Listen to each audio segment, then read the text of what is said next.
What's up, everybody? I'm so glad to be back with you. It's Saturday. We've made it through the week.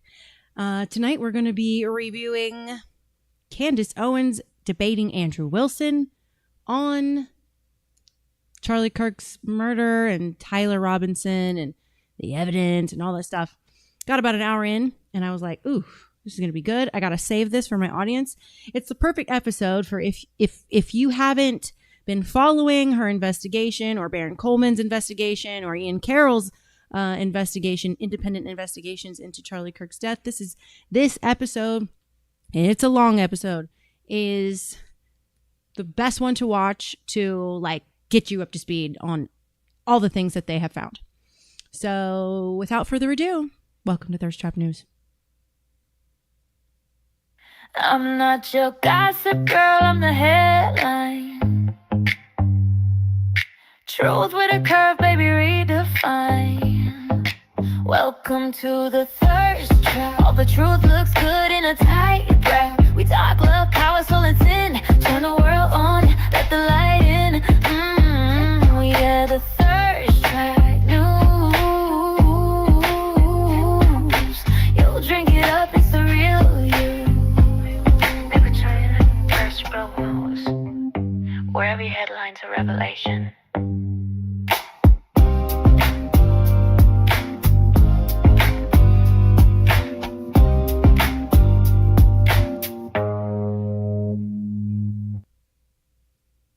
And just like that, here I am back. I was going to rhyme that and then it just bottomed out. My brain just went, it almost rhymed. I was close. Anyway, good evening, my beautiful little truth seekers, and welcome back to Thirst Trap News, where the lipstick is glossy, the drinks are cold, the bullshit is getting hotter by the minute, and apparently your own two damn eyes are now considered an unreliable source. Yes, you heard me. We have officially entered an era where the most dangerous thing you can possibly do or say is, I saw it. Because apparently if you saw it, you didn't really see it. If you heard it, you didn't really hear it. If something felt wrong, you're just being paranoid. If your gut told you something was off, well, you are imagining things. Okay? And if you remember something differently than the approved narrative, oh, honey, you need therapy. Welcome to the epidemic of social gaslighting. Because that's what happens when a culture gets so obsessed with controlling the narrative that eventually it has to convince the population to distrust the one thing they have always been able to rely on: their own perception of reality. Think about just how absolutely insane it has truly become. You can watch a video with your own eyes and somebody will come along 5 minutes later and tell you, well, that's not what happened, even though you're like, excuse me, I just watched it on video. But you're just interpreting it incorrectly.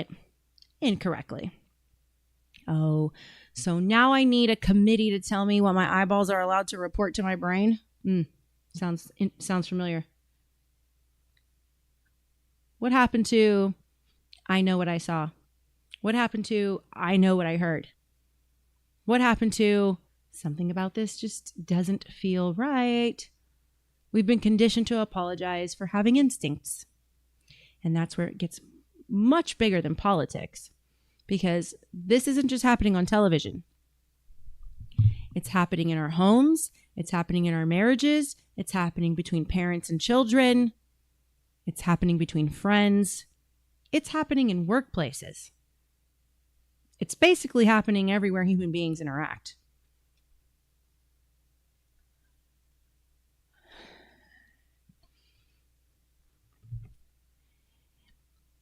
You ever have somebody hurt you and then somehow by the end of the conversation, you're the one apologizing to them? Oh, I'm sorry you felt that way. No. Let's stop right there, because sometimes The person who caused the problem doesn't want to discuss what they did. They want to discuss your reaction to what they did. And suddenly the entire conversation shifts and you say, you lied to me. They say, why are you so obsessed with lying? You say, you hurt my feelings. They say, you're too sensitive. You say, that wasn't what you promised me. They say, you remembered it wrong. You say, I literally watched you do it. And they say, you're crazy. And suddenly you're sitting there at 2 o'clock in the morning wondering if you need to have your fucking eyes examined. That's gaslighting. And the most sinister part, it works. Because human beings are social creatures. We want to belong. We want to be accepted. We want the people around us to validate our experiences. So when somebody repeatedly tells you that your perception is wrong, eventually you start questioning yourself. Maybe I did overreact. Maybe I did misunderstand. Maybe I did remember it incorrectly. Maybe I'm just being dramatic. Maybe I'm being crazy. And congratulations, you've just outsourced your reality to somebody else. And here's where I'm going to piss off the psychology department, because we need to talk about Sigmund Freud. Now, before the psychologists come kicking down my studio door, let's be intellectually honest. Freud did not invent gaslighting. The word actually comes from the 1938 stage play called Gaslight. And then the later film adaptations where a husband deliberately manipulates his wife into questioning her own perception of reality. So Sigmund Freud didn't invent it. Kind of just coined it. The term just kind of became coined by this movie. But Freud and the psychoanalytic tradition absolutely helped polarize a broader cultural idea that human beings don't necessarily understand their own minds, that beneath conscious awareness are hidden motives, conflicts, desires, and mechanisms influencing what we think and what we perceive. And there's an important insight buried in that. Sometimes we absolutely do deceive ourselves. Human beings are very complicated. Yes, that's true. We have biases. We have blind spots. We rationalize. We repress. We remember things imperfectly. That is all very real. But here's where society took that idea and turned the damn volume knob to 11. Instead of saying, sometimes your perception can be wrong, we started behaving as though your perception cannot be trusted unless an approved authority validates it. And that is the cultural danger. Because there's a gigantic difference between humility and surrender. Humility says, I could be wrong. Surrender says, I am incapable of knowing anything unless someone else tells me what is true. Those are not the same thing. And I will never tell you to blindly trust me either. That's the entire fucking point. Don't trust me blindly. Don't trust CNN blindly. Don't trust Fox blindly, TikTok, or even your favorite podcaster blindly. Don't trust your political party blindly. Don't trust your therapist blindly. Don't trust your husband blindly. Don't trust your wife blindly. And for God's sake, don't trust some blue check lunatic on the internet just because he typed something confidently in all caps. Think, observe, question, compare, verify. But don't surrender your ability to perceive reality. Because once you train a population to distrust its own senses, you don't need chains anymore. You don't need somebody standing over you with a gun. You simply need somebody convincing you that what you're seeing isn't actually happening. And suddenly the prison is inside your own head. And that's why this matters in family life as well. Because children learn the modeled behaviors of parents. They are learning this too. Imagine a child says, Mommy, that hurt my feelings. And the adult says, no, it didn't. Well, how the hell does the child know what they're feeling if the authority figure gets to overrule their own internal experience? A child says, I'm scared. No, you're not. A teenager says, Something about this person makes me uncomfortable. Sit. Stop being dramatic. A wife says, something's changed between us. My dog is dreaming. Something's changed between us. Everything is fine. The husband says, I don't feel respected. You're imagining things. And eventually, instead of asking what's happening, the person starts asking, am I allowed to feel what I'm feeling? And that's the fucking trap. And let's be clear, not every gut feeling is correct. Your intuition is not a crystal ball.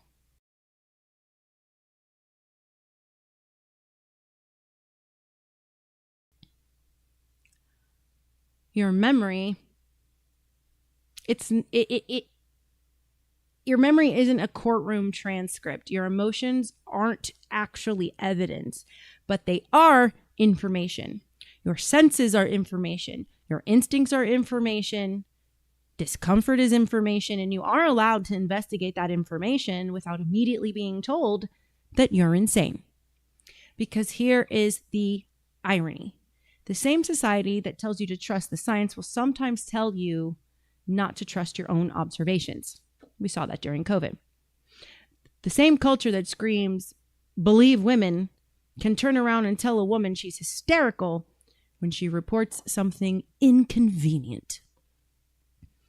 The same people who preach mental health will sometimes weaponize psychiatric language to dismiss somebody that they don't like. She's crazy. He's paranoid. He's narcissistic. She's delusional. And sometimes we're diagnosing one another from the fucking comments section. Everybody's a psychiatrist these days, especially with AI. Everyone's a pseudo-intellect, a pseudo-expert. Everyone's a trauma expert. Everyone's got a disorder. Everybody's got a label. And nobody wants to actually sit down and ask, what happened? Because labels are easier than listening. And narratives are easier than reality. Reality is messy. Reality doesn't always fit neatly into a left versus right, good versus evil, victim versus villain. Reality sometimes makes everybody uncomfortable. And that's exactly why I want you to develop one very dangerous habit. Trust your eyes enough to investigate what you are seeing. Trust your eyes enough to investigate what you are seeing. Trust your ears enough to investigate what you're hearing. And trust your instincts enough to ask questions. Trust yourself enough to say, I might be wrong, but I'm not going to pretend I didn't see what I saw just because somebody else is uncomfortable with it. Because that, my loves, is the difference between being open-minded and being programmable. And here at Thirst Trap News, we're not interested in programming you. We're interested in making you think. Because maybe the greatest act of rebellion left in modern history isn't screaming louder. Maybe it isn't posting another meme. Maybe it isn't picking another political term. Maybe it's simply looking at the world with your own two eyes and having the courage to say, wait a damn minute. That doesn't look right. And then refusing to let anyone shame you out of asking why. So grab your drink, check your lipstick. I don't know. Fix your hair. Put your critical thinking panties on or boxers. Because tonight we're going to talk about the people, institutions, narratives, and a bit of psychological games that have convinced an entire society to second guess itself. And baby, if they can convince you not to trust your own eyes, they'll never have to hide anything from you again. Welcome to Thirst Trap News. Let's get into the comments. All right. What's up, Caddy? Caddy says, Luna. Green is definitely your color. Thank you. Heidi Ho. I don't know any hoes named Heidi Q. Oh, my daughter just made me a little. Oh, that's cute. She just gave it to me now. She was working on it. So she makes these little candy. What would this be called? A keychain? candy beads. So a little keychain she made me, and it is my rat spirit. See the ears? It almost looks like an axolotl a little bit because of the colors, but she even got her fur pattern right. That's exactly how her fur is shaped, and she does have little dark blue eyes. How cute. This is she made me my little rat spirit. Oh, thanks, Annabelle. That's sweet. I'm going to have my little mouse sit on my camera. Rat, sit on my camera and hang out with me. No, my rat's going to sit on my mic.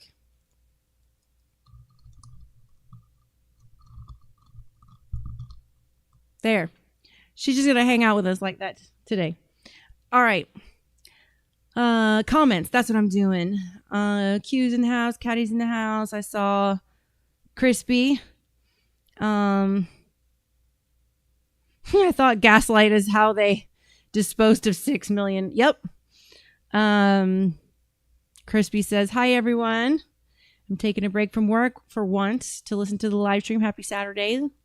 Looking lovely and gorgeous as always. Thank you.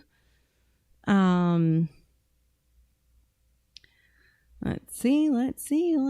Okay, so he looks like the only 3 we got commenting out of 12 people is Q, Caddy, and Crispy. So welcome, you guys. Crispy says that candy bee keychain is beautiful like spirit. Thank you. And Q says, I haven't worn panties since last year. What would she charge to make my daughter something? Like a keychain? How much would you charge for that keychain?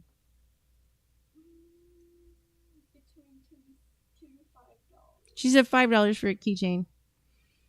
She does jewelry too. I've modeled on the show as well. But yeah, she could totally do it. She would love to. She's actually going to be making an Etsy store, and we need to actually just sit down and do it so I can make a little ad and show it on my show for her. But anyway, all right. So what we're doing today is we are going to be watching this debate between Candace Owens and Andrew Wilson. I saw an hour of it, and I will say that I paused it because I was like, yeah, I need to show this to my audience. So if you haven't kept up with her investigation, or Ian Carroll or Baron Coleman, those are my favorite ones to watch on Charlie's murder, this will kind of catch you up to speed without having to watch all 10 months of her investigation. She's been at it every single day since the day he died. That's the only thing she is doing. And I actually admire her, and everyone deserves a friend like Candace Owens. All right, without further ado, let's go ahead and get right into our video. Oh, and the guy from the Young Turks, I think is modding it. Who's modding it? Patrick Bet David. There we go. See that too. Are we live? Okay, so we're officially live. Candace, Andrew, good to sit down here with you, talking to you guys about the conversation that I think started with you being on Joe Rogan when you said, hey, I'm offering $300,000. And for the audience watching this, you have to know when you see this final product, there's a lot of stuff that happens behind closed doors. There was still communication till midnight, even some of the stuff this morning. It's like you're trying to sell a company. It's the last 24 hours that the deal doesn't work out, but kudos to the both of you guys that you made it work. The topic of discussion today, how this got prompted is, Andrew, you said there's overwhelming evidence that Tyler Robinson shot and killed Charlie Kirk. And Candace, your position was he's a patsy. Tyler Robinson is a patsy. So, of course, we'll talk about a lot of different things, but that's kind of how the whole thing got started. For the audience watching, I think this is truly for 3 different people. Number one is anybody out there that loves Charlie, respects Charlie, his legacy, what he did. We have a lot of love and admiration for what he did. He changed the lives of many people, young men, young women. You worked with him for many years. You guys were friends. What's up, Jack? Welcome to the chat. I hope you're doing well this weekend. Good to see you. You've said a lot of good things about Charlie, respectful towards him. You guys may have disagreed on some things, but you had a lot of respect for him. The second audience is the folks out there, you, that's watching this. And so for you, you've been wanting something like this to take place. And kudos for Andrew for coming out and saying, hey, I want to have this conversation. And for Candace to accept it. So you have the ability to say, I agree, I disagree, comment, do all the stuff that you're doing online. And if you want to. So I'm not going to speed this up like I normally do because they will start talking over each other and it's going to get really hard to understand if I speed it up at all. So yeah. See more of these things. Any of the 3 channels, subscribe to them. The Candace Show, The Crucible. I'm sure some of the people from Crucible are watching as well, and the PBD Podcast. The more you subscribe to this, the more we're able to deliver these types of conversations to you. And last but not least, it's about the 2 of you. My goal is to speak as little as possible. 99% of the time, it'll be you guys speaking, and the audience will be able to see it. If I jump in, just so everybody knows, on the back end, both have agreed. In the back, there's 3 people representing Andrew and 3 people representing Candace to do fact checking. So at any point, if somebody makes a claim, the other can say, can we fact check this? I can jump in and say, fact check this. Even the folks in the back can say, fact check this. So it is a very fair conversation that we're having here. And so with that being said, kudos to Michael Knowles. Your name was mentioned a lot. You missed out right now. The last 10 minutes, we talked about you. There's a lot of love and respect here mutually from both parties, all 3 of them here. And then, of course, the great Joe Rogan that started this conversation. And he also volunteered, but it ended up being this format that we have here today. So with that being said, Andrew, your claim is overwhelming evidence that Tyler Robinson killed Charlie Kirk. Opening statements, opening comments. Sure. And what I mean by overwhelming is I just find it very convincing. I think that's what most people mean when they say overwhelming evidence. So I have a brief opening statement. On September 10th, 2025, Charlie Kirk was murdered. Many of you already know a lot about the events which occurred after Kirk's death. You remember the ghoulish laughter, celebrations, and madness we saw from leftists all over, from TikTok invasions, debates, posts on social media, destruction of memorials, and things like this. Within weeks of Kirk's death, a cottage industry began to form, peddling various alternative theories on how he died. What special interest may have killed him, what nations were involved, and was our own government one of them? Because this was the first nationwide traumatic event in Gen Z's lifetime, the demand for answers was severe and palpable. The leading theory from the conspiracy verse is that Israel worked with the United States government to murder Charlie Kirk. Within a day or 2 of Kirk's death, Ian Carroll claimed that Israel killed Charlie Kirk, and the conspiracy caught on like wildfire. This theory was built on one misleading piece of evidence, that in his final days, on or around September 8th, Charlie sent a text message reading, "Jewish donors play into all the stereotypes. I cannot and will not be bullied like this, leaving me no choice but to leave the pro-Israel cause." This was sent in the context of a platforming dispute regarding Tucker Carlson. From this scintilla of misleading information, it was speculated that Israel killed Charlie Kirk because he would have successfully opposed the Iranian war. Now, that's a fun theory, and who doesn't like a good, fun conspiracy theory? I like them. But there is no evidence that Israel actually killed Charlie Kirk.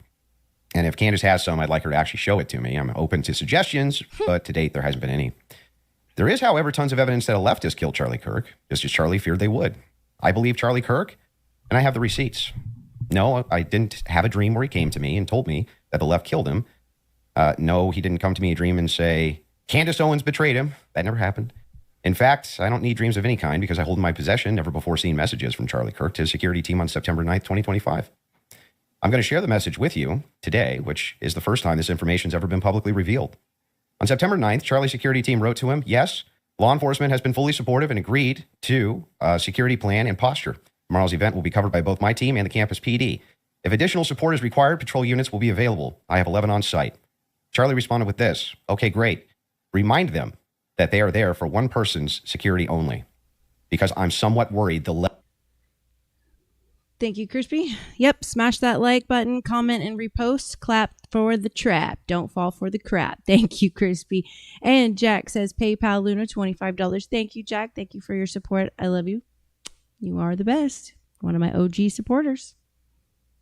left is trying to kill me. That was a message sent September 9th. Whatever could he have meant by that? Well, I think he meant exactly what he said, that he was worried the left was going to try to kill him. Now, we'll discuss this more later on in the debate, and maybe I have more never-before-seen evidence that exposes just how wrong and, in my opinion, idiotic many of these conspiracy theories have been. But that's what happens when you rely on what's called the evidence of the gaps. In other words, they don't have evidence, they seem to just make up evidence. And what did they make up? Well, in my opinion, kind of whatever lined the pockets. And I think it's ghoulish to profit off of the death of a good man.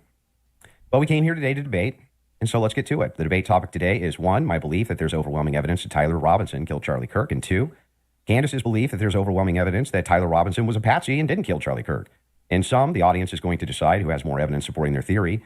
My theory is that the state is correct that Tyler Robinson is the killer, at least based on evidence so far, and Candace's theory that Tyler Robinson is not the killer and he's a patsy set up by the feds. To be clear, this is not a question of reasonable doubt. If it was reasonable doubt, and that's all it was, and that's all Candace was proffering, I wouldn't even be here having the debate with her. It's fair to have doubts, as the trial has yet to occur, and the state hasn't even begun to try to prove their case beyond a reasonable doubt, but Candace makes a more forceful claim. She claims that there's more evidence that Tyler is not guilty of murder and was set up as a patsy than there is for the state's case, and I just think that that's absurd, and she will not be able to demonstrate that in any way. In fact, she has almost no real evidence at all of her theory, whereas my theory is supported by compelling witness testimony, physical evidence, multiple confessions, kind of has all a of which are cadence that independently reminds me compelling, of but Ben which are even Shapiro a more little bit. convincing as each piece of evidence corroborates the others. You'll notice the term overwhelming was included in both theories. This is because Candace demanded I defend my use of that term, which I think is fair, in describing the evidence against Tyler Robinson. She, on the other hand, only wanted to defend her theory as merely viable. That is, until I showed her clips in which she said she believed the evidence of her theory, that Tyler Robinson's a patsy, was supported by overwhelming evidence. Only then did she agree to defend that position. Regardless, we're both defending the claim that there's overwhelming evidence on our side, so it's worth defining that term. When I say the evidence against Robinson is overwhelming, all I'm saying is that I mean that as of right now, I find it very convincing. I see almost no evidence at all, only speculation on verified claims and suggestions of things that could merely be hypothetically possible. Dreams, vibes, feelings, things like this.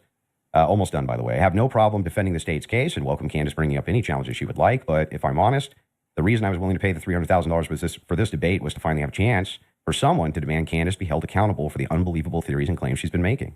Candace's investigation is indistinguishable from a leftist operation. She couldn't be doing more damage to the right if she were trying.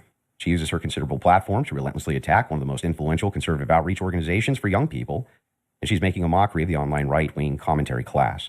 She's harming Republicans in an election year by dividing them. She's attacking the very organization Charlie spent his life building, and she's attacking the people he loved, including his wife. And it cost me $300,000, but today I hope that she finally answers for some of that.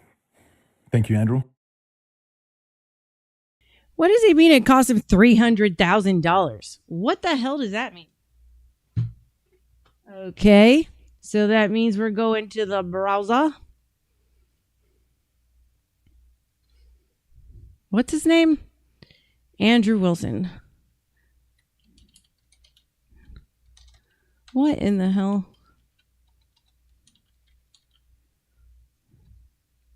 $300,000 on what?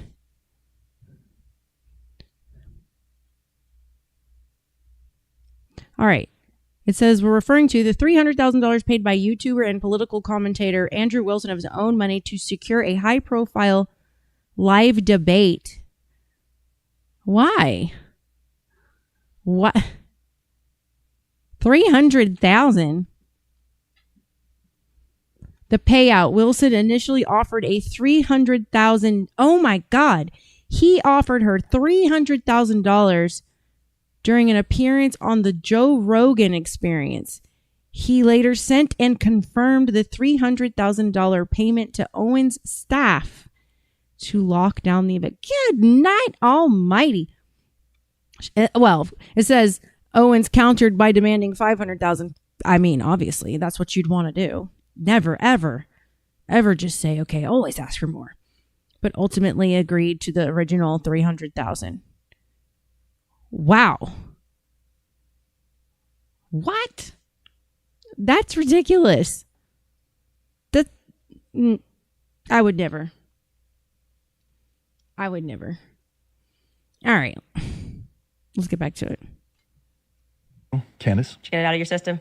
I did. Okay, great. Well, I'm not going to waste time with a preamble because I think I just want to get to the substance of the debate, and I will just speak to the audience. I've obviously had an audience since we've been covering this case. People know that there was a personal friendship between me and Charlie, and diminishing the pursuit of something that makes sense regarding what happened on September 10th by throwing it to this is just people who are conspiracy theorists. These are people who are just trying to generate clicks. I don't think that people should be satisfied by that. I want people to remember that it's important to think. We've been lied to by the government a great many times over, just the last couple of years, if you just think of the things that we've learned about our government. And I do want to say this.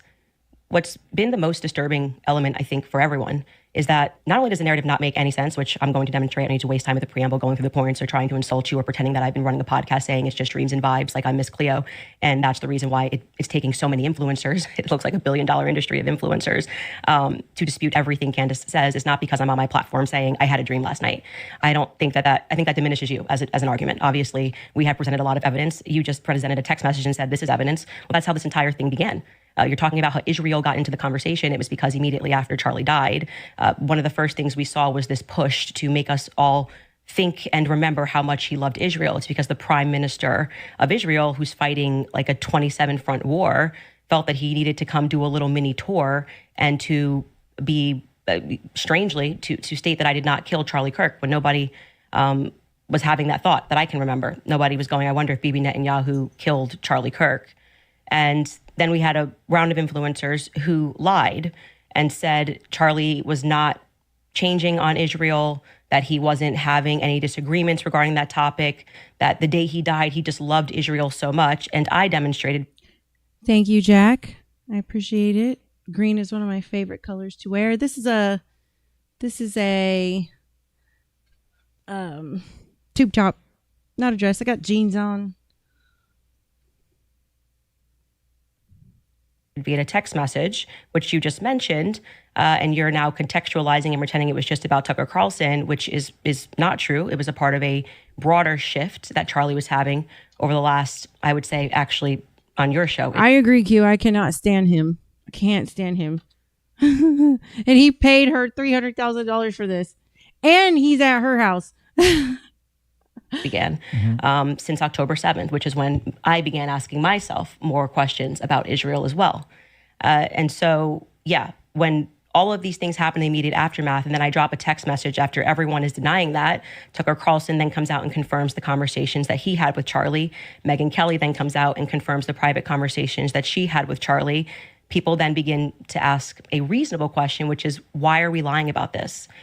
If they were forthcoming with that and they had said, hey, yeah, Charlie was starting to ask questions. I think after October 7th, it's reasonable that people are starting to re-examine our relationship with Israel. We wouldn't be here today. But it has been lie after lie after lie, debunk after debunk after debunk. Yes, I did share that I had a dream that Charlie was betrayed. It's not a dream anymore. It's a reality. I look at what the organization has become, the people that they are partnering with, the lies that they are telling, the extraordinary people that they're sending out to say that I hadn't speak to Charlie since 2018, and it begins to look like a conspiracy. Q says, Q Bertamo, I love your way with words. And just as a historical fact, that entire term was created by the CIA to gas. Thank you so much, Caddy, for the Rumble rant. Cheers to you, my dear. Appreciate the support. Y'all are great. Like people after the assassination of JFK.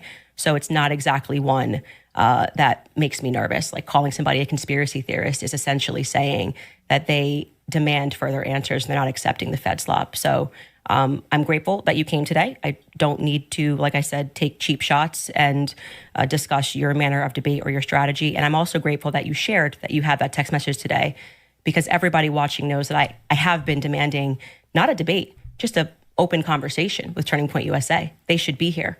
It shouldn't be you in that chair. It should be the person that took Charlie's place, maybe this Erica is where Kirk, Spirit maybe Andrew normally Kula. He's a hangs out with spokesperson me on my shoulder. And so rather than doing that, they and send us look, another influencer. I just so realized let's see how it goes. It's the exact same colors as my Thirst Trap News logo. Did you do that on purpose? It's the exact same colors. Look at that. Da da da da. It was meant to be. She is now permanently on the show. I'm going to have to get like some sticky tape or something and like something sticky and stick her here, or just move her around or something. She'll sit here where my rat actually sits, you know. One day I'll have to get her on the show too. She can't sit still when she's in the house. She doesn't want to sit on my shoulder. We're in the house. She wants to run all over the place. So it's kind of hard to get her on the show. Just out of curiosity, are you between 0 to 100? What is the likelihood that you think Tyler Robinson shot Charlie Kirk and killed him? Based on the evidence right now, I don't know. I'd say 75, 85%. Candace? 0%.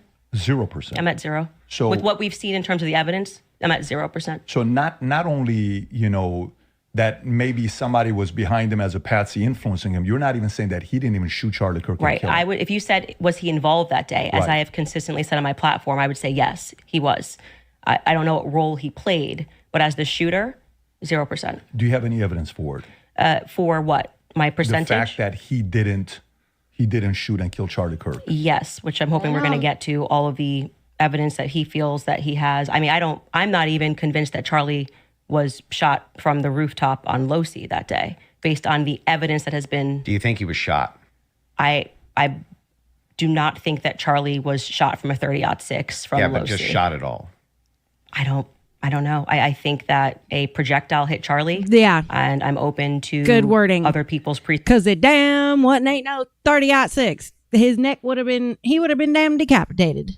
His neck would have been hanging off by like strings if it even survived. presentations, but I have not seen any compelling evidence that Charlie was shot by a 30-06. Can we see maybe if we're going to have an olive branch to each other, if maybe we can establish what we consider the facts of the case to be first? Yeah, sure. Okay. So you're not sure if he was actually shot.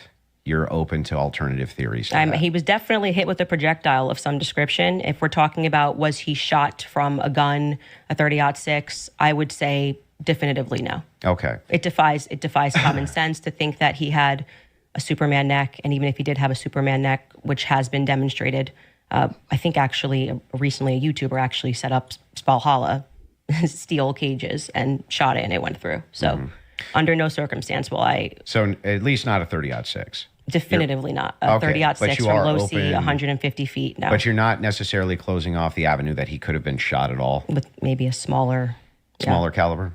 Okay. And then there's some things that I'm going to make concessions on that I do think we need more answers on, and I'm fine with that, and we can get to those things as well. The other thing is in the timeline, one of the things that we dispute, I think, on the timeline is that you think that Robinson drove hours away to a steakhouse in Yes. the timeline. Is that correct? Yes. Okay. And what's the compelling evidence that you think you have there?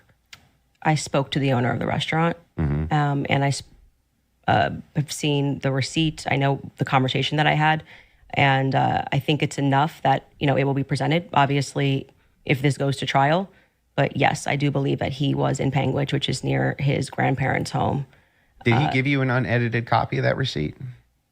I have seen an unedited copy of that receipt. It was not given to me from the owner. But I want to, before we get into like all the timeline stuff, I want to address what you think is evidence so we can keep this on par with what your claim is. Since Well, I think that that's a piece of evidence that's in dispute, and that's why I'm. yeah, but because we're if not trying to get establishing to the whether there's timeline- overwhelming evidence that Tyler Robinson did this. Yeah, So if you whether want to then use starting the first, with if you want to use the first part of that for the internal critique, yeah, for you, we that's should go fine. over the actual Okay, evidence that so we feel. The first reason that I think it's compelling evidence is that Tyler Robinson's rifle was found near the crime scene. So I would consider that to be very good evidence. And also the fact of the matter is that I dispute this claim that a 30-06 could not have made this wound. I think that that's absurd.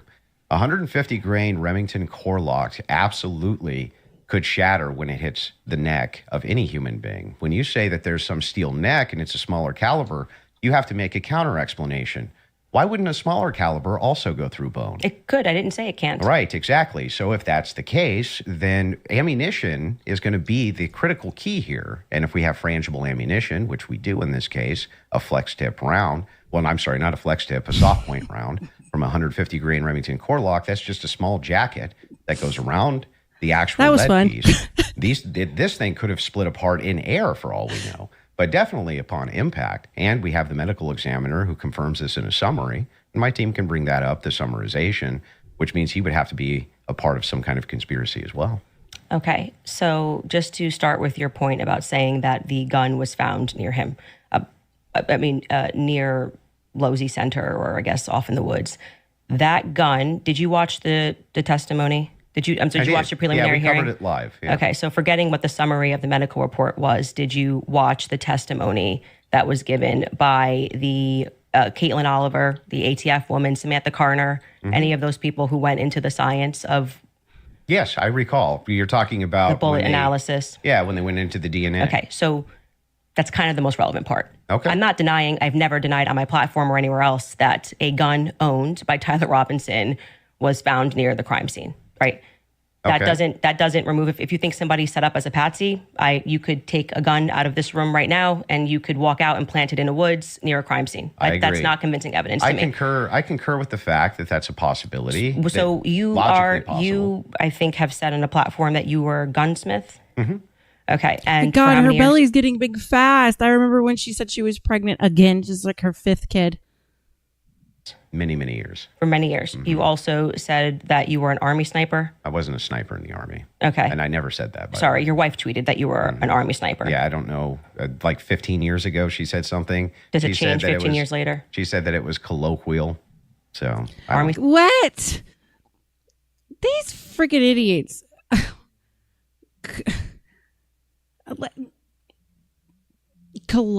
Colloquial. Oh my God. Now I got to remember what colloquial. Oh my God. I cannot say that. Colloquial means. Forgot what that means. Casual, everyday words. Really? This is probably what happened.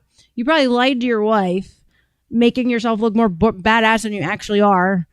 And then now she has to help defend you in public over your lie to her to say it's colloquial to cover your ass while she's probably privately mad at you at home. Got it. You are a douchebag. Sniper is a colloquial term? Yeah, I was never an Army sniper. Okay. What did you do in the Army? Did you teach this? Then I corrected it and said you taught rifles in the Army? No, I didn't teach rifle. No, I taught rifles as a private citizen. Okay. Mm-hmm. And I was an NRA instructor So for many, everything many your years wife said was alongside not true? my gun Well, shop. as That's with your suspicious. expertise, when she gave testimony on the stand, Samantha Carner, that there was dust and there was debris that was found in the gun barrel. Yep. And then when we had the person who, and this was, I believe, Caitlin Oliver, who explained painfully about the DNA, the prints. Well, let's start with a point at a time. I'm not done. You said something, so I'm going to finish my thought, right? You don't want to do a point in time? No, well, sure. If you want to respond to, Well, but I want you to start respond to with 2 the points. debris. I want you to start with 2 points. Okay. Dust and debris in the gun barrel. Yeah. Secondly, All right, the fact here's that there my were thoughts with 5 dust and debris in the gun barrel. Dust, to me, is going to be easily incinerated by the muzzle fire, the fire that happens inside the gun, the ignite when the pin hits the fucking round, the shell casing. Like, there's like, like my 45, you could see like bursts of light come out of my 45. Like, it's just hard for me to believe that if it was fired, there would be dust. It's possible, maybe in rare cases, some speck of dust might somehow avoid the flames inside the barrel of the gun, but I can't see it being possible. I also can't imagine that they wouldn't clean the gun and make sure it's in working order before they fired it for something that you can't risk needing a second shot for. You need this to be your first shot and got it. Like, I don't know. To me, that's like super suspicious. 5 sets of prints, 5+ actually by the end of the testimony, 5 sets of prints for which we already had the woman who worked for the FBI forensics testify. Also, that there's above the velocity of the round. So wouldn't it sort of suck some of that dust out with it? You know what I mean? Like, I don't know. 2 prints, if you're taking a sample, it's no longer a science, right? She testified that when they took the sample, Q said that Andrew Wilson is a stolen valor ass bitch. I think so. How could your wife fuck that up, what you did in the military? Unless you lied to your wife and then got caught by being fact checked by the public, and then y'all had to stammer up some excuse. of what was on the trigger. They saw 5+ prints. And among those 5+ prints, Tyler Robinson's was the most degraded. So I would like you to explain how Tyler Robinson's prints could be the most degraded when she said, actually, I think of it in terms of like a layer cake. So like if I'm the first person to touch a gun and then I hand it to 4 more people, their fingerprints are going to like lay on top of mine and smudge mine out, wipe mine away, et cetera, et cetera, et cetera. Doesn't matter to me if it was degraded or not, even if it was fully intact.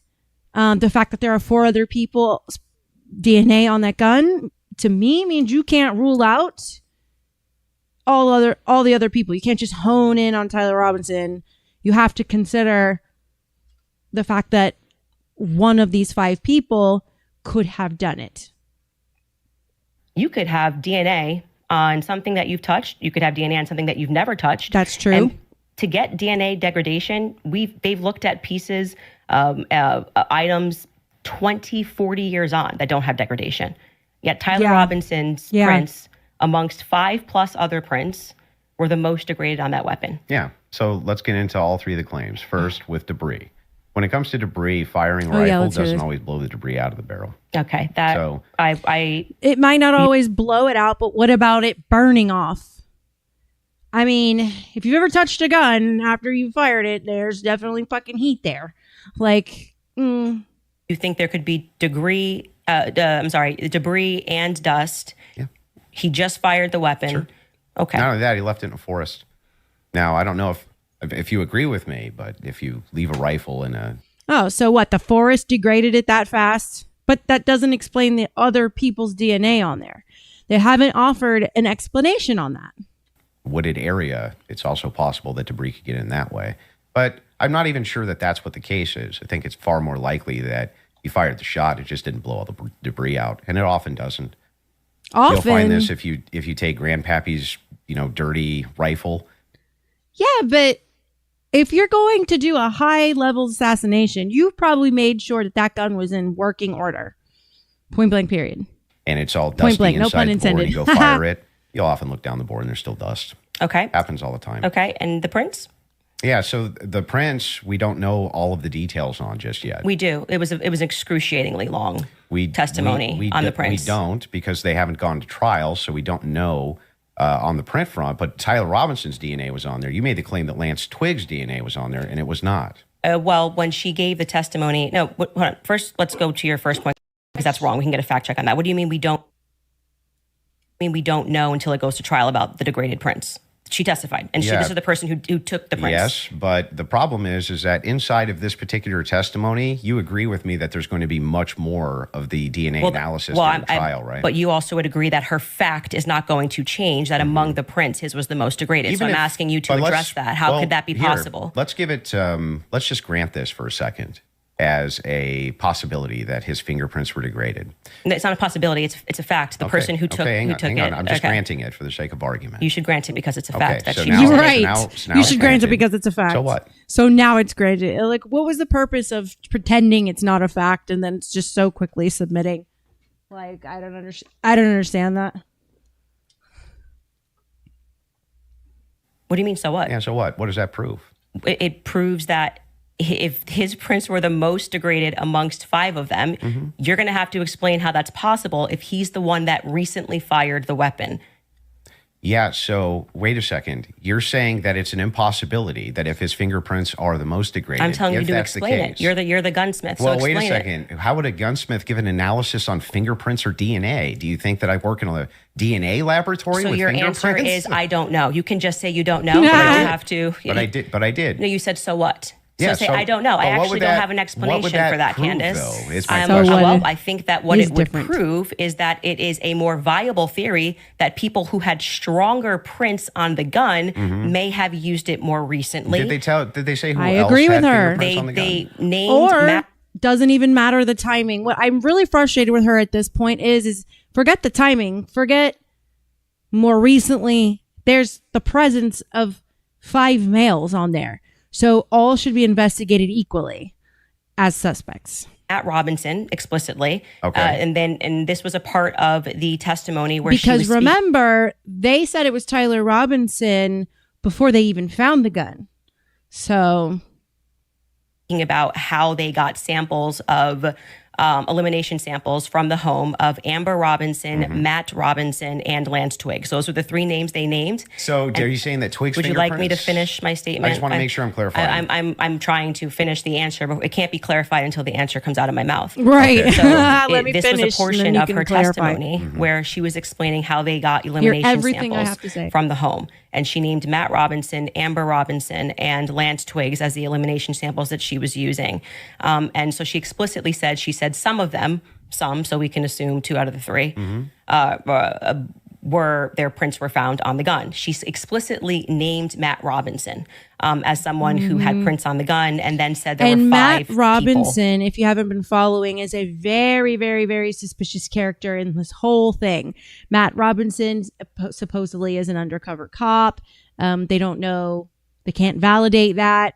It's kind of a lot. This woman, you know, when she first came on the scene, I was like, yeah, rah, rah, you know, and then I saw that the establishment got a hold of her, and then she realized the establishment got a hold of her.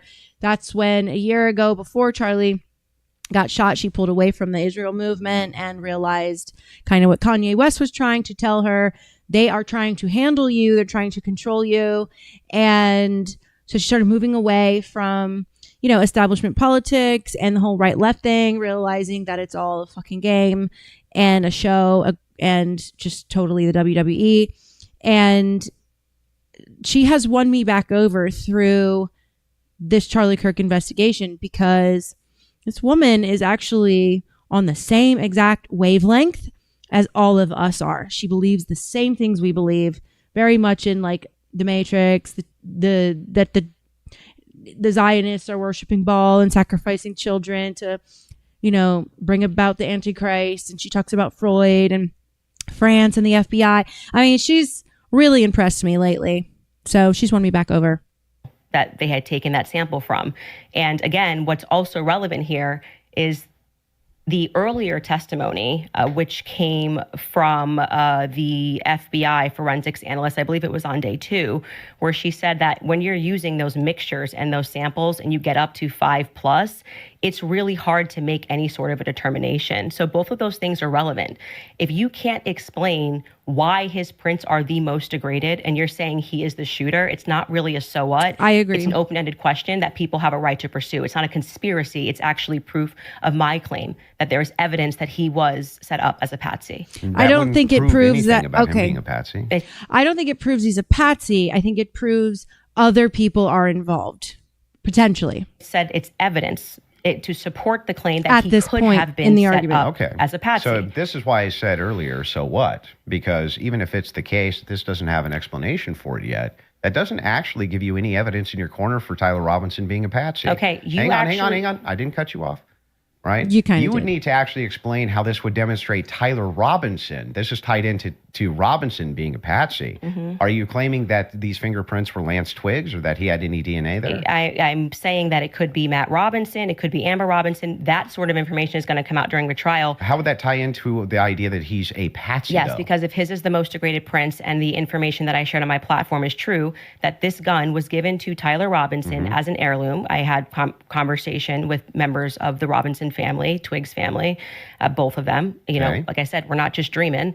And if we're having those conversations and they told me We're not just that dreaming. gun was only given to Tyler Robinson because it was a family heirloom. Okay, so it was his grandfather's gun or great-grandfather's gun. Okay. I don't remember the difference. I don't remember which one it was. And so he got it because he's the firstborn.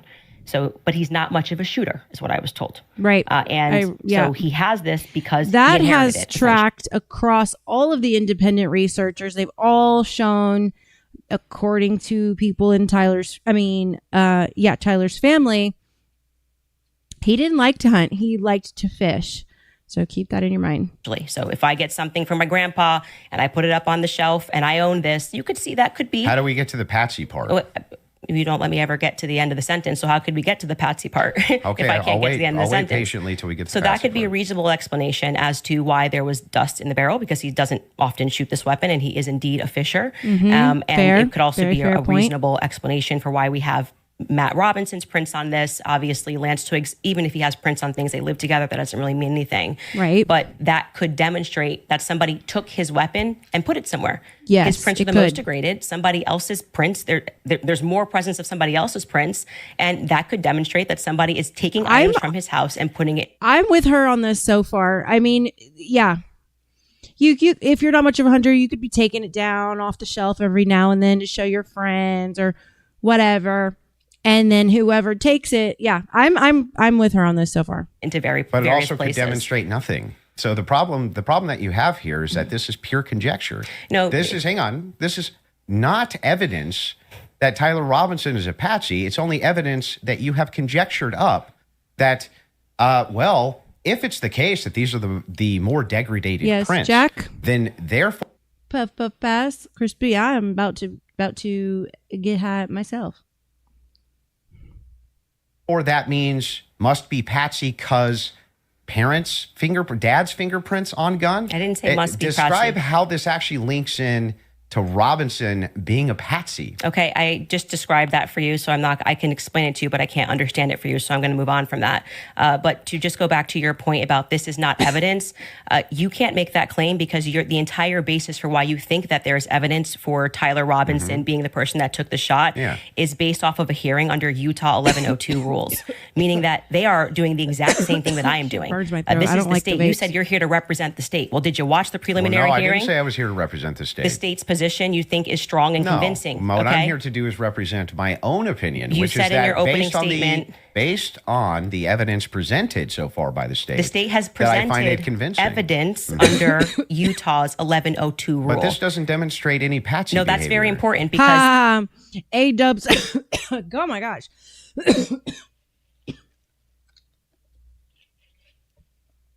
A-dubs to the sequel says, how much did Israel pay Wilson? Or was it love of the game? Yeah, I wonder where he got that. He paid Candace Owens $300,000 to debate him over this. I'm sure Israel gave it to him. I don't know an influencer that makes that kind of money. that rule is hearsay. So you can't say at the same time, Great. Candace, you're not allowed to. And what that means under the Utah rule, which I'm sure you know, because I'm sure you watched the preliminary hearing and yourself understand what that means, is that the entire hearing was hearsay. It means none of that information that was presented is going to be allowed. The majority of it, the overwhelming majority of it, is not going to be allowed at the trial. They're allowed to present when it's just a probative hearing. I don't think all the evidence that was put in was hearsay. Okay, you didn't watch this case. But not only that, no. This is a huge point. I This want is, to. this Well, is crazy we that you can don't call know for this. a fact check if Yes, all the evidence we need was more than a put fact in. check. This was every single The team day. in the back is Utah actually Rule saying that they want to 1102. go there. So they said there's a medical examiner's explanation of the shooting that's in the back. Rob, if you want to pull it up, and then Candace, if anybody from your team wants to pull He's something lost up, weight. no problem as well. But they're requesting it. If you guys got it, pull it up. And he has nice so we hands. can show it. And in the interim, is that it? Yeah. So I'll read this. Just what are we looking at, just so we know? Yeah, so this says the bullet, or at least part of it, sequentially perforated the interior left of Mr. Kirk's neck, strap muscles of the left side of the neck. This is a summary, by the way. Left common cartoid on the left internal external jugular veins. The bullet also obliterated the left side C27 vertebrae, transacted the cervical spinal cord. Medical examiner observed a significant portion of Kirk's cervical spinal cord was traumatically absent. Mr. Kirk suffered from other severe injuries, including bilateral, apical, and posterior intercausal hemorrhages, pulmonary, apical hemorrhages, multiple disruptions to the thyroid, et cetera, et cetera. So the summary of the exam. And on that note, Crispy, Israel brags about how good they are at assassinations. Look it up. Examinations that he was shot. Okay. That was what they were pulling that up for. Okay, and I'm not disputing that he could have been hit with a projectile. We're not disputing that, so I don't know why this was brought up as a fact check. Could you bring up 1102 Utah rule? Because this is an unbelievable point that you're making by saying that I am not allowed to infer off of evidence. You can infer. I'm trying to follow the inference. But your entire reason, like you asserted that you believe there's overwhelming evidence on the basis of what we saw in the Correct. preliminary hearing. The entire preliminary hearing was hearsay. Yeah, I'm fine with your inferences. But no, you just literally said I couldn't do that. Yes, I can. No, I didn't. I'm just saying from your inference, how do we get to Patsy? This is how you got to Shooter. The Tyler Robinson did it. No, the same no, way no, no. that I you didn't got to get to Tyler just Robinson. Shooter from that. Yes, you did. You again, this is something important, so we should pull up a fact check about what the 1102 Utah, and under their constitution, for the sake of a preliminary hearing, they do not have to have hard evidence. They don't have to put people on the I trial. agree, they don't have to. But no, that's why the entire hearing was basically hearsay. Officer Bagley But was not saying all of it, like I said. the overwhelming And majority. again, no I mean, disputes. outside of the one But that you there's- don't Again. that you don't want to give. Please don't cut me off. Dispute, though. Outside of that is what's in dispute. It means not. that your entire brand of saying you don't have evidence, falls apart when the entire preliminary hearing is based off of hearsay. In fact, Lance's testimony before they had about an hour debate, actually maybe Look it at was his more than foot. an hour debate before he sat, and they said Look at this his- is not look at going to how be allowed. aggravated We wouldn't he even is. be allowed to do this. We'd be able to cross-examine him. The questions that they're asking Lance are all leading. And what did he say? Well, I'm the magistrate under Utah Constitution. 1102. It is my job to allow all of this so we can see if the state has enough here that we can then move to a trial, which will then, they would not allow this stuff. They would say we get to cross-examine Lance. Lance But just you're can't arguing willy-nilly things I'm say, not disputing. but the entire substance of your argument is that people can't infer off of evidence. No, That's what you're saying it's to not. me. Yeah. When you say It Candace, is. you Here, I'll can't give you talk the about the degraded argument prince, which is a now. fact. Yeah, I'm not and then saying infer that. off of that Didn't say that that. Tyler could have been a patsy. You're I just am telling literally you, making stuff up. So I'm here's not what the making stuff position up. is. So I'm not making now, stuff okay, this is interesting. Look at what he's saying. So what he's doing here is trying to incite her emotions and get her derailed. You're literally just making stuff. There's the gaslighting right there that I talked about in my opening monologue. But By the way, I'm have saying Rule 1102 that ready I if you think wanna you read let's it. pull that up. Let's Let's pull that up. How I'm do you doing get there from the exactly what the inference? state did. Okay. I'm looking at a piece of evidence and I am saying, But you're not showing me how you get there Can you from the describe to inference. the audience what yes. Rule 1102 So this, means? just so everybody who's watching this at home understands what I am saying, even if he doesn't. What Andrew is arguing is that I don't have the right to extrapolate from Never a made that fact argument. like Just making it up. Just purely making it up. I'm asking based on Andrew, based on can I your show my evidence? You just showed yours. Reliable hearsay. You'll get a chance. Reliable hearsay in criminal preliminary examinations. The entire Look at how emotional he's preliminary hearing getting. that you just saw was on the She holds her frustration together better and more professionally, in my opinion. And he seems to be a bit wiry. He is not controlling. That right there is insecurity. Because when you know what you know, you can't be emotionally bobbed around like a buoy like this.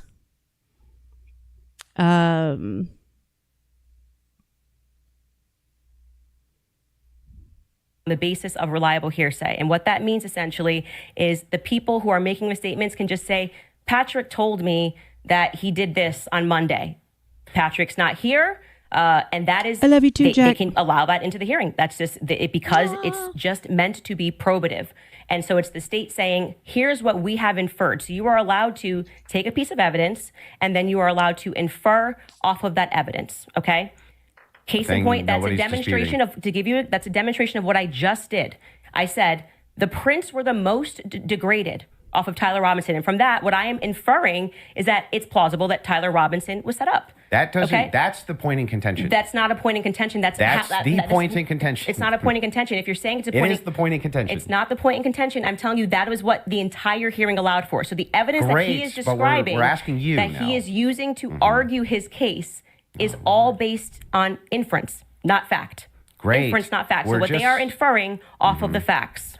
So again, we're going to take this, and I'm just going to even grant it because it's irrelevant. I'm asking. All right. So before he gets into that, we are going to take a quick break. We will be right back.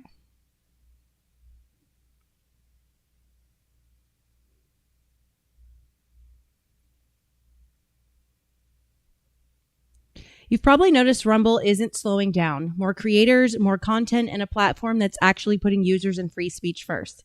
And if you're watching here regularly, there's a way to upgrade your entire experience. Right now, Rumble is running a limited time summer sale on Rumble Premium, and it's the lowest price they've ever offered. With Premium, you get ad-free viewing across the platform, no pre-rolls, no interruptions, just the content you actually came for. Plus, you unlock exclusive content from top creators like Steven Crowder, Dr. Disrespect, special live events, and more you won't see anywhere else. Here's the deal. Normally, Rumble Premium is $99 a year, but during the summer sale, you can lock it in for just $69 per year for life. Not just 1 year, every year you stay subscribed. You keep that $69 rate. No promo code, no extra steps. Just go to rumble.com/premium and the summer sale price is already applied. That's rumble.com/premium to lock in the lowest price Rumble's ever offered. Ad-free exclusive content and a price that never goes back up, but only if you grab it before the summer sale ends.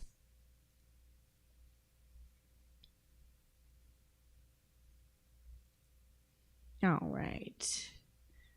Let me cue up my full screen to have in the background just in case. All right, let's get that going. How you get to the inference that even if you dispute that piece of evidence, that means Patsy. I'm looking for the logical chain for how you get to that inference. What I am telling you is it's the exact same way that when you tweeted, I think that this evidence is overwhelming. When they say that looks like Tyler Robinson's car, he drives a similar car, okay? They are inferring that that's Tyler Robinson. Can you walk me through the inference that I understand? It's not a fact. It's not a fact. When you show a blurry image, which you kept citing that we have images. I'm talking about your inference that the fingerprints, even if they're degraded, equals Patsy. How do you get that inference? I didn't say it equals Patsy. I think it is enough. She said it equals other people look suspicious. Come on, Candace, say that directly. It means that we cannot rule out these other 4 people as suspects. Say that directly to him. He keeps trying to nail you on this Patsy thing and you keep going too far in explaining the peripheral stuff. Say, it means it's possible that one of these other people did it. Enough evidence that it should be explored, which is exactly what this preliminary was in the inverse. That's not in dispute. What's in dispute is when you said, I'm using this as evidence that he could have been a Patsy. I'm asking, how do you get the inference to Patsy from that? Because what I am saying is that it's... Because, Andrew, you fucktard, she has a collection of points that make her come to the conclusion that he's a Patsy. It's not one point. He's going to do this after every point. How do you take that one thing and infer that he's a Patsy? She's not. She's saying, based on everything I've looked at. Lord, God. This is why I hated debates when I was running for Congress. Like, I would have to sit there like this, biting my tongue, literally. With my mouth closed so I wouldn't fucking talk. Shows that somebody else had more DNA presence on That's that gun cool. Crispy, than Tyler Robinson did. So it is plausible, which is all they're doing. They're presenting plausibility based off of the facts, okay? It is plausible that somebody just took his gun and put it there. That's it. Is there equally... that's how it works. And is there equally 100 other plausible explanations? I think that's the reason why most people are exploring when things don't make sense. Got it. So yes, at the beginning of that, this is how the court process works. So just so we're clear, if there's 100 other plausible explanations, then Candace, why is it that we should go with this idea that it was a Patsy? I'm not saying that we should go with the idea that it was a Patsy. I am saying that there is. I thought that was the whole defense. Your whole claim today. My whole claim was that there is more evidence that he is set up as a Patsy. How does that equal evidence of Patsy? I don't know how many times I can say this. Like, I'm saying that I am using the exact same mechanism that you are accepting for some reason in the Utah courtrum. Yeah. Right? To say, I'm going to look at the evidence and I'm going to infer an alternative theory. So you just saw the states and you're accepting it. And they have not presented any concrete facts. You listed on your own. She just brought up a good point, because when it comes to the court of law, no one was the defense, the attorneys and the prosecutors were not there when and the detectives and the police were not there when the crime was committed. So based upon the evidence, everyone has to come up with a theory, because the criminal rarely ever admits to their crimes. So everyone has to come up with a theory or infer what happened based upon the evidence. She has a very solid point.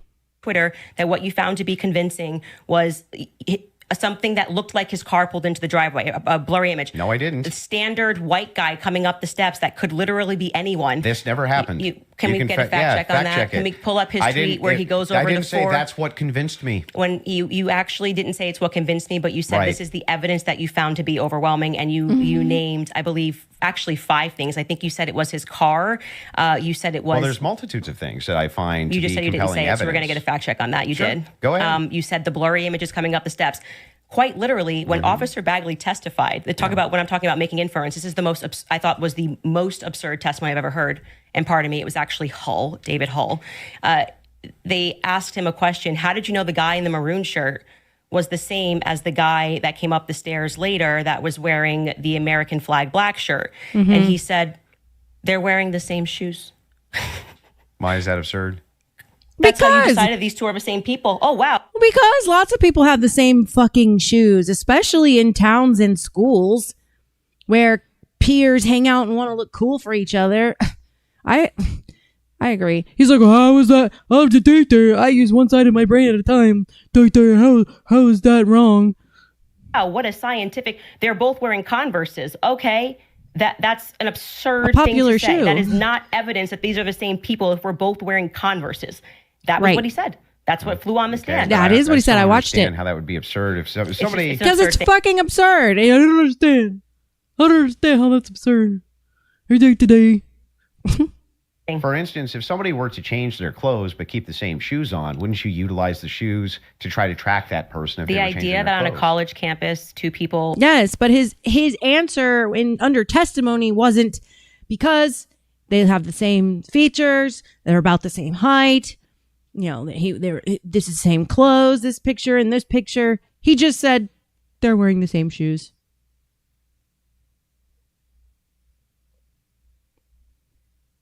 So go get a lookalike and put him in the same shoes. Wearing this totally different outfits, but both wearing Converses can't happen is such an absurdity that I don't even need to argue that. I'm just going to let. Totally different outfits. Supposedly changed his clothes. Supposedly had the gun in his leg. But when he was walking up the stairs, his pants leg. But when he was walking up the stairs, his knee was bending just fine. Like there was nothing in there. People, why is it absurd? Just concede that point. Obviously, it's an absurd thing to say. I know sure, these are the same people because they're both wearing Converse. Yeah, I'm not sure if in context that's what happened. But even if it is, I watched it. But even if it is, again, and it was if we're utilizing inferences, whenever we're dealing with logic and we're dealing with making a logical inference, we're going to take the entire collaboration of evidence and then we're going to make inferences from that. Like what she's trying to do, but every time she brings up one tiny detail, you're like, how do you get Patsy from that? You would do that with any type of logical proposition. Otherwise, you could never have a true or false claim. But you just told me I couldn't. So when that never happened. You're just making stuff up. So anyway, when we're talking about logical inferences, what I'm looking for is the logical inferences that you have that Tyler Robinson's a patsy based on the totality of evidence that you have. We can keep going through your other evidence, but we should find his tweet where he lists the reasons that he was convinced. So let's start with the 30-06. I think that's fine. Your team's looking for. Do you remember how long ago that was? The tweets of the 5. Did you delete it or no? No, did I you don't delete tweets. Okay, cool. I just look for. He said Unless it was his car. It was his. It was the car, and it was definitely the staircase. We got to take a pause right here for just one moment.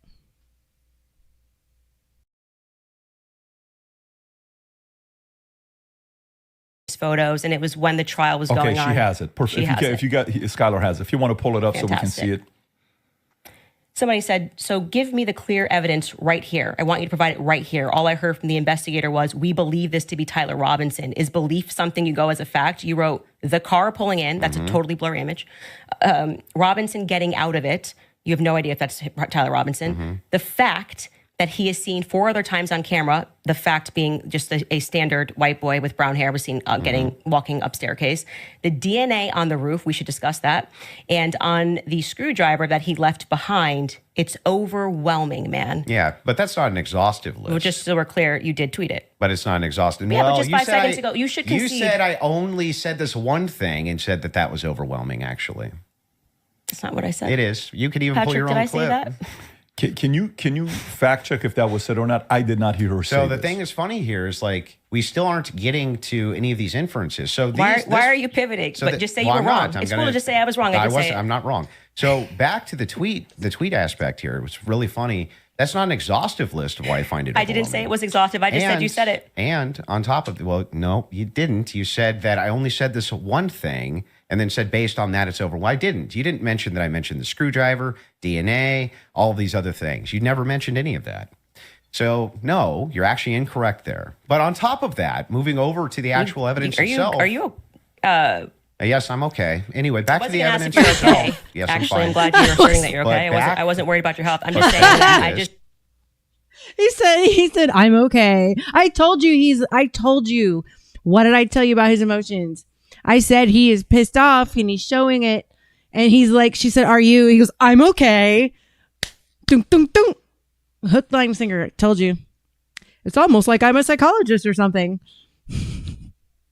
Just said you tweeted this. You said, no, I didn't. We got a fact check. And now you're like just going to gaslight me and pretend that I said. There's no gaslighting. It wasn't exhaustive. I never said that. I just said you did say this. Zero gaslighting. I didn't say you couldn't have said more, but I would like to address what you said in that tweet. Time. If this is how you want to spend it interrogating my position, you can do it that way. I'm just addressing what you asserted on your Twitter was like the hard evidence that convinced you was overwhelming. That's literally your debate claim. That's not what you said.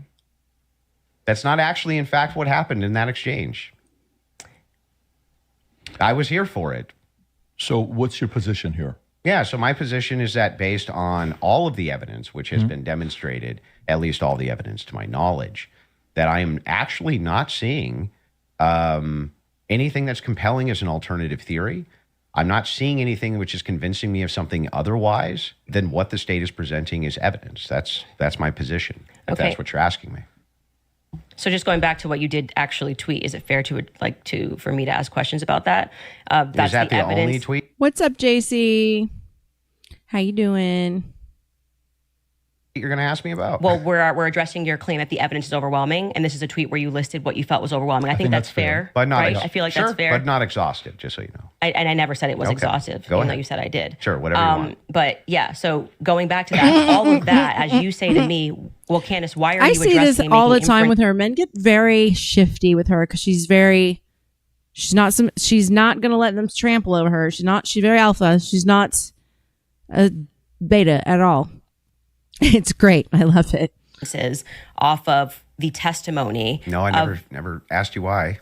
You're making inferences. I asked you how with the inference you're making inferences. You're allowed to do that. So I would like to know how you got to the conclusion. Have you noticed? And I'm just going to throw it right back at you because for some reason you permit yourself to do it, and that's what I'm demonstrating is that you permit yourself to do it, and then you say when I do it, it's a conspiracy, right? No. How are you able to infer off of she does have BDE images that is Tyler Robinson? Yeah. So in that particular case, what you do is you take that evidence, you combine it with other evidence. So it's not just that Tyler Robinson Ribeye is my favorite. Why are you calling him Tyler Robinson in the staircase? That's what I want to get to. Yeah, because, I mean, we'll just use this. If you don't agree that that's Tyler Robinson, then you would just have to humor me. I think it is, so I'm using the name. But why do you think it is? Because you make everybody, you call them conspiracy theorists. That's literally what I'm trying to explain to you. Okay. So if you're asking for my inference why I think it's Tyler Robinson, is because, A, Tyler Robinson said in his text messages, you'll be able to see me on security footage at the campus. Said it in his own messages. On top of that, twigs, yes, you can pull them up if you want to fact check that. He did say. I would. I'm sorry. I actually think I really did miss that. I'm not saying you're wrong. I don't remember him saying you're going to see me in. I'm paraphrasing, but it was close to it. Yeah, I think that's not right. And by the way, Twigs himself said that he had some. See me on the staircase. That he had some, maybe a tiny bit of doubt, but it sure looked like Tyler Robinson inside of this various surveillance footage that he saw. So Lance, sorry. Hang on. Go ahead. Yep. I'm sure Lance Twiggs is being coached to say, look, you got to look like you had some doubt, like you didn't believe it a little bit. Right. So there's multiple reasons why it is that I believe that that's Tyler Robinson, not just because of blurry footage. Did you have a dream?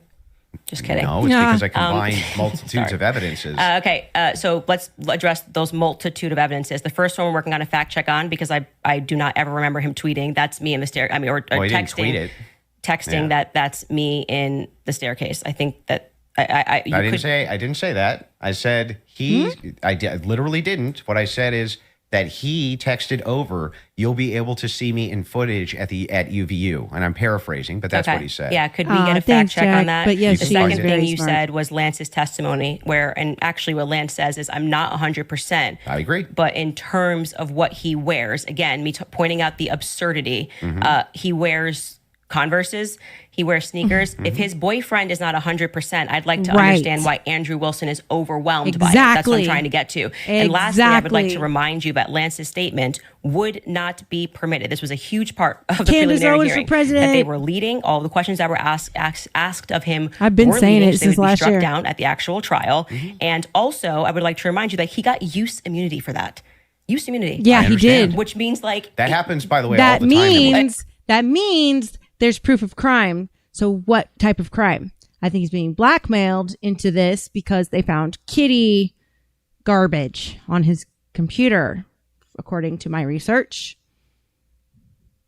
And I'm Basically. wondering Lance why it Twiggs. particularly happened for Lance in this testimony. And I would also like to point out that something that's remarkable about this, again, leaning to my perspective, that Lance has a lot more, which I have said many times, Lance has a lot more involvement than the feds are letting us know. I think more Nobody is going to come disputes out that either. because they interviewed him on September 11th. And then for whatever reason, just ahead of what was supposed to be slated as the preliminary hearing, which was initially supposed to be in May, they bring him back to do this Right here, what Q said. With these types, they want you to prove your claims with absolute evidence, yet they think their claims don't have to be proven. That is exactly what I talked about in my monologue about gaslighting.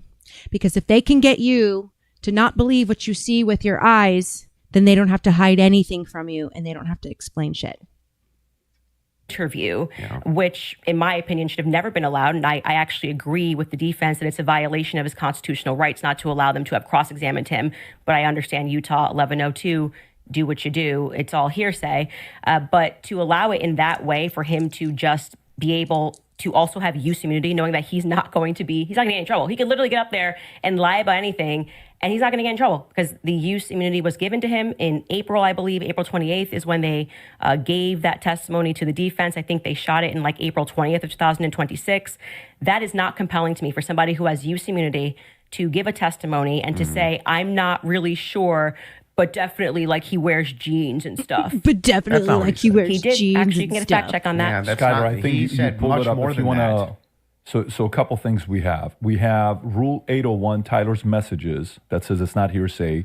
But first, go to what Candace is asking about Skylar. I think you have it. You just text me if you want to pull it up. You said you have the text. If we can put that up on the screen. Thank you.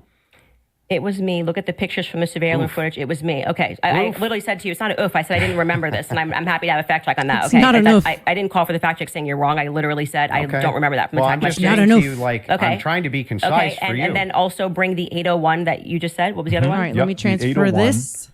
Tyler messages saying it's not hearsay. Oops. If you have that. I was trying to catch that. Do y'all want me to back that up or not? It doesn't matter.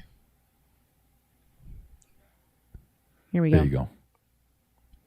All right. Maybe Wait, that's a little what bit are we saying is not hearsay? I thought Statements you that said are the not messages. hearsay. A statement that meets the following conditions is not hearsay. It was hearsay. They said it in the trial. Hang on. Okay. Okay. Is consistent with the declarant's testimony and the declarant He's reading denies having right made above the it statement or has forgotten, right here. or is consistent with the declarant's testimony and is offered to rebut the express implied charge that the declarant recently fabricated or acted in recent improper influence or motive in testifying. So then, wouldn't that mean that a bunch of this wasn't hearsay? So the issue with his I just want to make sure. Yeah. Would that mean that a bunch of this wasn't hearsay? So the opposing party, which down the line, like I said, they talked about this for about an hour and a half, and they discussed how if Lance was in court and he was giving his first party, giving his testimony as the opposing party, whatever, all of this would be fine. They had an issue with how the questions were being asked and that they were not allowed to cross-examine him. Mm-hmm. So that is why his video testimony would not be accepted in the main trial. And what I said to you is this entire preliminary hearing is under Utah's 1102. So they are allowed to just use hearsay. And No, so the you didn't judge, say when that. he You said most of it was hearsay, actually. Yeah, The it was. overwhelming majority. Well, I mean, I'm leaning now into my opinion that some scientific aspects, which they kept asserting, like the federal rule 403 or 402, some of those parts were quite Sounds scientific. like you're backtracking quite a bit. No, I'm not backtracking at all. What do you feel Okay. like let me help you. Where do you feel like I'm backtracking? It Well, literally was done under Utah's 1102. Yeah, nobody disputed that. Okay. What the dispute was is whether or not most of it was overwhelmingly hearsay. Yes, is that the case? it was. Yes, Okay. that's a fact. I'm not backtracking on that And at what all. are the things? How many times did you? I mean, Yeah. if you watch the Relay hearing, it's like they constantly. I'm 1102, 1102, 1102, 1102, That's true. 1102, and the reason for that is because it's allowed. I'm not saying it's illegal. It's allowed at this stage, but I'm just reminding you that when you're going to sit across from someone and your claim is going to be, "Where is your hard evidence? This is what I heard, and I agree with what I'm watching." You are watching the state put on a hearsay preliminary There's gonna be hearing, hearsay. and all of those things are not going to be allowed, right? Even when they got into witness statements and things of that nature. There's a reason why they swear you in and they say, "You swear to tell the truth, the whole truth. Did you, write things this are not in statement?" dispute. So it's the overwhelming majority of what you saw was hearsay because other people were representing other people's statements. They were saying they had conversations. We don't know where it came from. All allowed at this stage, okay? But it's hearsay. So But even a lot of that stuff may not fall under hearsay, under what we just read, right? But the evidence that you're speaking about, like when you say that we're going off vibes, you don't know Tyler Robinson, okay? His boyfriend is not 100% it was him. So I'm going back to your points that you made that this was overwhelming evidence for you. That doesn't make sense to me. Well, overwhelming just means You can't convincing. consider another option that there could have been hang another on. Do you white agree guy with me wearing that I- Converses on campus. Yeah, do you agree with me that I said that what overwhelming means to me is that it's just very convincing to me? Yeah, and I find it to be completely unconvincing. And that's fair. I Because understand that I you looked can at those find- blurry photos Yeah. that they presented and said, your statement on right now is that he's wearing Converses and he also that's just But crazy these aren't to me. the evidences that I find the most convincing. Well, you said that in your Twitter. That's not the only thing I've ever said on my Twitter about this case. Right, but the question that was asked of you was pretty direct. Yeah. Right? What did you find and this to is be... not an exhaustive list of all the things Well, that I that's find not what you said convincing. in the tweet. You can tweet longer, too. It's not like we're limited now to 240 characters anymore. So anything that I tweet and all other tweets that I've ever made are now excluded because I used the word overwhelming in this one. Well, they even wanted- though all of this information I've said so publicly over and over and over again is what informs my position for why I'm convinced on the case. That's bizarre to me. I feel like this is Andrew versus Andrew. Somebody asked you a question. What are the points that you find to be the most overwhelming? And you answered. You mean from that day, from that particular day of the hearing that I was responding to? This is something you find to be more overwhelming? Let me ask you that question. Yes, okay. that's what I was saying, Okay, go ahead. yes. Go on. What do you find to be more overwhelming? Yeah. Can we do this? Do we want to get into it, or do we want to do a quick ad break? Are you guys good to keep going, or I'm fine to keep going, but we can also. would you like to take a quick break? Doesn't or matter to me. All right. If we're going into a different topic, that may be another. Hold on. Let me not play this ad.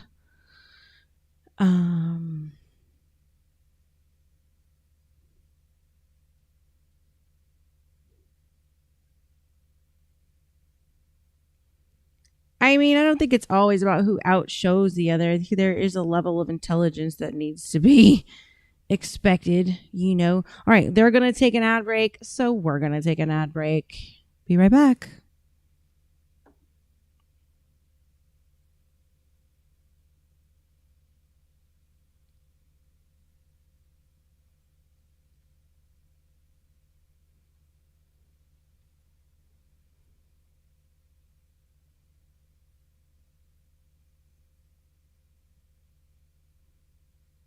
Access Med, powered by Trinova Health, is a revolutionary telehealth service that offers fast, free online evaluations and free home delivery of customized compounded medications, offering custom weight loss support, ivermectin therapy, hair restoration, cosmetic rejuvenation, custom ED treatments, and more. You can complete your visit in less than 10 minutes, and there's no subscriptions or recurring fees ever. We've made getting started easier than ever. Simply follow the link, choose the product or treatment you're interested in, and then complete a quick online evaluation. Within days, your custom meds will arrive at your door. Mention Rumble in the coupon code and get 10% off your first treatment.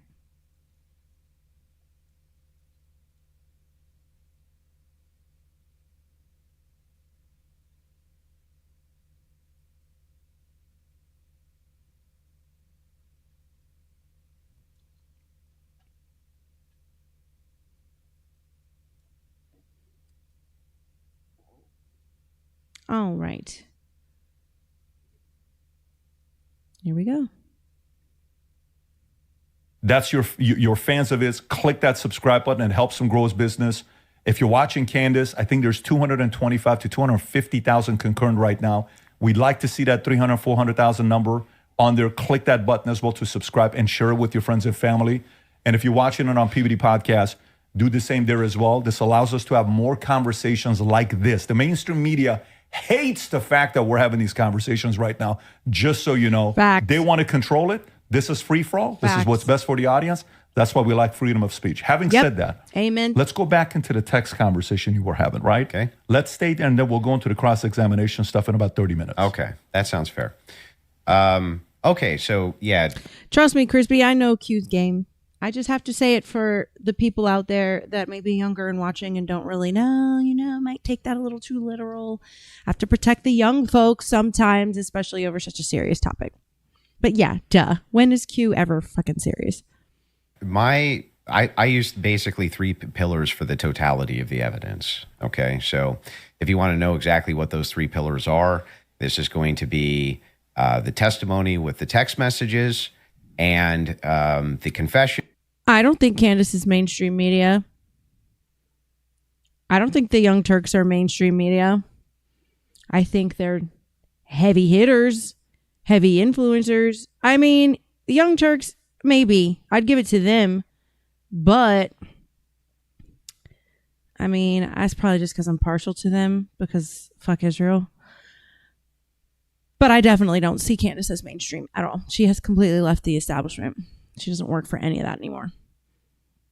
This is going to be the physical evidence, and this is going to be the totality of the summary of the case. Okay, so right now we're focusing on one of these pillars in my defense. In fact, mainstream media calls Candace demonic and crazy. My claims as well.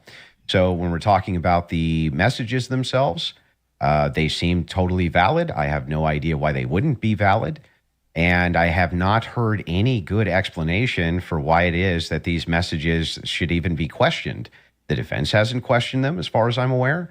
Nobody has actually questioned that these messages came from Robinson to date, except perhaps you and other people who are kind of in that camp. But why should I question these exactly? I'm not sure. Okay, so first let's just go over legally what the point is of a probative hearing. The defense is not putting on, they're not there to say Crispy, or to because argue I mean, or to defend. debating is about showing out. Obviously, you can't be meek and shy and meager, because like, if you don't have presence and conviction, no one's going to freaking take your side. But you also can't be a loudmouthed,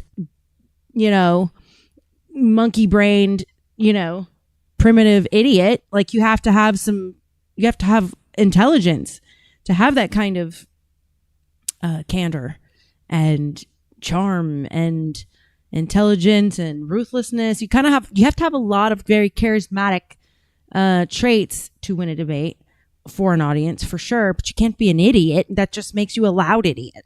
I mean, themselves at all. They have to address what is being presented by the state. Okay. So they're not here to then say, let me give you an explanation for these text messages. Agreed. The relevant portion of what the defense did do was actually before we got to the preliminary hearing. I had mentioned that it was initially supposed to be scheduled for some time in May. They asked for an extension. That reading through those filings of why they were requesting an extension and why I actually believe their extension should have been granted, because they did not receive discovery on their text messages. That was one of the reasons. There were many reasons why they wanted to have an extension, but this was crucial, right? So forget just the general sense that these messages feel off. And yes, you are allowed to have an intuition. You are allowed to have a sense and just go, this is very weird. We're being told this kid had like above a 4.0, Tyler Robinson. He wanted to get away. I mean, the text messages almost run head to head with themselves. Like, he wanted to get away with it. So he thought the best thing to do would be to text a full confession of what he did, down to what I didn't even remember, saying, yeah, and that's also me in the surveillance footage. It felt a little too on the nose. People have common sense. You just don't text message. But then we're also supposed to believe that he put a note. It's not mainstream media because she's not funded by mainstream media. She doesn't follow the mainstream narrative. She's not part of the mainstream cult. Candace didn't become the largest platform in podcasting until after Charlie died because of her investigation. And she was already kicked out of mainstream media because she stepped out of the Israel First movement close to 2 years ago now. note under because and burn this and get rid of the evidence, but don't worry about Anybody that. I'm who about to they text you a full vilify like confession. this That, and felt attack off. It like felt this weird off the ain't bat. mainstream. The manner in which they were Doesn't texting, mean we're they're told not he's popular. like Doesn't mean they're not popular with the people. Mainstream media is controlled by you know who's, the blue and white. gamer who's using a Dremel to carve expressions, catch fascists, but then suddenly he's writing like a 1700 Also, as a Helldivers novelist. player, he did actually get the 500K code correct.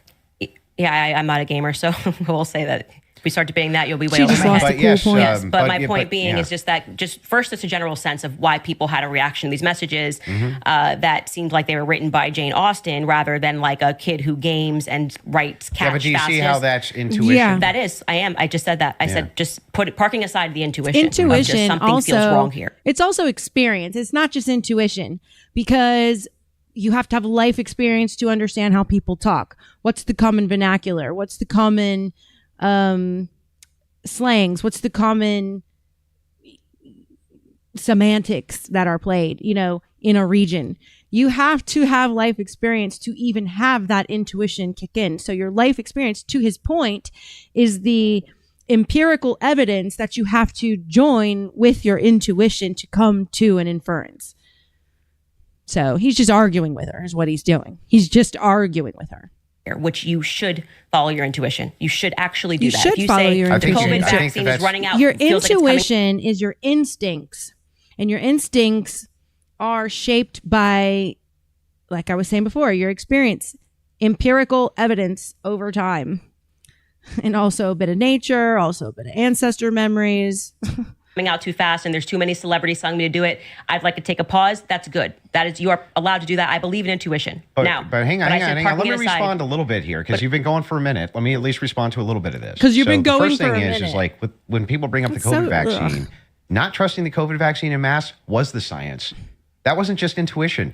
That was the science. There was tons of competing science. Now they tried to suppress it. That's true. But there was tons of competing science for why you shouldn't take a risky mRNA vaccine. And the masks and things science like they this. kept telling us was 100%. Now, when you're talking about It was- intuition, though, when you say trust your intuition, I'm actually giving a different message. You actually should be very wary about trusting just your intuition. What it is kind true of that a intuition freaking can be cyborg useful, is he? but it has. Are you even human? You should be very weary about trusting your intuition. No, you should fact check yourself, but you shouldn't be very weary of your intuition. That's bullshit. This person right here, that is an NPC.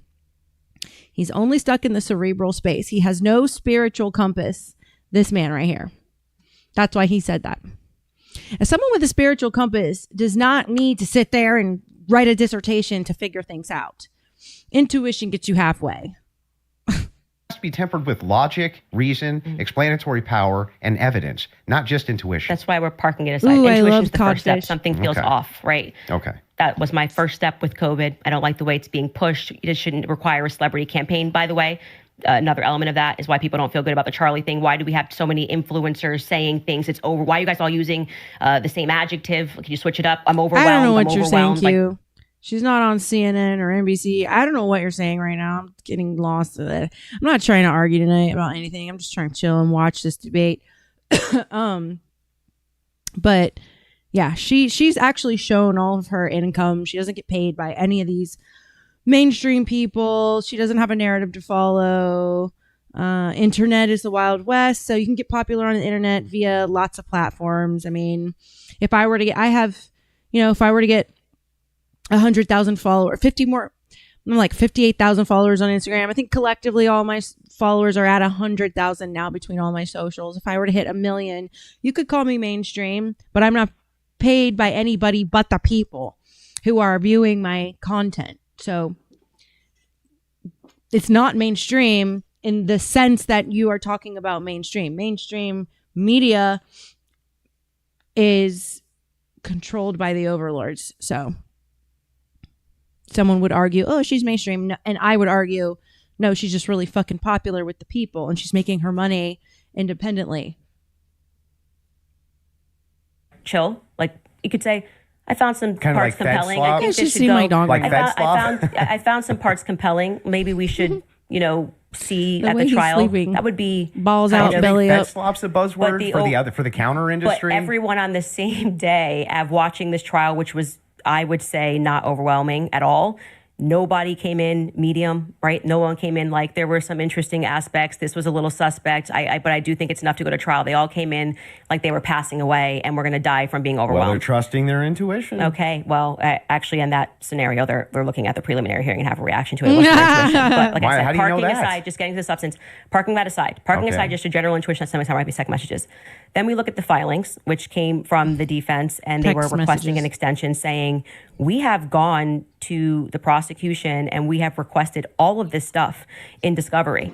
Yes, you are saying that you took Lance's phone, okay, and that you collected his phone on September 11th and that you sent it off or whatever. You took a picture of the text messages and we are being given these text messages to review.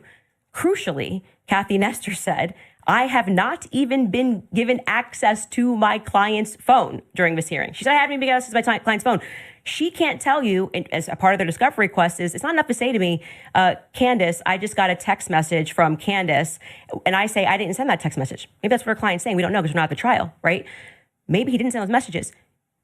Could there be someone who logged into his Discord? Could there be someone who logged in to his Apple? George could be sending text messages right now. We are married. He has every login that I have. And remember, he's up for a death sentence. So if I'm able to sow reasonable doubt with common sense, he may come during the trial and when they actually have to address these points, say, I did not write those messages. I was here. Lance, my boyfriend, was logged into my phone, logged into my Apple ID and my iCloud sending messages. I know that we have the capability because my husband does it. He has the capability to send messages from my phone. It is not convincing to the public when, for whatever reason, the FBI combined with the SBI, it was not the prosecution's fault. They made that clear during that hearing, would not allow them that discovery request to be able to see where did that message come from. Because you're saying my client was here, right? I want to know if that message actually was generated from his iPhone when he was waiting to retrieve his, rifle, hoping that the pooch doesn't have a bad sniffer, like just weird messages. I want to make sure that, yes, it was actually him. He was holding his phone and his boyfriend didn't just log in to his computer when he was home. Lance was his boyfriend. That is a crucial fact here. That discovery was not met by the time we got to preliminary hearing. So I remain Look, my daughter just made a frog bracelet. She made that in the time we've been on the show.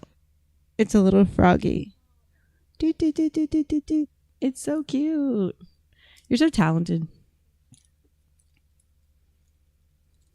That's cute.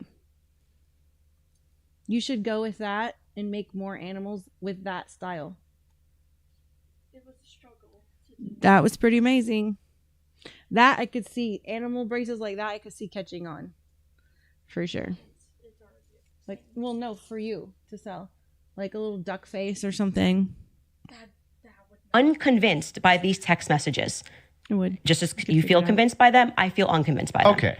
So then the idea here is the reason that you don't think that these are valid text messages, and you don't, right? It has not been proven that these messages are valid, and they don't sound valid to me. I don't think anyone, even if someone was selling like a, I don't know, pot on the corner, would be smarter than to write a full-fledged confession.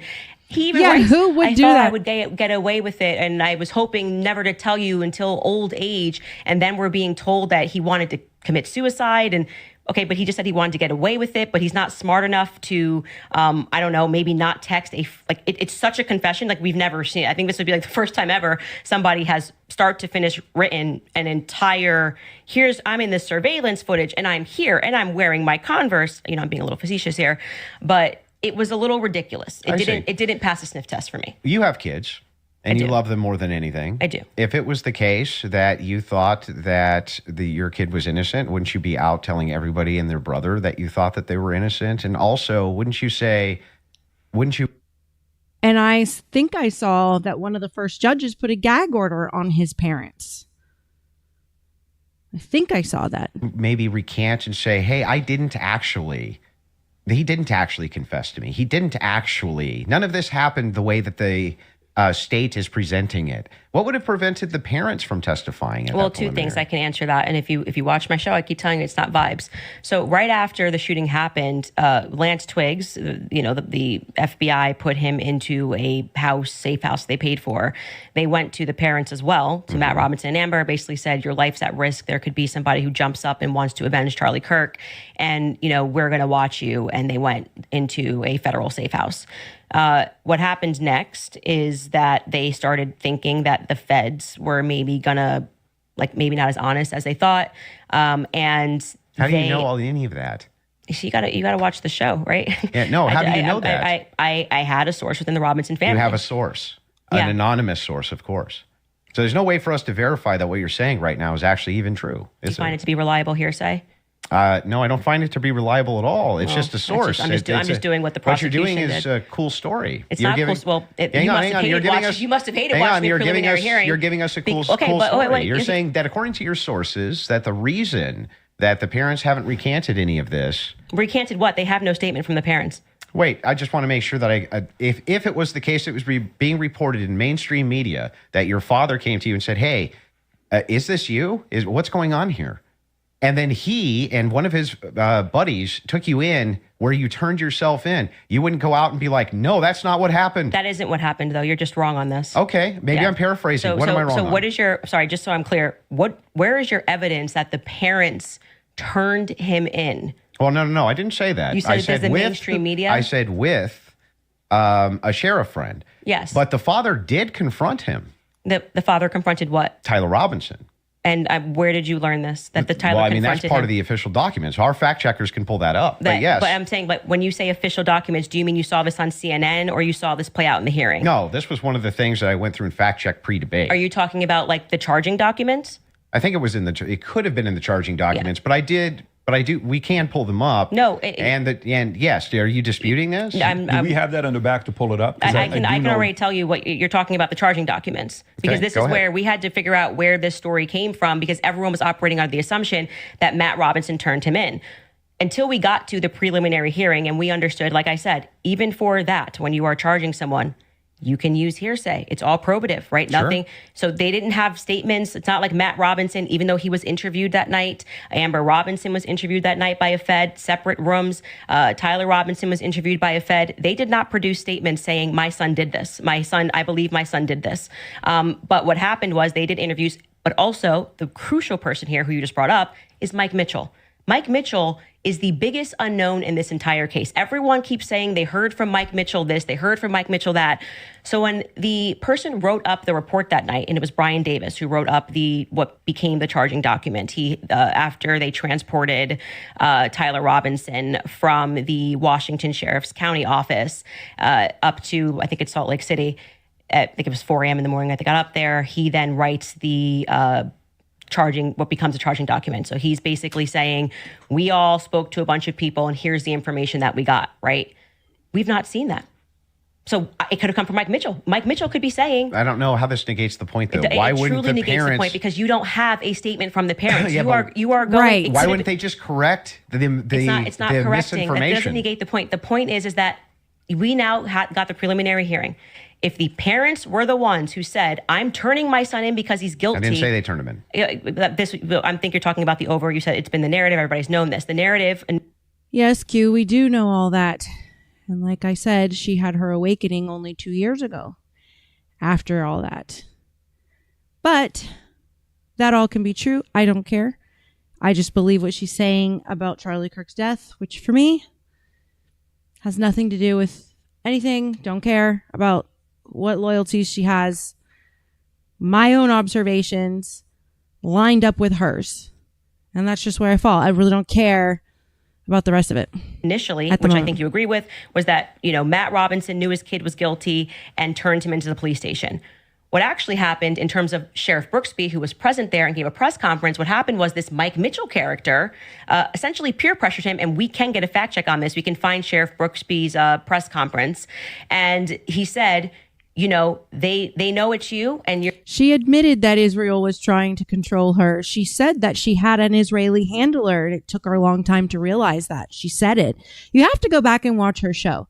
I think if you actually put the time to do that, you would kind of understand where I'm coming from, and I think you might change your opinion on her because she's very open about everything you're talking about, except for when it comes to her husband. She probably can't talk about that much. Who knows? But I don't really care about all that. I really don't fucking care, because what I care about is Ian Carroll and Baron Coleman. I really respect Baron Coleman. He trusts her, and their observations are the same things I observed independently in my own mind. So that is why when it comes to this particular situation, I watch Candace Owens. I think she's very smart. I think she's right over the target. And I think so is Baron Coleman and Ian Carroll. If this debate was happening on Baron Coleman's show, I would watch that. If this was happening on Ian Carroll's show, I'd watch that. Because the point is, somebody is letting this happen. She was really good friends with him, and I don't think everyone deserves a friend like her. She's not going to let this go. You're going to come in peaceably, or people are going to be banging down your door. He was Anyway, I'm done with that. Undercover cop, which I don't like that. I don't know what he did undercover. It's very hard to find anything about Mike Mitchell, but he worked with them for 20 plus years, the police officers. The reason why Tyler Robinson knew him was because he lived nearby and he was also his Boy Scout leader. How does this negate the parents could write this second? And by the way, if you had the evidence, I'm going to address that point. I'm just saying that your first point, which is that the parents did this. Yeah. We don't know that the parents. I didn't say that they did ever. It never happened. You're quoting the parents as having said. You said that Matt Robinson said that his kid was. Did you say involved? I don't want to misquote you. Confronted him about it. Confronted him. Yes. And I'm telling you that we have not seen any evidence that is true. Right. We can fact check that. Okay. Because we do have evidence that and I'm saying it's the charging doc, which could have been derived from a statement Mike Mitchell said. You guys understand what she's saying? What she's saying essentially is that when it comes to charging someone with a crime, you are allowed to use hearsay, but not in trial. Because everything when you're making a charge is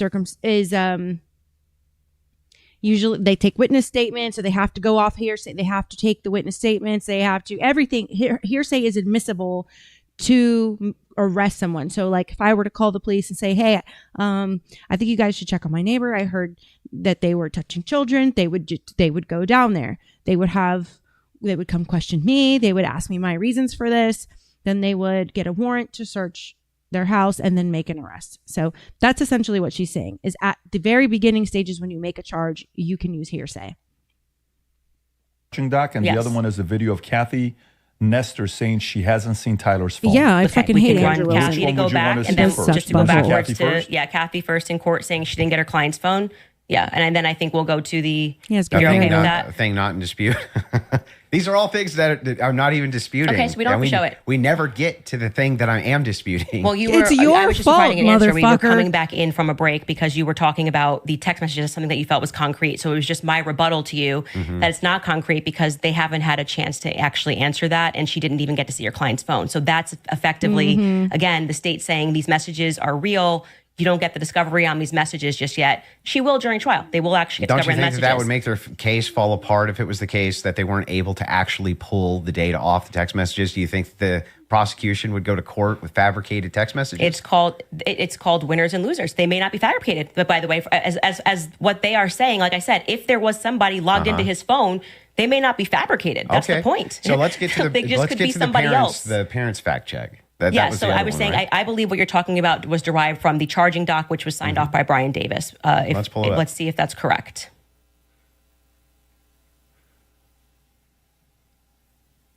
What are we looking at Robinson's mother explained that over the last year or so, I'm sorry. Can you zoom in a little bit? Is this the charging doc? I can't see it. Robinson's father reported that when his wife showed him the surveillance image of the suspected shooter in the news, he agreed that it looked like their son. He also believed that the rifle that police suspected the shooter used matched the rifle that was given to his son as a gift. As a result, Robinson's father contacted his son and asked him to send a photo of the rifle, which makes sense with the text messages. Robinson did not respond. However, Robinson's father spoke on the phone with Robinson. Robinson implied he planned to take his own life. Robinson's parents were able to convince him to meet at their home. Yes. So this is proving my point. This is from the charging document, correct? Yeah. So what I'm saying to you is that 3 people got interviewed on that night. Mike Mitchell got interviewed, Yeah. Amber Robinson got interviewed, and Matt Robinson got interviewed. Of the three of them, only one of them actually wrote a statement, which was referred to in this preliminary trial. He came in, I believe, in March, Mike Mitchell, and he wrote a statement, which I find to be very shady that they Got decided it. to bring. But why aren't the parents disputing that? No. Well, first off, That's the question First I've off, been asking. the parents are not going to ever play in court, play to the cameras in court when they have a legal team that is going to be advising them not to speak to the court because your son could go to prison But forever. they're playing to somebody else who's your source? I'm not going to address that. They're 'Cause playing to I don't- someone else I don't who's your think- I don't source, think but it's- won't go publicly tell the media yes. this is not true? Well, what I did not say to you that I just said I have a source, so I want to be very clear and take it from somebody who is involved and permanently sued. When I have to take my lawyer's advice, I mean, there's so many things that I want to respond to when people are speaking about. Yeah, but it's bizarre that they would utilize a source which would get the information to you, but wouldn't just go to the media and be like, actually, that's all wrong. I am telling you that you would nary find a lawyer who would advise you to go to the media. And speak. This mother, especially when your son is if I up thought for, that my kid was up for death. If I thought that my kid was in any way, shape, or form going to be up, you couldn't shut me up. Or my wife, she would be like, that's not true. That's ridiculous. There's no possible, that never happened. These people are lying through their teeth. They'd be public whether you like it or not. Yeah, that's for you and your wife. But when a judge issues a gag order in a case and your son is up for death, and your lawyers could be advising you that if you say anything, you could blow the case, you would have a more responsible consideration. I see. And we're speaking opinion here. You're like, well, I wouldn't care. I'd violate it, and I'd violate the judge's orders and see what would happen. But if you have a source, it seems like they're violating it with them. I'm not speaking to a source, but what I am saying to you is speaking just relevant to what this is. We have not seen any proof that statement that is included in this charging document. I think it is highly likely on the basis of the preliminary hearing that all came from Mike Mitchell. And Mike Mitchell would be a part, he's Based saying, on the statements of it's the parents. him saying, the parents told me this, the parents could dispute that. That's going to come down the line, right? They're going to be able to seat the parents. I will say this, putting together context clues, if the state had it on, 100% certainty that Matt Robinson and Amber Robinson said it, a 5-day preliminary hearing would be a good time to say we have enough evidence. And I can tell you why Matt Robinson made this statement, and here is his statement that he signed. That would have been a good time to present that evidence. That would also be be a good time for the defense to say that's just totally fabricated. No, it's not. It's the wrong time. Why couldn't they? That is completely the wrong time. Why couldn't they? Because what they're doing is they already said they didn't receive discovery. They literally can't. They literally can't because they can't. They did not You're receive saying that discovery. they didn't receive that information? No. They just received the text messages. But in order to... That's not the text messages. The probative information. Yeah, we're talking about the information that we just reviewed. That's not the text messages. They never presented it. The state never put it on. Yeah, they didn't. The defense could easily still have presented this. Yeah. No. They could have said they're no. No, they're not allowed to. Are you sure? In a preliminary hearing, yeah. the defense is engaging with whatever evidence the state decides to put on. They did not put this on as evidence. Brian Davis was up there. So they're not allowed to present anything? They're responding to the state's I'm asking, evidence. are they allowed to present anything? They are allowed to say... Like if there was a conspiracy that they could prove right then and there, would they present that in one of these hearings? No, it wouldn't be the right time for that. I disagree. I think It's that not they disagreement. I think that they not only could do it, but they would do it. In fact, when I talked in depth with my attorney, they said that's exactly, if you had actual evidence that there was fabrications by the feds, that's exactly when you would introduce that. So when in the document that they filed yesterday or a couple of days ago, the appropriate, like what you're doing at this stage of the hearing is the state is saying we have enough evidence that we think this needs to go forth to the trial. Hence the reason that there's this extraordinary, we allow hearsay because it doesn't really need to be perfect. It can be enough that we feel like we can move forward, right? And okay, I disagree with that in general when somebody's rotting in prison, but whatever. The next phase is for them to meet in court and for the defense to essentially present an argument to the state that says, we find this filing to be defective in and of itself. We don't even have to defend ourselves because you, the state, have enough, you know what the laws are on the book. Actually, that's not why, because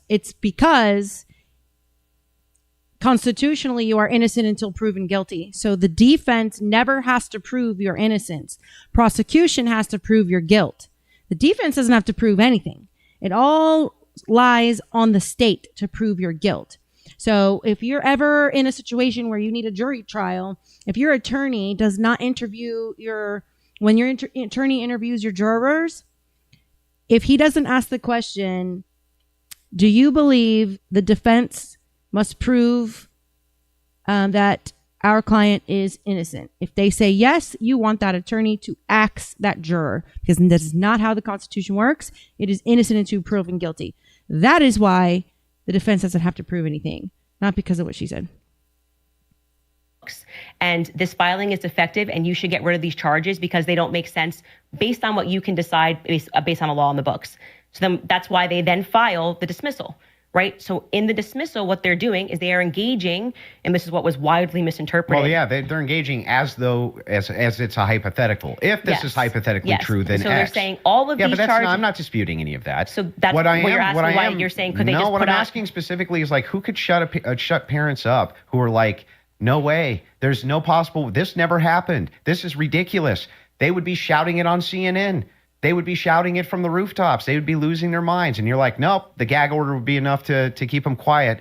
Not enough for them to talk to your source, but enough to keep them quiet. I think that's quite ridiculous. But I'll even concede this whole point to you. Let's just say maybe this was misconstrued, right? There's a little bit of reason to doubt it because we're still waiting for the evidence for trial. If that's the case, then why not take the same standard for the evidence that you present? You're just waiting for trial.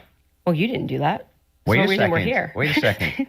I just want to make sure that I got this right. That's your argument to me, right? My argument to you is what? Your argument to me is that, hey, wait a second, Andrew. There's not enough here that convinces me, right? Well, that's actually my rebuttal to you, is that you are saying, why are people engaging in what you term to be conspiracy theories? No. I term it to be thinking. They're just thinking Ew, because they're Tootsie recognizing there are a Rolls. lot of holes in these stories and that this is not Actually strong love evidence, real right? Tootsie Rolls. This is the reason they're doing it. I'm explaining to you, this is the reason that they're doing it. I'm addressing what you view to be overwhelming evidence. And by the way, I want to be clear. That which convinces me. But thus far, every point that you've brought up, every point that you've brought up, did you feel like this is beyond a reasonable doubt? I mean, you realize remember what I said in my opening. Going to be it's not beyond a reasonable doubt. It's just what I find convincing is what I find overwhelming. So why are you so upset when people say they don't find it if convincing? If that was the limitation of the claims why are that you bouncing made, your if leg it was back? Just wait a second. There's a little bit of problems. There's some problems in this case that I have questions for that I want answers to. Nobody have a problem, actually. At least of all me. I would be the least likely person to have an issue with you, any of your fans, anybody saying. In fact, I've had tons of Discord calls about this. Why do you have an issue at all? Why do you give a fuck what she says? This would be the person that has the money and the interest. This person is clearly representing TPUSA and Israel and all that because he's the one with the interest. Like, let me just back that up just 1 second. Where are we at? We're at 1:18:38. So let's go to 1:18:16. Listen to that again. Wait a second. There's a little bit of problems. There's some problems in this case that I have questions for that I want answers to. Nobody have a problem, actually. At least of all me. I would be the least likely person to have an issue with you, any of your fans, anybody saying. In fact, I've had tons of Discord calls about this. Why do you care so much? Why are you here debating? Always been debating? clear. Of course, conspiracies exist. Some of them have way better evidence than others. But I've seen them myself. I know conspiracy. In fact, the federal government has hundreds of thousands of laws about conspiracies. They see them everywhere. We both know this, right? That's never what the problem is. The problem is when you make claims outside of, well, wait a second. I'm just questioning evidence here. I'm just questioning what the state's case is. You're allowed to question if the state is even telling you the truth. And you should question your government if they're telling you the truth. That's the whole point. The state has to prove the person's guilty. You don't just believe someone accusing someone of something. You have to prove it. So because of that need of proof, you are allowed to say to question if it's truthful, meaning it's possible the state can lie. They've done it many times, down to the local level in courts. It happens all the time. Kangaroo courts where judges are paid. It happens. All the jurors are intimidated. Jurors are paid. It happens all the time. And he's just being a company man for the entities that are perpetuating that the government is being truthful and we're the good guys, When you make claims outside of that, where you claim that there's good evidence or good standards, you should believe because, and then it turns out that it's all nonsense or it's wackadoo stuff or it makes no sense. And when we have a chance to cross-examine your evidence that you've presented, I'm going to show a lot of that. A lot of this conjecture that's based on literally nothing, that leads from no inferences whatsoever. Like you couldn't even infer it logically. That's the problem. The problem has never been whether or not you just said, there's not enough in this case so far until we get to the trial. I remain unconvinced. I'm sure there's tons of people who remain unconvinced yet until we get to the trial. I think that's fine. I think it's fine. You don't seem to be buying that she's unconvinced. That's never been my problem. My problem is the claims which are external to that. Okay. I'm not sure I really care if you have a problem with what I think in my own spare time. I don't understand this lecture that you just gave.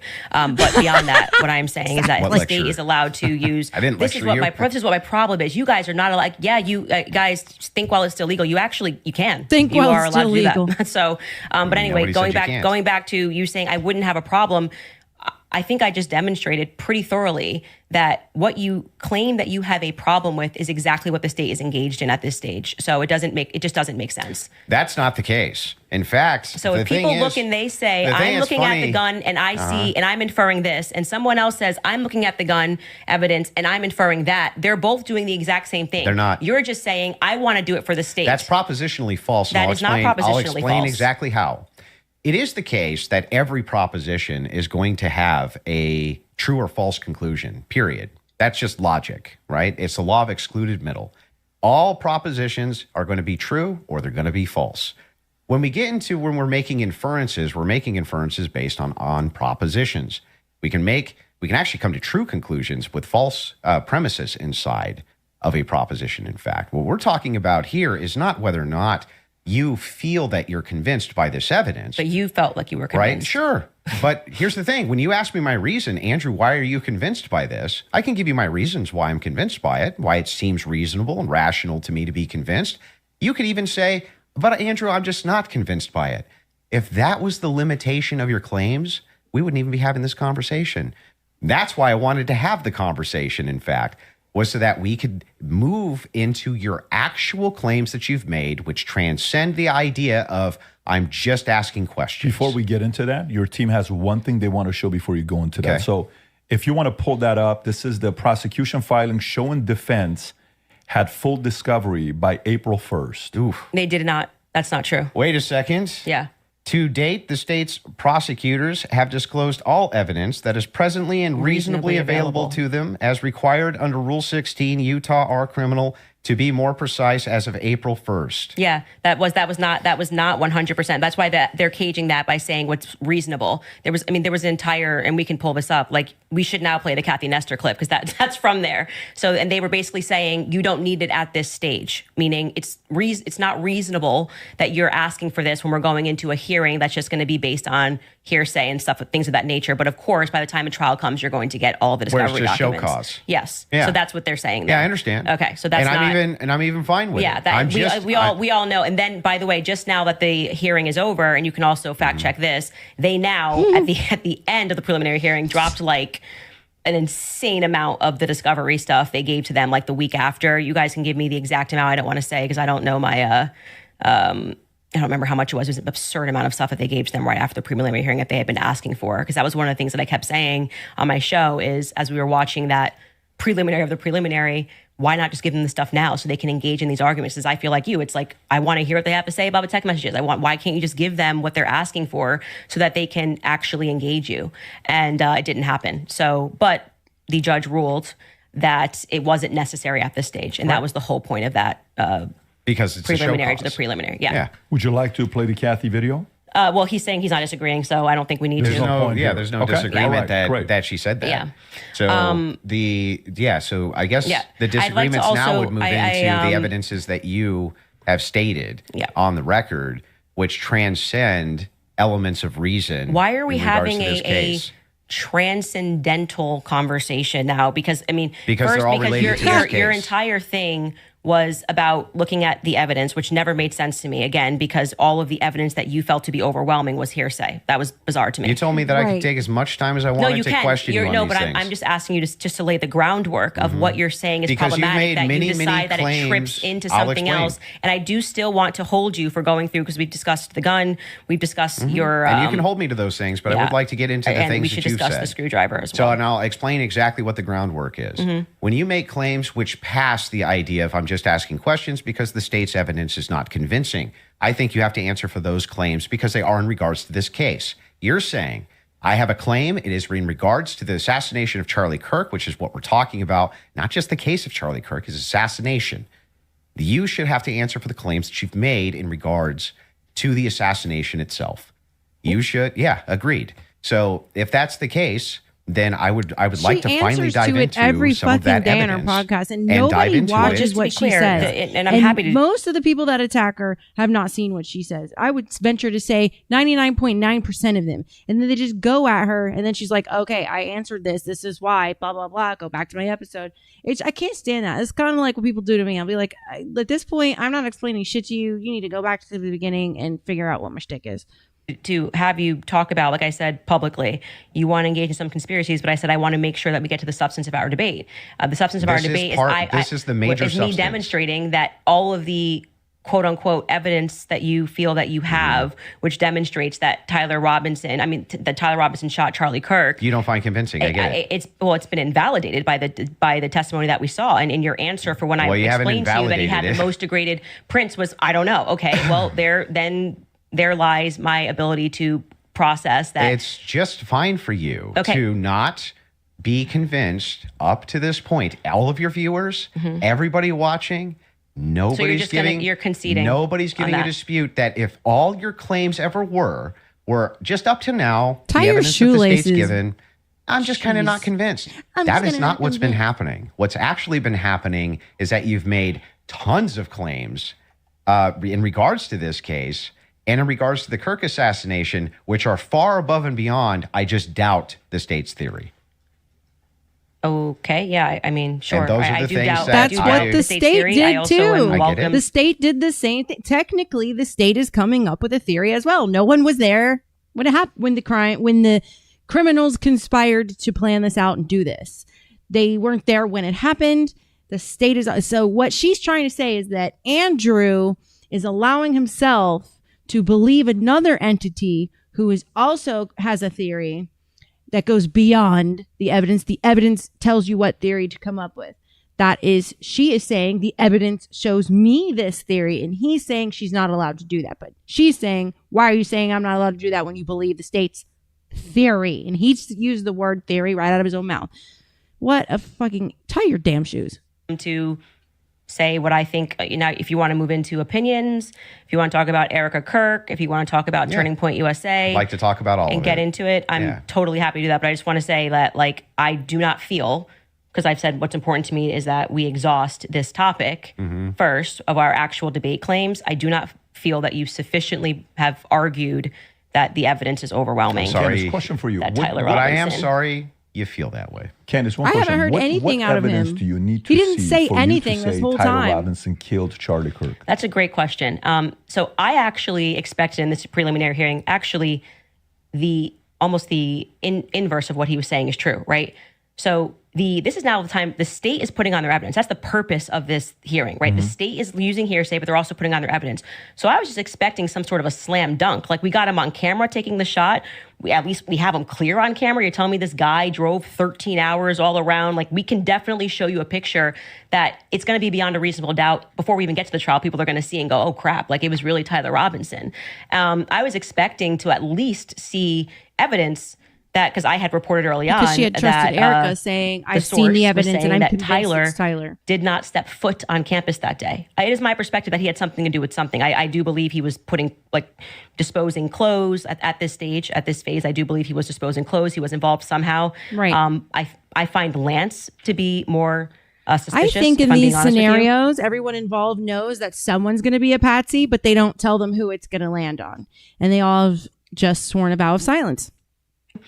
And also, like I said, the use immunity that was given to Lance by the feds, the fact that the feds didn't ask him any questions, the fact that I spoke with Lance Twiggs' family, and they were like, it's very weird that the feds are not asking him more questions. He's exactly the person that I would imagine to be involved in some stuff. Allegedly, I'll say allegedly.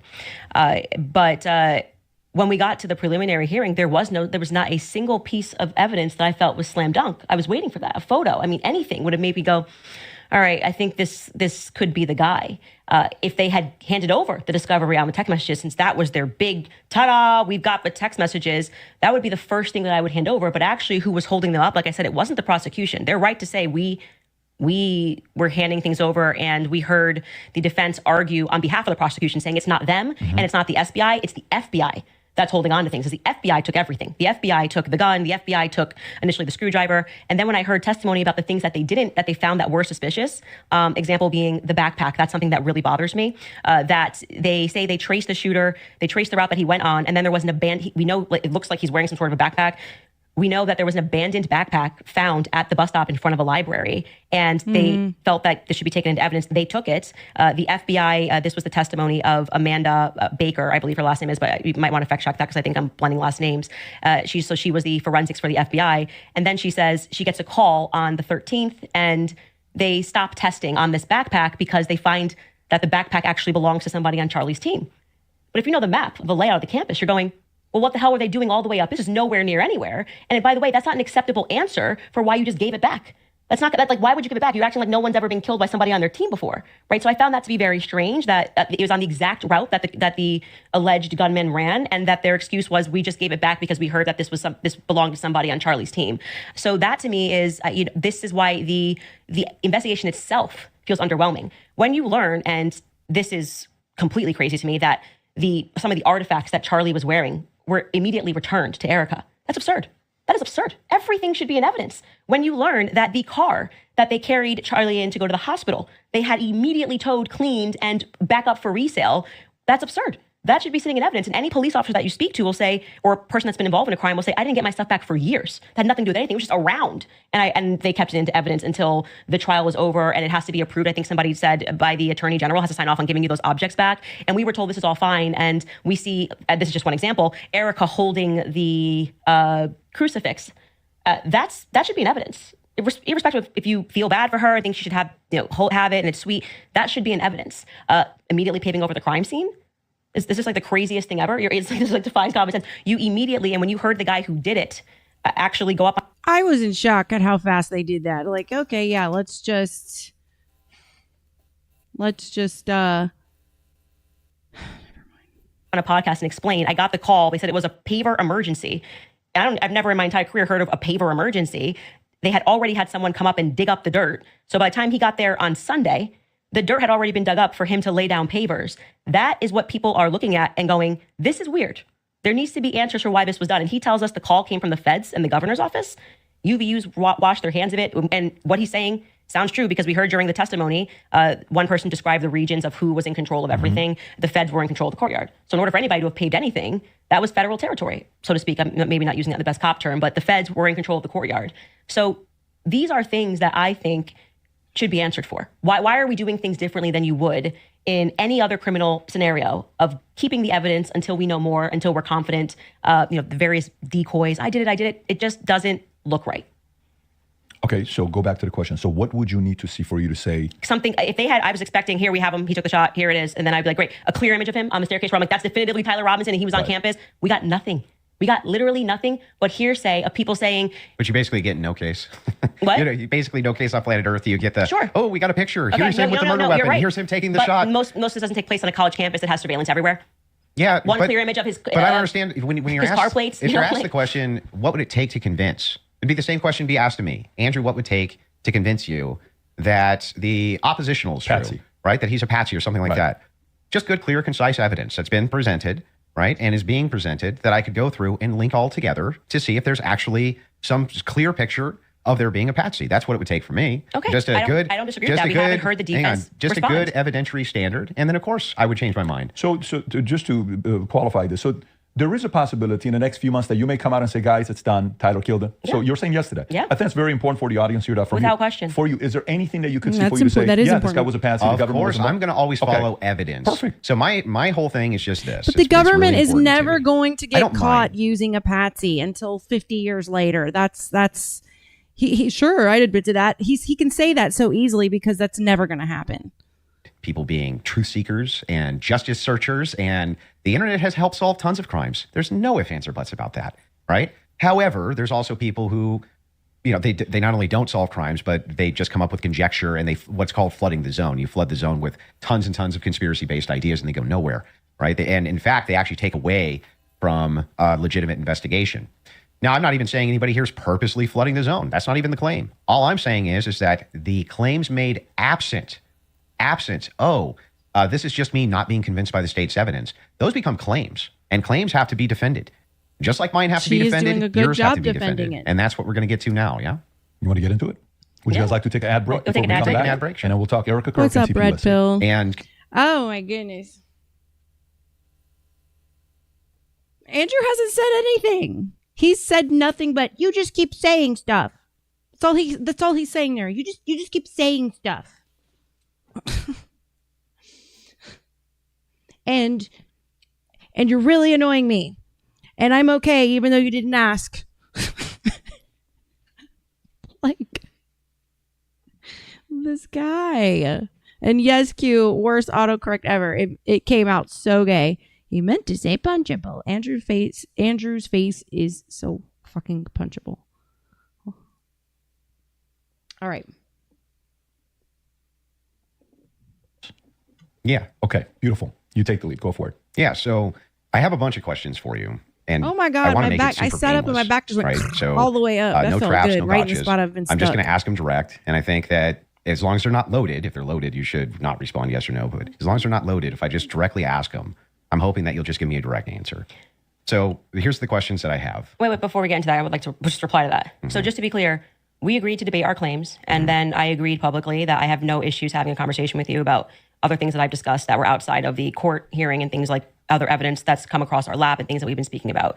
But I just do want to make it clear to viewers that for whatever reason, you think that you have a right to sort of depose me. I'm not deposing you. I just want to ask you some questions. You literally said that I want to be able to Well, question this is you. a meta conversation. Right, We're having but a meta okay, so debate. now we're transcending. Meta Okay, let's use the word- conversation. the word Yay. transcending.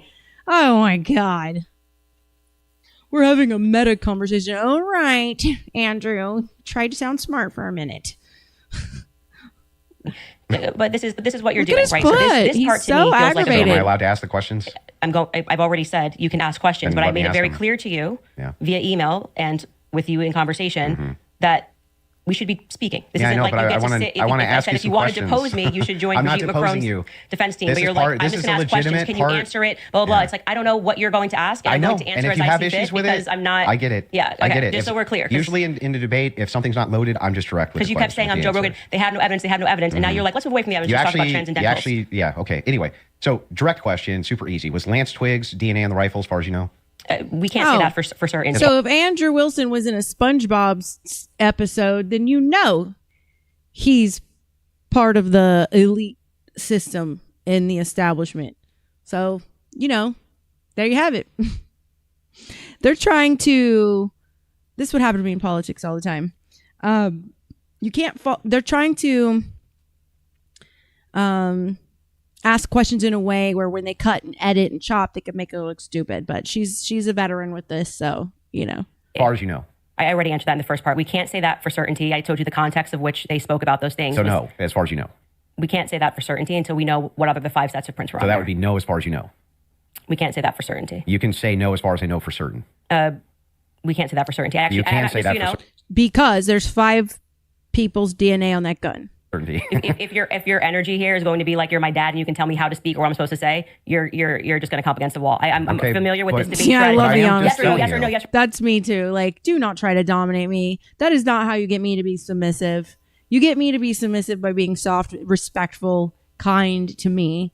Domination does not work because I will fucking buck back up. I don't like that shit. So I feel her energy, man. She's nice and calm though. She's not letting him run over her and get her emotional. He hasn't really said anything. He just keeps making emotional jabs at her. And she's saying pretty chill. Love it. No, we're not debating anymore. We're having a conversation. So I already addressed that in the first half of this about why. No, we're still definitely debating. This is still. No, it's not a debate.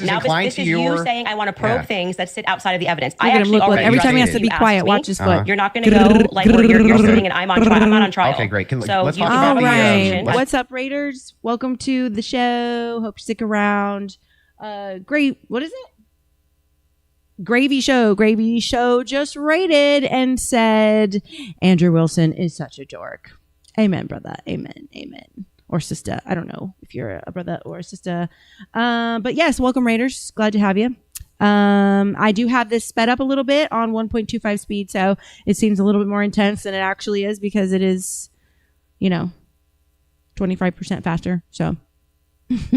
Let's talk about the French. Let's talk about the Foreign Legion. Sure. Was the Foreign Legion, do you believe, trying to kill you? Yes, that's why I reported it to the correct officials in government. That's what I was told, and I handed over that information to Tulsi Gabbard's office. What's your best piece of evidence for that? Well, it was positive evidence. It was told to me by somebody who is high up in the French government. I passed off that information to Tulsi Gabbard's office. I also passed it off to Trump's office, Donald Trump's office. And that's all I can tell you. I wouldn't be able to probe any evidence because I don't have the power to do that. I'm not the federal government. And I would also like to say that this becomes this other piece of what you do, which is when people say, I was told this, and this is the evidence that I have, and I'm willing to have that conversation and write the email to the correct government body that deals with this. Like, I can't hack into Emmanuel Macron's bank accounts and say whether or not the information. I agree. But then you go, well, where's your evidence? It's like, well, my evidence is that I reported it. I did the right thing that you're going to do. So if somebody calls and says, hey, Andrew, there's a viable death threat against you, and that person definitively has the rank to be able to tell you this, and you say, well, what I'm going to do now is I'm going to report that to the feds, and I go, what's your evidence? It's like, well, I got the information, and I gave the information that I got from who I got it to the right body of people. And that's what I did. Got it. Right. And what she's saying, what she's not finishing, is there would be court filings, there would be public filings showing that. I just want to make sure. So I'm not trying to showing her I just want to evidence. make sure I got it clear. And that's why I say I want to know what you're doing now, because this has always been the thing. Is like, we actually can't win on the overwhelming claim, so we're just going to go and bring up everything that I think can try to embarrass her.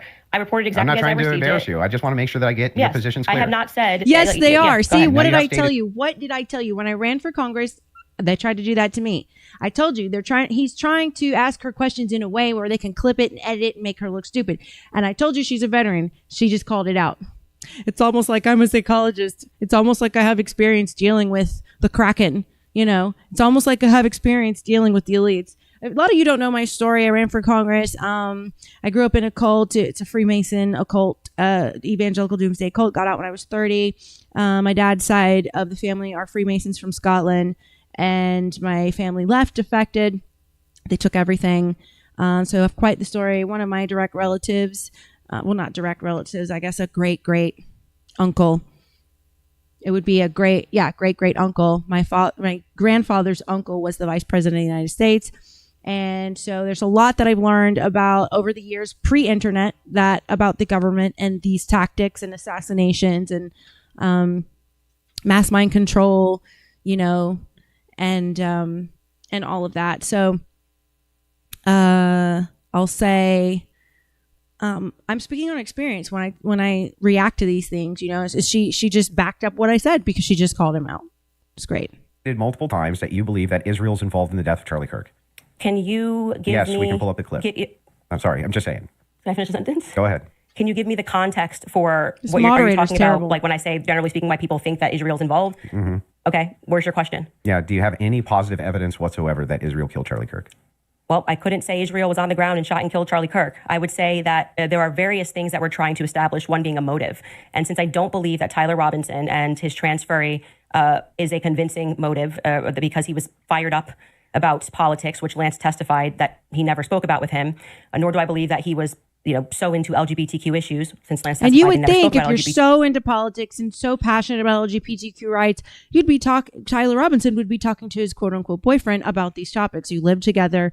This is topics that people who lay on the pillow together talk about. And he's saying they never talked about this. LGBTQ issues, that he stopped and ate at Chick-fil-A, which if you are into LGBTQ issues wouldn't be your lunch before you go kill Charlie Kirk for LGBTQ issues, because but do you have positive evidence? I'm answering the question as I feel like I want to answer it. Like I said, you don't get to for an hour and a half. But the question I'm asking is about positive evidence. I'm telling you that in any case, establishing a motive and I already explain this at the top of the Dude, show. he's like, this is but going the so reason why wrong. People find I Israel can't to be an dominate interesting her. question is because truthfully, Charlie's perspectives were changing on Israel. Sure. And he was starting to realize how much pressure was being put on not just our government to constantly fight their wars, but also being put on his organization personally. If people had come I out think and Charlie been honest about Kirk's that. assassination is more so about AI, the data centers, the PayPal mafia, and that Iran is a distraction, because it wasn't till after Donald Trump got shot at that he announced J.D. Vance, a Palantir protege, was his running mate. And I think that J.D. Vance, because of social engineering, moved in on Charlie Kirk before Palantir, Elon Musk, Bezos. They all promised J.D. Vance the presidency because he was one of the PayPal mafia boys. Elon Musk campaigned for Trump. He said, now you owe me. Trump got real resistant to Iran, Israel, and the AI stuff. They took a shot at him, missed, and said, next time we won't. So he put in J.D. Vance, who before becoming the running mate, probably moved in on Charlie because of social engineering and said, I'm your best friend. Charlie started pushing him to Trump. Trump announces that after the shot. Then Charlie steps away from the Israel movement. Of course, the PayPal mafia all goes back to Israel as well. And then Charlie Kirk got shot. Now, why all this is my theory? Well, I have a special episode coming for you, and it's taking me a long time to put together. But it has to do with the Antichrist, the Apocalypse, and the Matrix. And we'll say Mars. Rather than rabid claiming he never flinched and everybody's lying and this is not true, you would probably have people that just go, that's life. People change their opinions. I understand. And then there was the rabid, I mean, not even that. Everything was about trying to convince the public how much he liked it. So he then loved other Israel. than intuition, how you feel about things, do you have any evidence Israel was involved in killing Charlie Kirk? I have already said, and if you're watching my show in the context of what I said, this is the general sense of why people think Israel's involved. Nobody has made the claim that Israelis, there were also, obviously Ian Joe Carroll Kent. made the claim. Well, Joe Kent, who I think would have the right to assert it, noted that there were 12 Israeli cell phones on the ground that day. I think most people would like to probe that. Now, it could be maybe they were students, and they were Israeli students in Utah that day. But we'd like to probe that narrative because what we've seen after coming from the Israeli government, the Israeli prime minister, kind of denying that he did it, which wasn't really necessary. He was quite busy. The phone call that happened, which no one wants to discuss in the Hamptons the week prior, or not the week prior. I think it was around August 5th or 6th. Maybe Netanyahu the week prior offered Charlie Kirk a lot of money to take Turning Point to the next level in the Hamptons. When you go to the Hamptons, that's a bad day. You better agree with whatever it is. And he said no. And you don't get a lot of money for free. And again, the almost desperate lies about Charlie shifting opinion on Israel lead us to believe that there could be an Israeli angle in this. But we cannot say for certainty that Israel called the shots and this is how it happens. But it is definitively, I think, a thread that a lot of us would like to see. There's no positive evidence. Whatever you want to say, however positive, negative, however you want to say it. Well, positive evidence would just have a conversation. Material evidence and other evidences which would what point we've said you to is on our show is what we said, which is this feels like a conspiracy building. There's no reason to lie about these things, and yet people are lying. BB ain't acting right. The Hamptons thing was weird, and the way they tried to shove the Israel narrative down our throat immediately. I mean, the day he died, posting a picture of him with an American and Israeli AI'd photo on the president's feed doesn't feel right. So, do you have any evidence that Erica Kirk or TPUSA participated in the murder of Charlie Kirk? I've never said they participated in the murder of Charlie Kirk, so how could I say that I have evidence they participated in the murder of Charlie Kirk? Okay, so then you don't believe that they did. I never have said that statement, so I'm not going to get you to ask me personal questions about things that I've never said on record. Smart girl. Your team is sending She cannot be beat at the game of chess. Smart girl. You do not fall for it. That was a slippery slope, and she handled it like a fucking boss. Good job. saying they have a video they want to play. Okay, go ahead.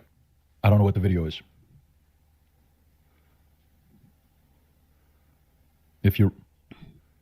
Yes, you said that there's a video you want to play that Candace said she has full confidence Israel was involved? Yep. Yeah. He said evidence that they killed him. I said this is why people think they're involvement. So If they have Involved. the clip. Yeah, they they can got play the the clip. clip. Yeah. They're referring to a clip. Yeah. Via whom?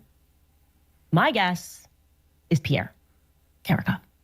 I think that there's a reason Pierre knew that Charlie was dead first. I think there's a reason he was a priority. How? Why? I think France and Israel are involved in Charlie Kirk's assassination. And I'm going to put that out there with full confidence. Okay. I also involvement. I understand. Yeah. So you think you with full confidence, you think that I think that Israel's France involved. and Israel. Yeah, I mean, the person that gave me that thing that I reported said that French Foreign Legion were on the ground that day. Mm-hmm. Again, this would be at a professional limitation for me to then go and probe that information that I handed over. I can't do that. I'm not But the you don't United have States any government. positive evidence of Okay, that, okay. right? Liz, I don't. Can you just stop? It's actually just like annoying to hear you keep saying positive evidence. I've just asked me what I think, and I just tell you, yes, I think they are that's involved. a claim. She's so No, I honest. It's said, really here's annoying. Here's what I think. I have every right think- to ask you about your claim, Yeah, but and if there's I said- positive evidence in for your this statement, claim. She's I literally not just the said, police I and has think, no and I access. am allowed to think. Yeah, And you you're keep allowed to saying, think, do you have but you're making positive a evidence? claim. I have tons of positive evidence that I'm allowed to think. Yes. I agree. You're allowed to think. Okay. So, Nobody's disputing whether or not yeah, Candace but Owens is allowed to think. What I'm asking is if you have what's your issue then? positive What is your issue with the statement? evidence. I think that Israel is involved. That's I not do. what. That's not just what you said. You said I did that say I it's with think. it's with full confidence. Yes. No, That you think that if let's you not have full forget what he confidence- said. When you think. But He if I said, said- for instance, Why do you make the claim that, or something like that? Basically, that Israel killed Charlie. The key word there is killed. She said, no. I said, I think they're involved. The same way she thinks Tyler Robinson is involved, but didn't necessarily kill Charlie Kirk. I think I'm going to be late to work. Right, with full confidence. I would say my evidence for that is that I'm 20 minutes away and I need to be there in 5. Andrew. That's how you would know whether or not you had full I'm just gonna confidence. tell you something. Hang on, let me finish. Sure. If it was the case that I said I have full confidence I'm going to be late to work, I would say my evidence that I'm going to be is that work is 20 minutes away, right, and I have to be there in 5. So I have full confidence. That's why I would think that. So I'm asking, if you think that Israel and France were involved in the assassination of Charlie Kirk, and you say with full confidence, I'm just asking for the evidence, or at least walk me through the mindset of why it is that you could think that with I actually evidence. don't have to walk you through why I think. I can give you something that I think with full confidence. I think with full confidence that you lost the substance of this debate, and now Yeah. you're moving toward things that I have said that I think, which I can do. I'm allowed pertinent to to think this debate. It's not exactly pertinent to this It's debate. 100% pertinent. It's not pertinent because our debate These are claims made about Charlie Kirk's assassination. That's the complete But substance of the debate. actually, Her point is, you're not entitled to know what I think about. But what you are entitled to debate is what I have said. And what I have said is that I think they're involved. Didn't say that they killed him. And I'm not going to answer you on what I think about in between my statements. would you like to remind him of what our debate claims actually were? And would you like to remind you said I could ask you about any of these things I to my said heart's feel content? free, but you do not get to structure how I'm allowed to reply or ask me I'm why not you're allowed structuring to how you're think. allowed to reply. I'm just asking you direct questions. I have full confidence that you do not feel that you represented your claim well. And so now what you came That's prepared nice. I to just do is wanna to know- present yourself like a professor of I fallacies. just want to know. And to say, you're not allowed to say that. You can't. It's You my can say podcast. whatever you want. Well, I Nobody's said it. disputing that. It I'm seems asking- like you are disputing I'm it. asking I think that specifically when this why is you all think said that. and done, I've already explained to you. I explained at the beginning of this why I think Israel is ultimately going France. to be proven to have involvement in this. I just explained to you in the middle, and now you're wanting me to structure the sentence or provide evidence. You don't have to. You're just allowed to think. And I've explained to you my thought process. I don't need to structure it in a sentence. If you feel like a professor today, you picked the wrong day. Don't you think that like tens of thousands or hundreds of thousands of people would want She's to know such a what smart Candace ass. Owens' positive evidence for why it is No, I that don't. Israel and France were involved in the most traumatic public assassination of Gen Z's lifetime is? Gen That's Z. why they watch my podcast.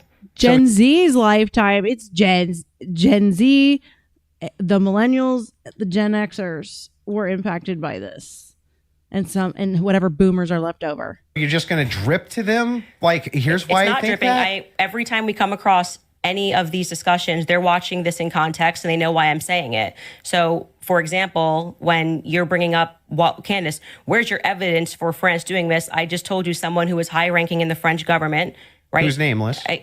Of course. Of course. Of course. Of course. But So there's good reason to so it's not doubt a conspiracy, though, if I then took it to the federal government. Like, you can't just go out there making a claim to the federal government. You get in trouble for making false statements and things of that nature. So, and then you go, well, I'm going to probe that. Well, how can you probe that? This happened I to can me. ask you, well, This that's is not my what I'm probing podcast. specifically. This is my podcast. I am sharing my life and my experiences and what has happened to me. Mm-hmm. And you're basically coming in like you're going to, regulate how I'm allowed to say Nope, it, if I'm I'm, not allowed trying to to regulate say it. anything. I'm asking you're, very you're pertinent sounding a bit questions. like a professor trying to regulate and say, Candace, You sound She's very like a defensive. honey badger. She will not stop. She's like, you are not gonna fucking dominate me, bitch. and like you just don't want to answer questions. I did answer your question 3 You times. I just didn't literally- say it in the way that you wanted me You to just say kind it. of obfuscate and you run away from it. But I would like for you to let's actually just go focus through every on it. clip I've that you seen guys have lots of prepared because obfuscating by it's pretty. I think with full confidence, people will recognize the strategy that you're trying to employ. So let's get to the next clip you have prepared. Sure, they can pull up whatever clips whatever they want. it is that you guys have prepared. So let's go. But I would still. On this point, I just want to make sure that you have full confidence that France and Israel were involved in the assassination of Charlie Kirk. I think in and the you end, have no evidence for it at all that you'll give us. Well, I already did tell you where it came from. Like I said, I can explain it to you. I can't understand Did it that for same you. So if higher you up need to- tell you if that need he was to- going to kill, or that France killed Charlie Kirk, or just that you were in danger? They said that the French Foreign Legion was involved and on the ground that day. I've already said that. You just don't like hearing it. No, Candace, just out of curiosity, Yes. when you pass down that message to a Tulsi or Trump, Tulsi's office, yes. Tulsi's office, are you giving them who told you that, or you're just saying, here's what I heard from And somebody? I have this information. Sure. And of course, if they wanted to open a file on it, which I thought was quite mysterious, that Trump's office never got back to us. It was kind of weird about maybe they're not the correct office to. I did receive a response from Tulsi Gabbard's office, but I don't think there was ever any investigation into what I Got said. it. So the call was, hey, I've been Emailed. told the email. Yes. Email was, I've been told I have somebody information, that the French Foreign Legion was on the ground during Charlie's assassination, and that, I mean, it was a lot of information, but Well, you didn't give specifics who it was from. not in the first email because I figured they would like. Perfect. Yeah. So if they do contact you, 100, are you yes. comfortable giving 100% who it is?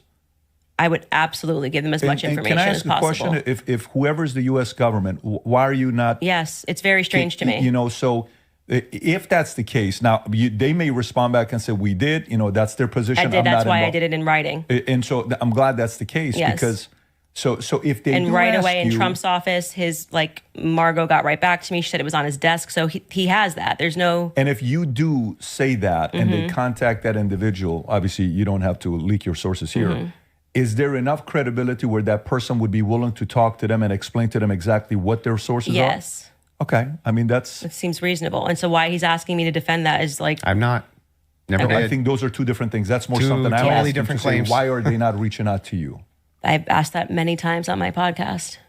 What do you think about that, Andrew? What?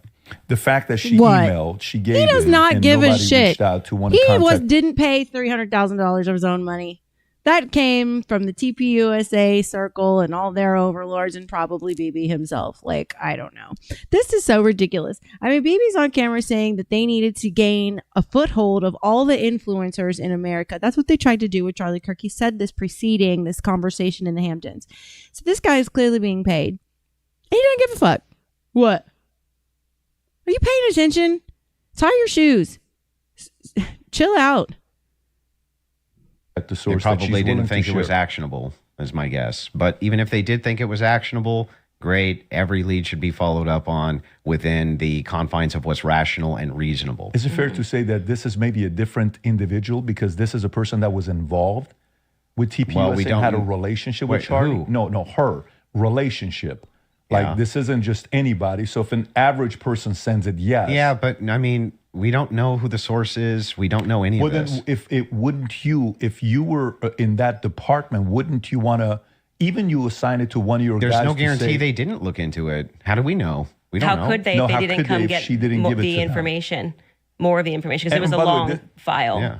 This is a separate, this has Did got you nothing send to them do the with the guy's debate. name? This is more on Well, I sent the email, assuming that's you kept saying like you go and you make a report. You think they're going to come back to you and say, "Hey, what's more information? We're investigating this," and that didn't happen, and which is what I raised. No, I I'm found asking, that, did you send them the especially source of because the this was at a claim? time where they were saying that they wanted to explore every possible lead. I even texted Dan Bongino. But did you- So actually, it was three offices. Let me ask the one question and then executive I'm gonna come to office, you. Dan Bongino, Yeah. and they were all told to Tulsi stand Gabbard's down. office. Okay, so a follow up to that is the following. If they contact you to say is that specifically to the French government or Israel's involvement in the killing of Charlie Kirk? That wasn't about Those Israel. Those are two separate things. That wasn't about Israel. Okay, It was they were saying the French foreign, that person as a part of it was saying that it was the French Foreign Legion that was on the ground that day. So I'm surprised they haven't called you. Then I find that to be very strange too. I do as well. Because who would want to make a report? Like, I mean, I've never made a report with the federal government. Let me just ask one question. Let me just ask one question, and I'm going to bring it to you. Sure. The question is in regards to, I've not seen that He's clip. pissed so I'm because seeing it he's now. like, I paid $300,000. I'm full confidence. I believe that Israel French was involved. Is that also based on a source that somebody I swear told someone you? just walked behind me. But no one did. Whoa. That Israel was involved in the assassination of Charlie Kirk, or is that a gut feeling? So in terms of Israel, I mean, what I've said is what I publicly have said here. I do think that at the end of this, we are going to find that Israel was involved. I do. Now, in terms of any of the hard evidence that's been presented, I think this has been a huge problem that a lot of us have had is that they won't even explore anything else that was going on in Charlie's life personally. So if we're not satisfied that Tyler Robinson did this in any way, then every alternative theory should be explored. Other evidence should be brought forward. We've done that in our capacity. Like when people keep saying she has no evidence, it's kind of crazy. I think we've broken like more stories than any news source in the world. I mean, down to pictures, details, police officers, what the dog's name was, because we're not the only people that believe there's a conspiracy here. The police officers that were involved, the many police, sheriff's offices, that were departments that were involved that day, all believe that there was a conspiracy. Down to the U.S. Marshals believe there was a conspiracy. They were, my sources at the U.S. Marshals were saying they were basically sent on a wild goose chase that day. But do you see how you say my sources? You're not allowed to have sources. Well, like the thing is funny. So is CNN allowed to have Well, sources? hang on. I have I guess he doesn't understand sources. journalism. Investigative journalism, you're allowed, protected by law, to keep sources anonymous. That claim, none of that's true. In fact, my sources claim that her sources are lying. My sources claim that none of them believe that there's a conspiracy. My sources claim all of them really think that Tyler Robinson was a lone gunman. If I just said that as hypothetical, wouldn't you say, what? Yeah, I think what probably adds weight is like then when I drop photos of the car that no one was supposed to see, people go, okay, her sources are legit. So, and then when what I say is then proven in court and nobody knew those things, people are recognizing that my sources are legit. When I say Charlie was scared in the last days, and then I dropped the text message, which you've just learned about a couple of weeks ago, of him saying he was leaving the pro-Israel cause when everyone was lying about that, then they say, I think Candace. Crispy, you saw that? I swear to you, a fucking ghost just walked by me. And considering what we're talking about, and considering my spiritual talents, that was crazy. Yeah. The sources are legit. So I think what's happened is I've actually built up a rapport with my audience that it's not vibes and dreams. And that's why they keep watching my content, because like, for example, when I just the other day released the content of the shooter on the roof doing the lateral crawl, then they're going, I don't think these are just vibes. It seems like Candace's sources are legit. So I've proven myself in the market. I know who I'm it not is. sure I just that don't would want to say. legitimize your sources as being legitimate when it comes to the idea that, they all believe that there's a conspiracy going on, which is actually what your claim is now. How would that actually? Hang on. I'm almost done. How would that? Talking to PVD. How would that legitimize? Well, it's not his debate. How would it legitimize these sources? That even if it's the case that you get some court footage or some things like this, why would it legitimize that your sources are telling you all the marshals believe it's a conspiracy? He says his S is like this, real pretentious, like we're just straight at yacht club. Look at his face. He talks like this. He is so aggravated. But the police believe it's a conspiracy. Everybody believes it. How would that legitimize any of that? Well, what I am saying to you, and you are not forced to believe it. So let me just explain what I was answering here, and I think that you understood what I was saying. Is I have, because people trust me, compiled a lot of information and presented it to the public, and this information has been proven true. We've presented photos, we have presented videos, never before seen stuff. The public has never seen it. And so what that does is your audience goes, okay, when she says that she has these sources, clearly she's telling the truth. Now, Whether you would then go, well, I'm going to believe her when she says they think that there's a conspiracy, that's up to you. You cannot watch my content. I'm not here to tell you that you have to watch my content or believe everything I'm saying. Well, don't you think questioners should get questioned as well? By who? I'm not committing a crime, am I? By just like Well, saying what I think aren't most of the people you ask questions of not actually committing crimes? But what do you mean they should answer questions where? Like at a police station? Like no, what are you just saying? like if you want people to come in and answer questions for you. I have questions about this in the investigation. I have questions about this. I have questions about that. You want them to answer your questions. Doesn't it seem totally fair that you answer back the questions people have for you? Well, they're not answering our questions. So it's also fair that they don't answer them. So you're That's why I okay. said So I just Andrew wanna, Colvett should be in this chair. He's not. but Can't beat her at chess. isn't that a double standard? No, it's not because he's not doing it. Yeah, but what that would still be a double standard. If you're He's talking about a requesting that he hypothetical that does doesn't do it, exist. then that seems to infer that you think he owes you answers. Oh, so inferences are allowed again? And they never weren't. So that seems to infer that you Very think that he owes good. you answers. If that's the case, then don't you owe answers? Yeah, well, I feel like I'm answering your questions and his questions about, I'm talking about Andrew Colbert. His position is he's a spokesperson for Turning Point USA. So when the crowd turns against Turning Point USA on the basis of a lack of information or because there has been, I don't know, seeds sown of distrust, I would imagine, and forget answering my questions because it doesn't need to be me. But aren't you sowing a lot of those seeds of distrust? Well, I think they're doing a pretty good job themselves, if I'm being honest. Right, You can blame no it on shit. Candace all you want. Well, people love to do that. The thing is funny is people like, act like I'm I think ground their zero. PR, I'll be fair with you. Ground zero of people not trusting Turning Point USA. I think that there was some actually PR kind of there. last. I think there was some She PR isn't there. ground Sure, they zero. could have done better. Absolutely. I'm not disputing any of that. One thing, though, that I want to just directly ask you is, do you actually believe that anybody in TPUSA or Erica Kirk or Erica actually participated, had foreknowledge of, or facilitated the murder we of go. Charlie Kirk? I'm not going to get myself into a legal pickle here. Right. Everything I've said is on my podcast. Right. How I would that think get you in a legal I think pickle? firmly that if I was the investigating officers, Right. I would seat them all and I would ask questions. I Because would, at that's this very phase. smart to do. I would. I would ask everyone. Okay, So what does using that mean? hypothetical, Does that mean that you do think so? I think it was not a sufficient investigation into what we know to be true of 80% of homicides. It's usually conducted by someone you know, right? And the fact that that was never even considered, that like I said earlier, the backpack was returned. How do you know that was never considered? Because they Also, I'm putting my forensic psychologist hat on for you guys right here. When it comes to murder for hires, it is 99% of the time the spouse.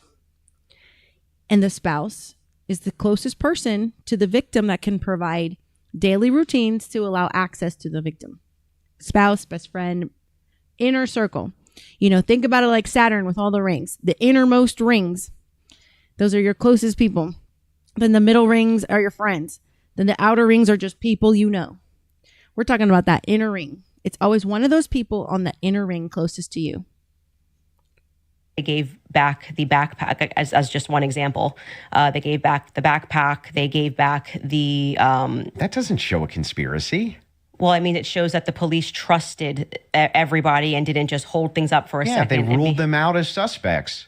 That quickly. I'm not comfortable with that investigation. It's a pretty big organization. There's a $100 million incentive. People, this is What $100 million incentive? what I'm saying is his organization, it had grown to, I think it was 100 million. Plus per year. Yeah, per year. If that's something you want to factor Yeah, in, but that's what was fine. the- Your what- team wants to play a video, if you don't mind. Yeah, There's a video they want to play of Candace said it's impossible to not believe Erica's complicit. If you guys want to play that video.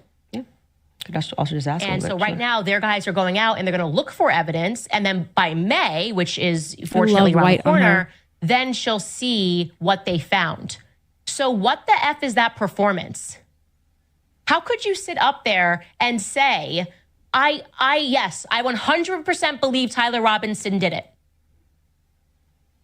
That right there is why it is impossible for me to think that Erica Kirk is not complicit somehow. Because what? Those two thoughts actually don't even follow. How would it be the case that even if Erica Kirk Because they did didn't believe play the that Tyler Robinson the whole was episode. 100% responsible for the death of Charlie Kirk, let's just say she believed it with every fiber of her being, believed all the evidence, because she did. She just actually did.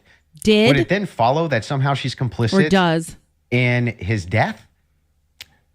I didn't say complicit in death. You added those two words. Okay, so what's she complicit in? Yes. So sowing this narrative that Tyler Robinson is guilty. So you're chopping up clips. Like I said, you didn't have the confidence to come in well, and tell debate. me. So What now does you're that mean? chopping What it does up. complicit mean? We are showing a clip of her on Barry Weiss, which I can't remember the date that she did that interview. And Erica, when she is asked, "Are you one? You know, do you feel with 100% certainty that Tyler Robinson did this?" And she says, "I do." Then again, context matters. I sit down with Erica for 4 hours under the assumption that she had some evidence, right? Like I'm like, I actually, this is why I did not engage in any like Erica, everyone's questioning what she's wearing and all this stuff. I was like, I'm going to wait here because I don't know, just it feels weird to think that, did I think that some of her mannerisms were weird and stuff like that? Yeah, but that's not, you can't convict somebody on weird mannerisms. And then when I sat down with her and I was expecting for her to say, well, you know, I'm obviously the victim on the case and we got to see the shot, you know, taken or this or that, whatever it is. Great. You know, that's why she has that much confidence 2 months ago. And when I sat down with her, it was nothing. It was nothing. Okay. So this is a conversation. How would that make her complicit? Complicit. And again, you said complicit in the death of Charlie Kirk. Complicit in what? Yeah. Well, if you let me finish my sentence, I could tell you that. But my point being is that then you take a look at this and you go, okay, well, this is weird. Wait a minute. Why would you have this confidence? Let me pause this. Okay. 2:05:31. Let's go back to her clip. 2:05:31. And did it. That right there is why it is impossible for me to think that Erica Kirk is not complicit somehow. Because what? Okay, she said complicit. Those two thoughts actually somehow. don't even follow. All right, how here would we it go. be the case that even if Erica Kirk did believe that Tyler Robinson was 100% responsible for the death of Charlie Kirk, let's just say she believed it with every fiber of her being, believed all the evidence, because she did. She just actually did. Would it then follow that somehow she's complicit in his death? Yeah. Words matter, folks. Words fucking matter.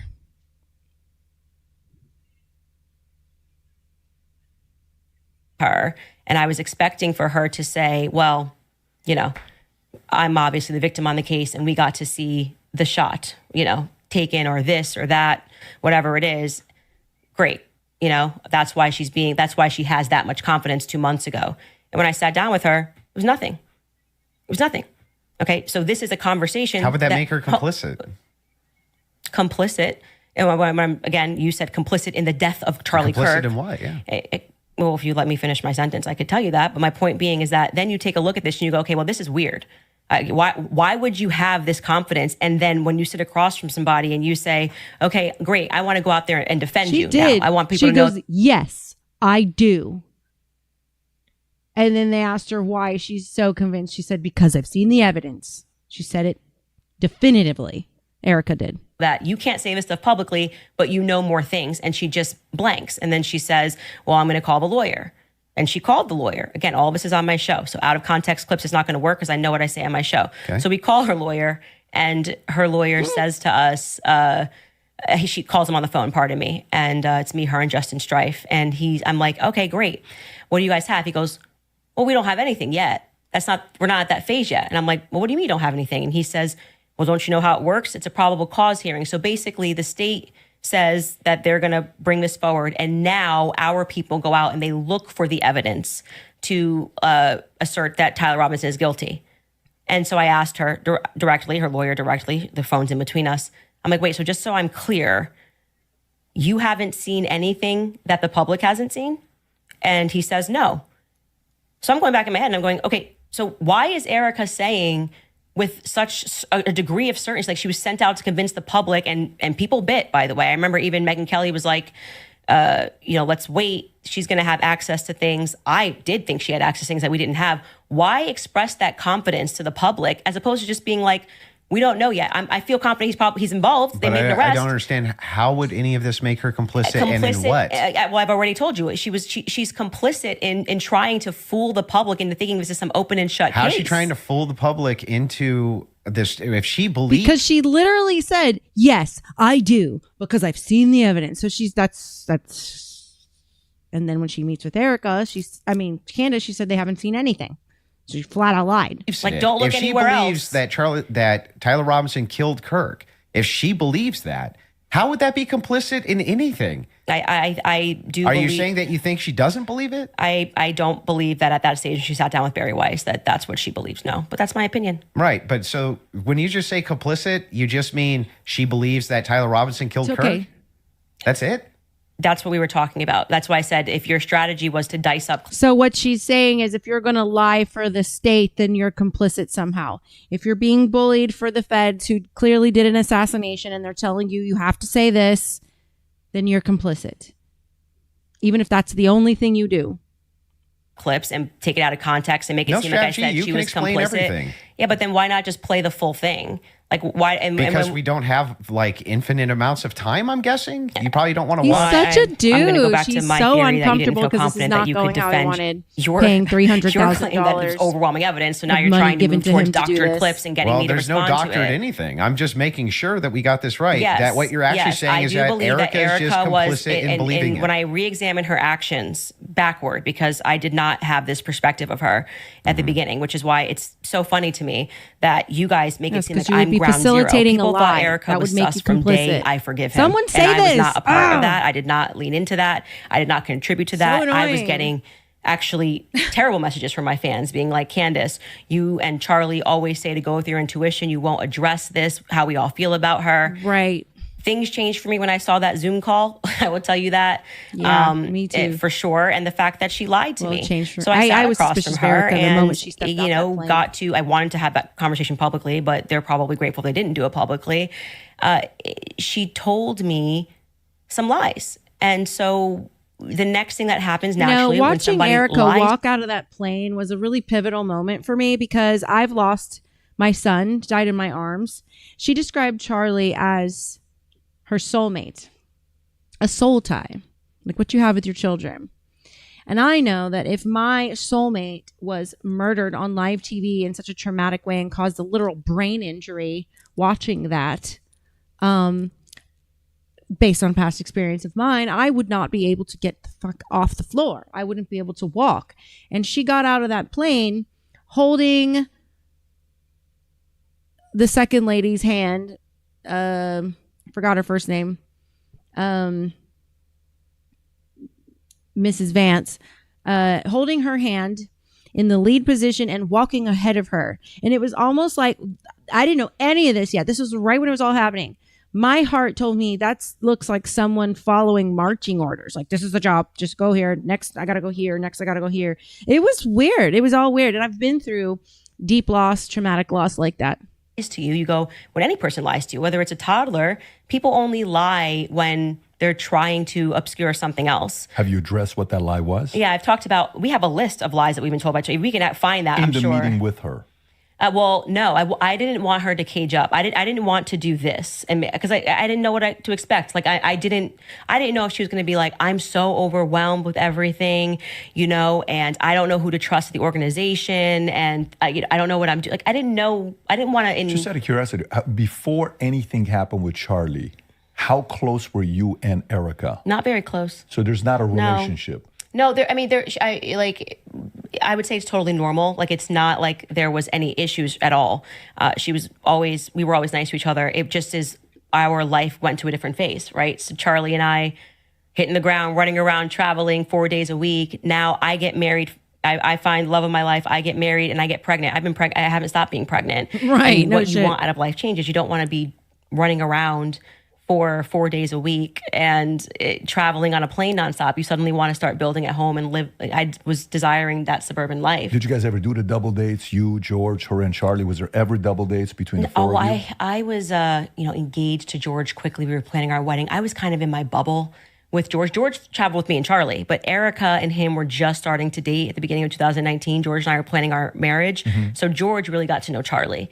I wouldn't say that I really got to know Erica. I was just rooting for them because I knew how much Charlie wanted to, find love. And so I was kind of his wing woman throughout that phase. And I was just happy. And never was under the impression, obviously, that they were going to get married when they were dating. So it wasn't like I was conscious. I really need to get to know this person. And so it was just kind of normal that by that time, because of where I was in my life, that I wasn't spending any time getting to know Erica per se. So the complicit part about Erica to you, is that a gut feeling? You think it transformed it's the when fact she lied. that she lied. She lied. If you're going to lie and assist a narrative, if you're going to perpetuate a narrative and take part in a lie, that would make you complicit. Why is it so hard? Words are hard.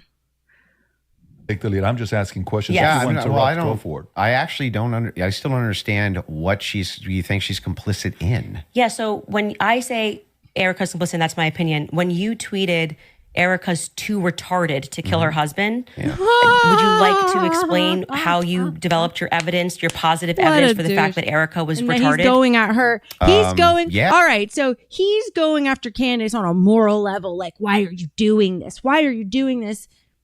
Clearly, morals aren't a thing because he disrespected the widow by calling her retarded. She is retarded. He's not wrong. But as we've seen through this, he's allowed to do things. She's not allowed to do it, but he's allowed. Yeah, sure. So Yeah. I just think all women are retarded. Oh, so you're allowed to just say stuff. Who knew? So, and You what, just and by asked the me. way, and Wow. what, He thinks all women are retarded. And I also can't stand when people say, "Oh, she's really smart for a woman." It's like you're capping us at an intelligence level. Like women are only capable of being so smart. So, we're up here with smarts, us men, and women are here. And this woman I met is like right here above most women, but not as smart as me. That's that guy. That's this guy. Not as smart as men. Because men. Patriarchy. It's bullshit. You can't have one without the other. And honestly, the genders need to start fucking respecting each other. Women need to want to be feminine and soft with their men. They need to want men to lead. They need to allow it. Men need to want to protect her. And in order to protect her and cherish her, you can't sit there and talk about all women are retarded. Ew. If I was his wife, when he got home, that would be divorce for me. what dramatically transformed your opinion of Erica after going to the headquarters? Because you were pretty hostile about. I wasn't hostile towards them. You don't think calling somebody too retarded? No, is come on. That's like normal tongue-in-cheek stuff for me online. Oh, you're being tongue in cheek. Usually when I call someone retarded, I'm being tongue-in-cheek, yeah. Like, for instance... So you don't you really got think women are supporters- retarded? I mean, okay. If you want to use the same fucking exact turd. argument, I hate you him. would take a supporter like Owen Benjamin. He called you bad names and called your husband bad names. You're just like, well, that's no biggie? I've never answered him on anything that he said. I'm saying that you now are her biggest defender. So do you still think I'm she's not too, her biggest defender. Do you still think she's too You retarded? are by default No, of coming on this debate. I didn't know Erica Kirk. I'd never met her before. Okay, but you had an issue with Turning Point being led by a bunch of fembots talking about Still the do. feminist angle. Still do. And then suddenly you go to the Still think headquarters. it's a terrible God, idea. You go into the men that are headquarters. uncomfortable with powerful women are fucking little dicked, puny little men. In fact, I've been around plenty of powerful men and they respect strong women with power. Trust me. If you can freaking play ball with a man, they respect you. And I was raised by a pack of men. So this is just triggering me. This is just triggering me. This is bullshit. This is ugh. Now all of a sudden you've got text messages that you're sharing with them. You say that you and your wife are getting involved with management. No. I'm not involved in any management at Turning Point Well, USA. I'm pretty sure there is a clip of you where you say that your wife went to their recent conference and sat down. And then when you were on Joe Rogan. No. Hang on. I'll explain what happened just so that you understand. Yeah. So I was invited there to do some debate training. That's literally what I was invited there to do on recommendation. So I went down and did some debate. That's the first time I ever met anybody at TPUSA. Okay. And then you said you sat down with Erica. Well, I didn't sit down to her. I talked to her in a hallway. So you didn't sit down and speak with Erica? No, I didn't have like some sit down long conversation. We talked in a hallway. Okay. I Is that don't when you know, gave her maybe- the hug? Yeah, gave her the hug right there. My wife did too. We were both very sorry for what happened. Okay. to So her. at what point did you start receiving text messages from that you cited in your opening statement? I just reached out to TPUSA and said, I'm prepping for a debate. Is there anything that's pertinent that I can use here? Do you find it interesting that people have been asking for, basic answers to questions and You're saying that you walked into their headquarters and reached out and they instantly... It's amazing, isn't it? If you reach out in good faith and you're not demonizing them and saying that they're complicit in the murder of people's deaths, that perhaps they're actually willing to release things to you that are pertinent, other than thinking that, perhaps you're diabolical. Well, I don't know. I feel like intentions. if I was going to release that information, I didn't demand that it be released to me. I actually never demanded that it be released. I just simply said that this is what was going on in the last 48 hours. Maybe to the media they could release it. They could release it to PBD. They decided to release it to a guy that called Erica too retarded in June. So what? Yeah, I just think it kind of shows that Turning Point is sending you as their horse. Well, I don't know where they don't have the Yeah. courage to have I the called it. conversation. Like, I don't If they see were, this. I called it earlier. Now she's saying it. I'm telling you, this girl. If you think she's crazy, you crazy. just releasing something in Let good me ask faith you a to question. answer questions. Do you have any I've never evidence of that demanded. claim? It's not evidence. No. You're sharing your opinion No. that she's too retarded. I can't share my opinion that I think it's going Well, to I never register met as the chick. really obvious to the public. That rather than presenting that throughout the course of everybody wanting to know what Charlie was going through his last days, they decided to give it to you to come to my house as some sort of a surprise. Well, do you think the when- public's not smart enough to see through that? Do you think that if It's you talking know about terrible PR. if you know that there's a huge debate that's coming up that's going to be probably one of the most viewed that year, and one of the debaters calls you and says, I'm taking this position. This is the position that I feel like there's the most evidence for. And Candace also agreed to answer many of my questions in regards to this. If you would like to join my Discord, I'm going to post it here in the chat for you guys. Shit, where's my link? Here it is. All right. Let me post my Discord and you can follow me and get updates on the show and connect with, the Thirst Trap News community. pertinent evidence here that I can use, I definitely like take a look. What is the... It was actually amazing to me.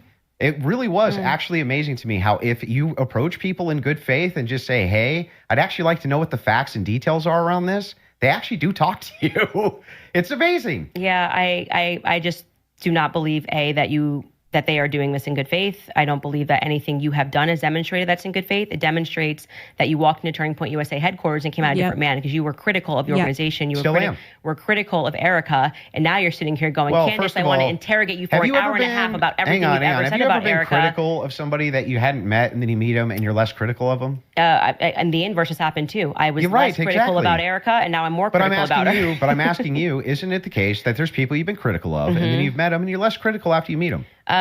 Too retarded. I feel like if you think that she's dumb and let's just talk about your record. I mean, you're a person that has spent time in what most people would term to be the manosphere, talking about I debate against against feminists and red pillars, okay, and a lot of the actual. So I'm a Christian ethicist. And then you go on to Joe Rogan, you're clearly and you're concerned with ethics, soft explaining away why Erica had to take over Charlie's company when they don't have a parent at home. So now you're a feminist icon. Like you just go into the headquarters and you just shift all of your perspectives. That's a bizarre criticism. Like nobody's in the bigger girl boss position than you. Yeah, I'm actually You're in the biggest of the girl boss positions. Like you don't have to do this. You just what's that got to do with anything? You could definitely not do it at all and be fine, right? But you still do. I would say that you are making a comparison that cannot be compared because Erica's husband was just assassinated in front of the world. Which makes sense. Why should we take the organization over? No, it makes sense why you would go home to your kids, just so you know.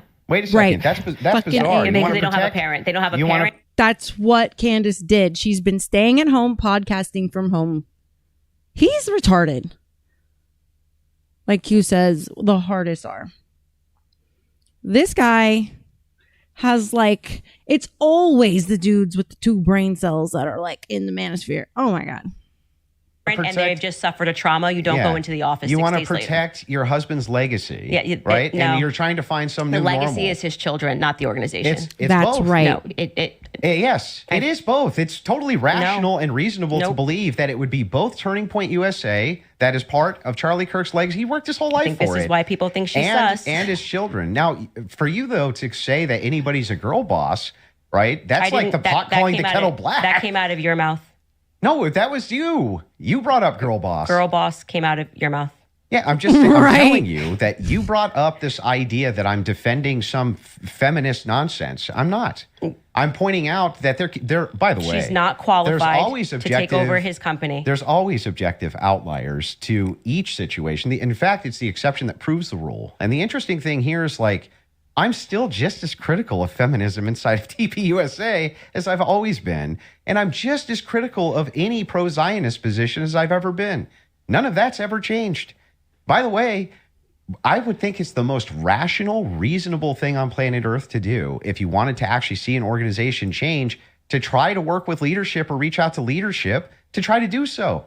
Doesn't that make the most amount of sense? I would like to state for the record that I think Erica is underqualified to run the organization. Sure. And on the more emotional aspects, I agree with what seems to be a majority opinion, because I'm not going to say it's scientific, that any woman that would leave her kids and go right into the office after their husband was publicly assassinated It's fucking does not have cold, their priority straight. Cruel. How awful. Let the babysitter watch you after daddy died. She's a psychopath. She's not connected to what her kids must be feeling. Where is daddy? She's going to create two little psychopaths, if they're even her kids. Hers and Charlie's kids. I don't even believe it's their kids, because when she showed pictures of her kids as an alibi, the kids' ages were flip-flopped, the boy and the girl. I caught it immediately. Had to check it. Took Candace forever to point that out, like months. Was so happy when she did. So. Great. Okay, well, I understand that you can have those criticisms. Yeah. But I'm not understanding still how that would make her complicit. I don't have to keep answering the same question. Okay, so let's I know, he just freaking harps on one question. So if we want to play this clip to just finish this segment on the Erica Kirk topic, we can spend some time on that as well. So if you guys are ready in the back, we're ready. And causing that 30-06 diameter, as would happen with a patent explosives, as we've demonstrated to you in the past, it accidentally, because of how Charlie was crouched, went up and hit his neck. And that ruined everything. It ruined everything. It was problematic. It's the reason why Terrell then had to scramble to get the cameras down, because they were never supposed to see it. They could have said reasonably that a 30-06 got eaten by Charlie, much more reasonably, obviously, than saying that the chicken bones in his neck stopped it because he ate vegetables. She did say, I guess because he eats really healthy. Then that's why Terrell's nervous on the phone with me. Again, this is my theory, and I am now very much sticking to it. Okay. They panicked. It's the reason Erica had to step out. That's why she would have gotten on the phone with Terrell so quickly, because I was going, why is Terrell saying, well, I didn't want Erica to relive. Oh, that's why I did it. He didn't have an answer. He was nervous. It was crazy. But he acknowledged it. He spoke to Erica immediately. Why did you speak to Erica immediately? So do you believe that there was a shape charge that killed Charlie? Hey, can I ask you why you keep starting clips mid-sentence? Probably to get to where the clip is. No, it doesn't seem that way, because you can always start a clip at the beginning of a sentence. And because she knows what she said right before it. Wait, I didn't, she knows what he's leaving out. She knows exactly what he's leaving out. Like I said, this piece of shit. Look at him. He knows he's caught. You saw his face. But the internet will clock we it. are now going, and that's why I said we're now going to look at some alternative theories. I made it very clear that this was a theory that I didn't want to look at. This is, I believe, because I don't have every episode in my head, but I'm pretty sure this is an episode where we presented the evidence that was in the car, the photos of what was in the car, right? And so we are now inferring off of what we see in the car that this very much does look like that we see a bunch of shattered road microphone, which was an early theory that I was actually interested in, but couldn't really wrap my head around what was the shape charge explosive. As I say at the beginning of the episode, it was just not my expertise, and I was concerning myself with timelines and stories and statements that didn't make sense. Without question, Terrell Farnsworth is someone who made me think that we were missing a big part of the story. So I'm walking them through John Bray's theory. If we started to insert what we are actually observing with the evidence that we're taking a look at and what took place that day. So we're completely in the hypothetical right here. And you're now introducing this. If that's the case, if you're just hypothetically exploring it, that's why I'm just asking directly. Yes, you know that. But that's obvious when you watch this episode. So that's why Remember, it feels like women are I'm in the middle of an interview with He CNN when they seems pull pretty up random retarded. clips and they're No, I'm like, just making what's sure. this? What's this? Just You making watch the sure. episode, you know I'm He what just it said making is. that about Do you think 15 that- times after she fucking rapes his ass. I'm just making sure. He shows his belly. You're just making sure. You seem like the retarded one. because you seem very unsure. I'm just making sure. Ugh. Your alternative theory. I think John Bray's theory should Fuck be your explored. hair. Okay. Do you think that Charlie Kirk was killed with an explosive? I think that is a possibility. Yes. Okay, And it good. should be explored. He's done a lot of work on it. John Bray has done good work, and I think that that's why that Yes. theory is now starting to gain steam since we released the second set of the photos of what was in the car. I think it's viable. So this was the big thing I wanted to get into with you on the explosives too. Mm-hmm. What is it about that theory that's actually compelling to you? So I looked into the explosive mic theory multiple times, and the biggest thing that stood out to me is there's no explosion. there's literally no explosion. In fact, there's videos when the shot rings out that kills Charlie. At least it sounds like a shot to me. People are actually like looking up towards where the gun is being fired. They're looking away. No, they're looking away because they saw him get shot in the neck. And from that angle, you're going to naturally look where it looks like it came from. It's not because of the sound. especially you should have heard those sound waves bounce. That is an amphitheater he was in. Those sound waves should have bounced back. So you should have heard it twice. And there was a firearms sound analyzer that I found and showed you guys analyzing the sound of the shot. So For where the sound is. Where's the actual explosion? Well, for every person that you say looks away, there's going to be a person that was looking forward. Correct. We have former Marines that have gotten on and said, it looks to me like there's an explosion under his shirt, right? You obviously saw Rob O'Neill go on to, I'm forgetting which platform it was, where he said, it's the first thing I thought was Rob O'Neill is the man that killed Osama bin Laden. Yeah, and I think he's qualified to say what he believes he saw. We should actually, since they're pulling clips, we should run that clip of Rob O'Neill and what he said and what he that's observed fine. and his experience. Yeah. So I'm going to take that. And I haven't also there were played any of people her clips. who immediately spoke to Haven't me had that to. day who said the same thing, that they thought that something happened under his shirt. That was actually, if you go back to my first episode when I was just observing what I saw with my eyes, I was asking the serious question. I was seriously saying, why is it like somebody shot him from underneath? Why is his shirt moving first? That doesn't make sense to me. And I'm That's not because of air dispersal from the bullet. So whenever a bullet is shot, a projectile shot, you can actually run this experiment yourself if you have a this rifle. is true. What he's Take about like an to empty box of say, ammunition. the atmosphere being cut by the bullet can cause a suction to things that are light and it trail behind the bullet. So that is true what he's saying. And put it on the table and then fire it near the muzzle. And that box will actually blow off the table. Okay, so question for you. Does that box go sideways off a table? It can. It can. Yeah, it can. It depends on the You dispersal. shoot 3,000 pounds of energy or 2,000 pounds of energy coming at you. That's how much it carries. Well, it's not 30-06. 2,000 pounds of energy. Well, we can fact check that. How many pounds of energy is it? A 30-06 being shot 150 yards away. That's a great question for Grok. I'm going to say when we looked at it, it was between 1,500 and 2,000. 2,000 pounds of energy. It's like a car hitting you. Like, I'm pretty sure pounds of energy coming at you, and you just go upward and to the side.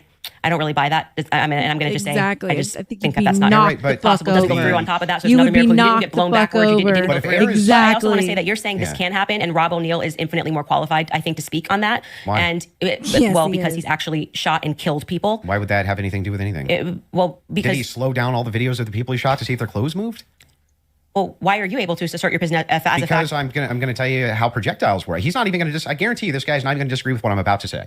If it is the case that you have energy and you have mass and the mass is moving in the air has to go somewhere. It doesn't have a choice. I think It you're goes like through the you're atmosphere. totally BSing right now, man. Not I'm only am sorry. I not BSing, I'm think telling you the you're truth. Just, no, you, If- he's moving away from the fact that it would have knocked Charlie over, and that's why she said you're BSing. But that is true. It does have to cut the atmosphere. The oxygen just does have to move, and it can create an updraft and pull very light objects like leaves or, like he said, boxes. It can do that. So it can also a downdraft, whatever. It can happen in multiple ways depending on the weight of the object, like he's saying.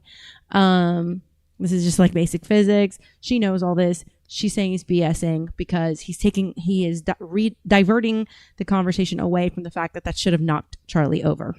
If a bullet I is think moving one in of your air, things- air has to move out of way of bullet. But maybe not at the bottom of a shirt here. I don't know. I disagree with that. I'd like to say for the record, I've watched some of you do these sorts of things where you assert something with a lot of confidence, and it's, You can fact check it. Fact check if bullets displace air. Not about whether it displaces air. It's where it dispersed the air. Underneath his shirt here. It's not underneath the A shirt. bullet's this big, and you're It telling me does it's look going to hit like his it neck. lifted And up. then it is Underneath beneath the his It shirt. shirt. doesn't His look shirt starts like up here what and the he's collar's moving. describing can happen. It looks like that mic lifted up.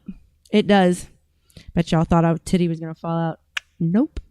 moving, and then you see the wave here as he's moving backwards. No. Yeah. That's not true. It's not. And we obviously the can't show idea- that clip. I disagree with you. Okay, I understand you can't show it for TOS purposes. Exactly. That's fine. I disagree with you. People can go watch and make up their own minds. We don't need to debate it. Whether or not that was the first thing I said was, why is his shirt moving first? That didn't make sense to me. It almost looks just like this. It goes across. His necklace breaks first before Charlie even reacts. If you watch it in slow, his necklace breaks first, which I thought was very odd. And then you see a puff here, and then the next thing you know, there's the entry wound on his neck. I would not confidently assert that I see smoke. I've never said it on my Do you platform. think that an explosion generally has smoke?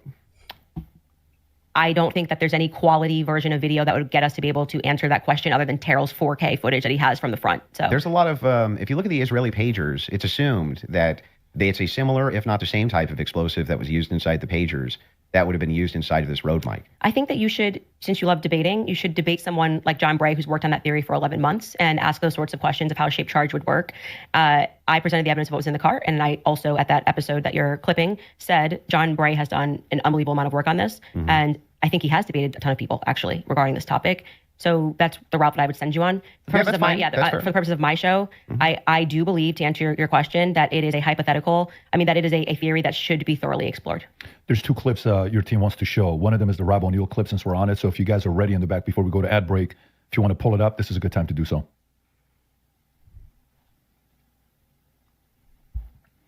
And good to see you, General Holt. You too. A lot of things bothers me about this. Nothing in particular. And it's not like I'm out there saying big lie or conspiracy or someone did it. I'm just saying I've been in a lot of shootings. I've killed more than a handful of people, and this thing looked shady off the bat. I mean, I've killed people closer than I saw the camera, and I've never seen a shirt move like that. That looks like an explosion to me.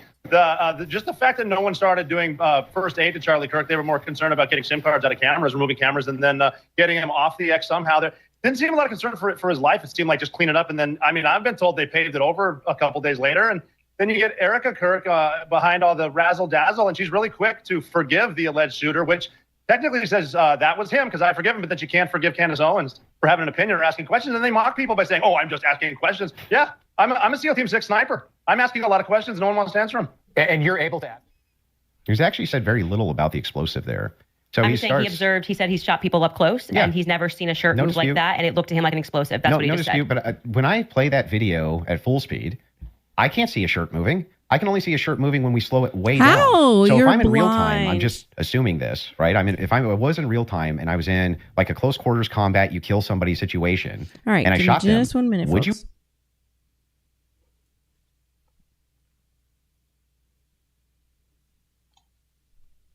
you even see the shirt move? Well, I just feel like 5 minutes ago you were arguing that it was because the bullet carried air. Now you're saying you don't see the shirt move at all. Yeah, but that's if you slow it down, the disbursement of air, that's where you're going to see it, right? It's going to be very quick, very, very, very, very fast. Yeah, and then that's over. not what I saw, and clearly it's not what he saw, and he thinks that there could be an explosive. So I'm just saying to you, When you people disagree with you. Your opinion's not a fact. That's all. I understand. I think that's a good place for us to, if we have another break, and then we can keep answering your questions. Yeah, I mean, I think, yeah, sounds good. Perfect. We'll do a quick 3.5 minute ad break. We'll be back for the last segment. Cool. All right, thank you. All right, you guys, I want to tell you about Ethos because. All right, let me skip past this.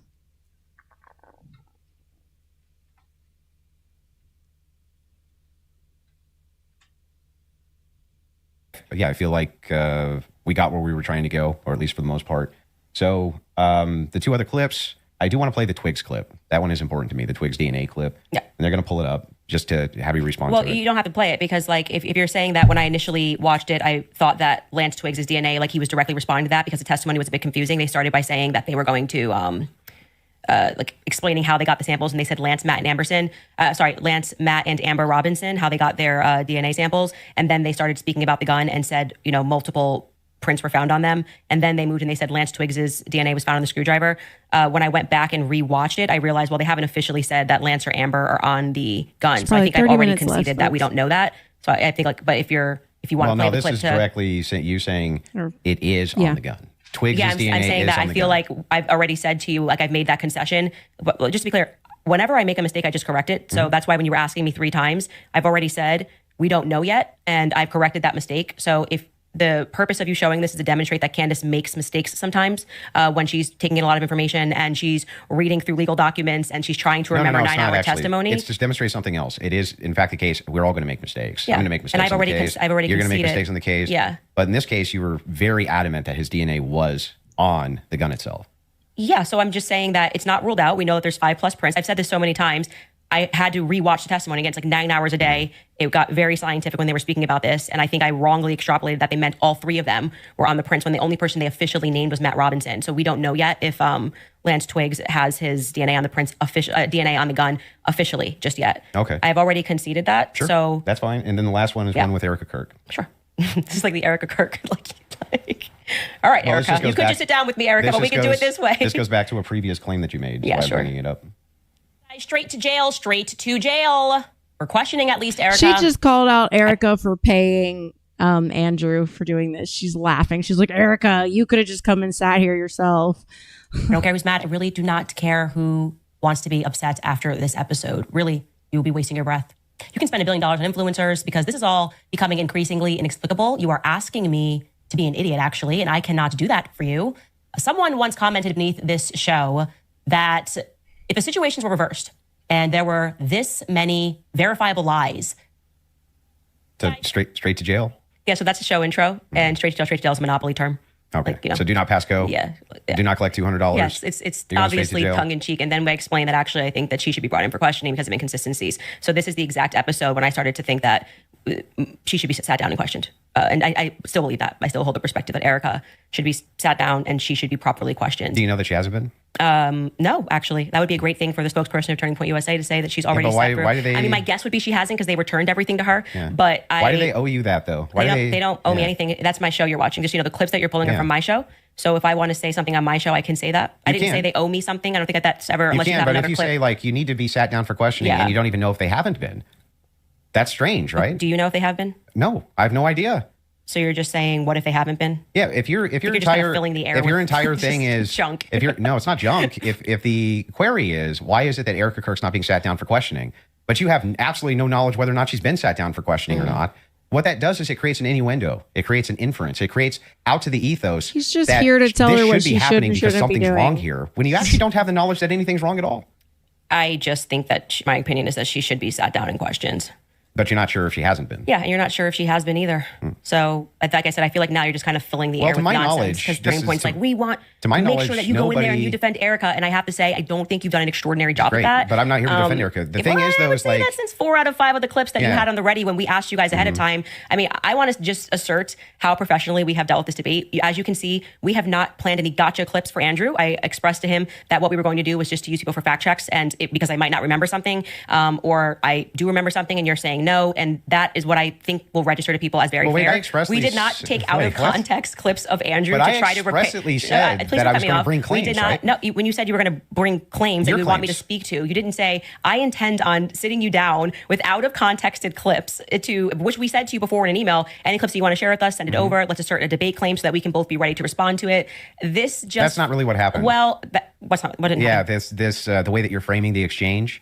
That's not actually what happened. We were negotiating. It is true. We negotiated out the claim itself, right? Which one's going to take which position? I wanted to make sure that I had at least an hour and a half on mine, and you got the time for yours to question me. We did. We got through your hour and a half on mine, roughly an hour and a half now on mine.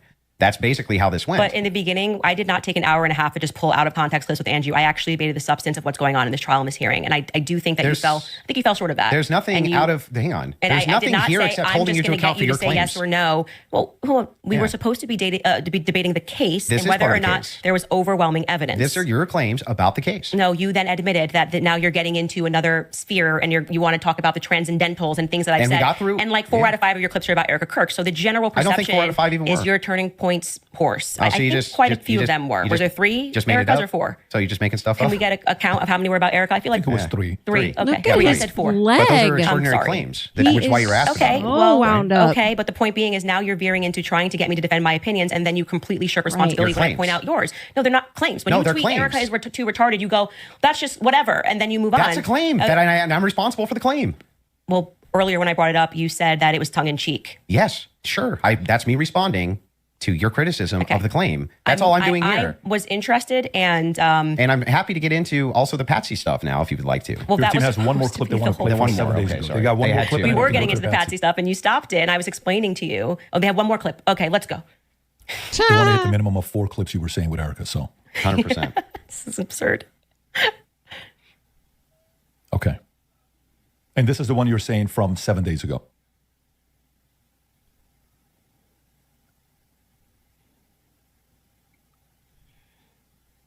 Okay, while they're looking for that, do you want to continue? Yeah, I mean, Yeah, can I yeah. ask a question? I know it's been, or like, can I ask a question? Or are we Not just in really. I'm just gonna. Okay. We're gonna hold to the actual contract itself.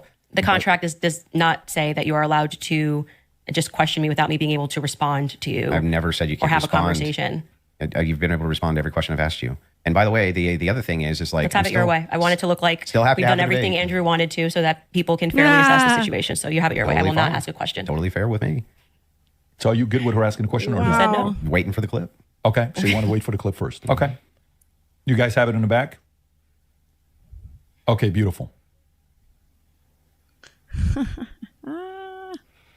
She fucking stomped this man.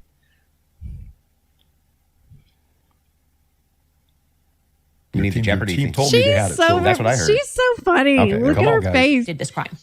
Okay? Because Lance I can't Twiggs hear this. My has his thing went off. Just tell me DNA when on the it's done. I'm towel. sure it's fine.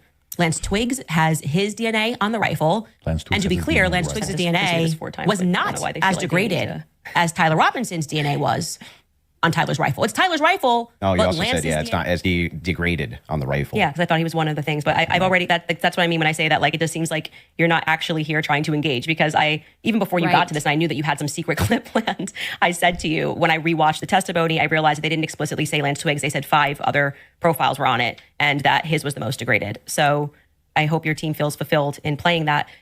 Is there any more? I'm happy to play every clip that he has on the ready. Anybody? You said you had some new evidence at the beginning of the Oh yeah, debate we should you had show that something text new. message that you Did read, just wanna because share I think that? that's important for the public. You shared it out of context, I'll do it on my show. I'll share the text so you're going to message. read it on my show, but not show it. Correct. Okay. So I'll show it on my show, but that's what I'll do. I'll show it on my Can show. I ask why? Well, because I want to drip out the evidence. You know, that's got to drip out that evidence. Keep people coming back for the show, right? I don't know if snark serves you so well. I'm just saying, like, yeah, I'll release it there. Queen. Yeah, that's my intention.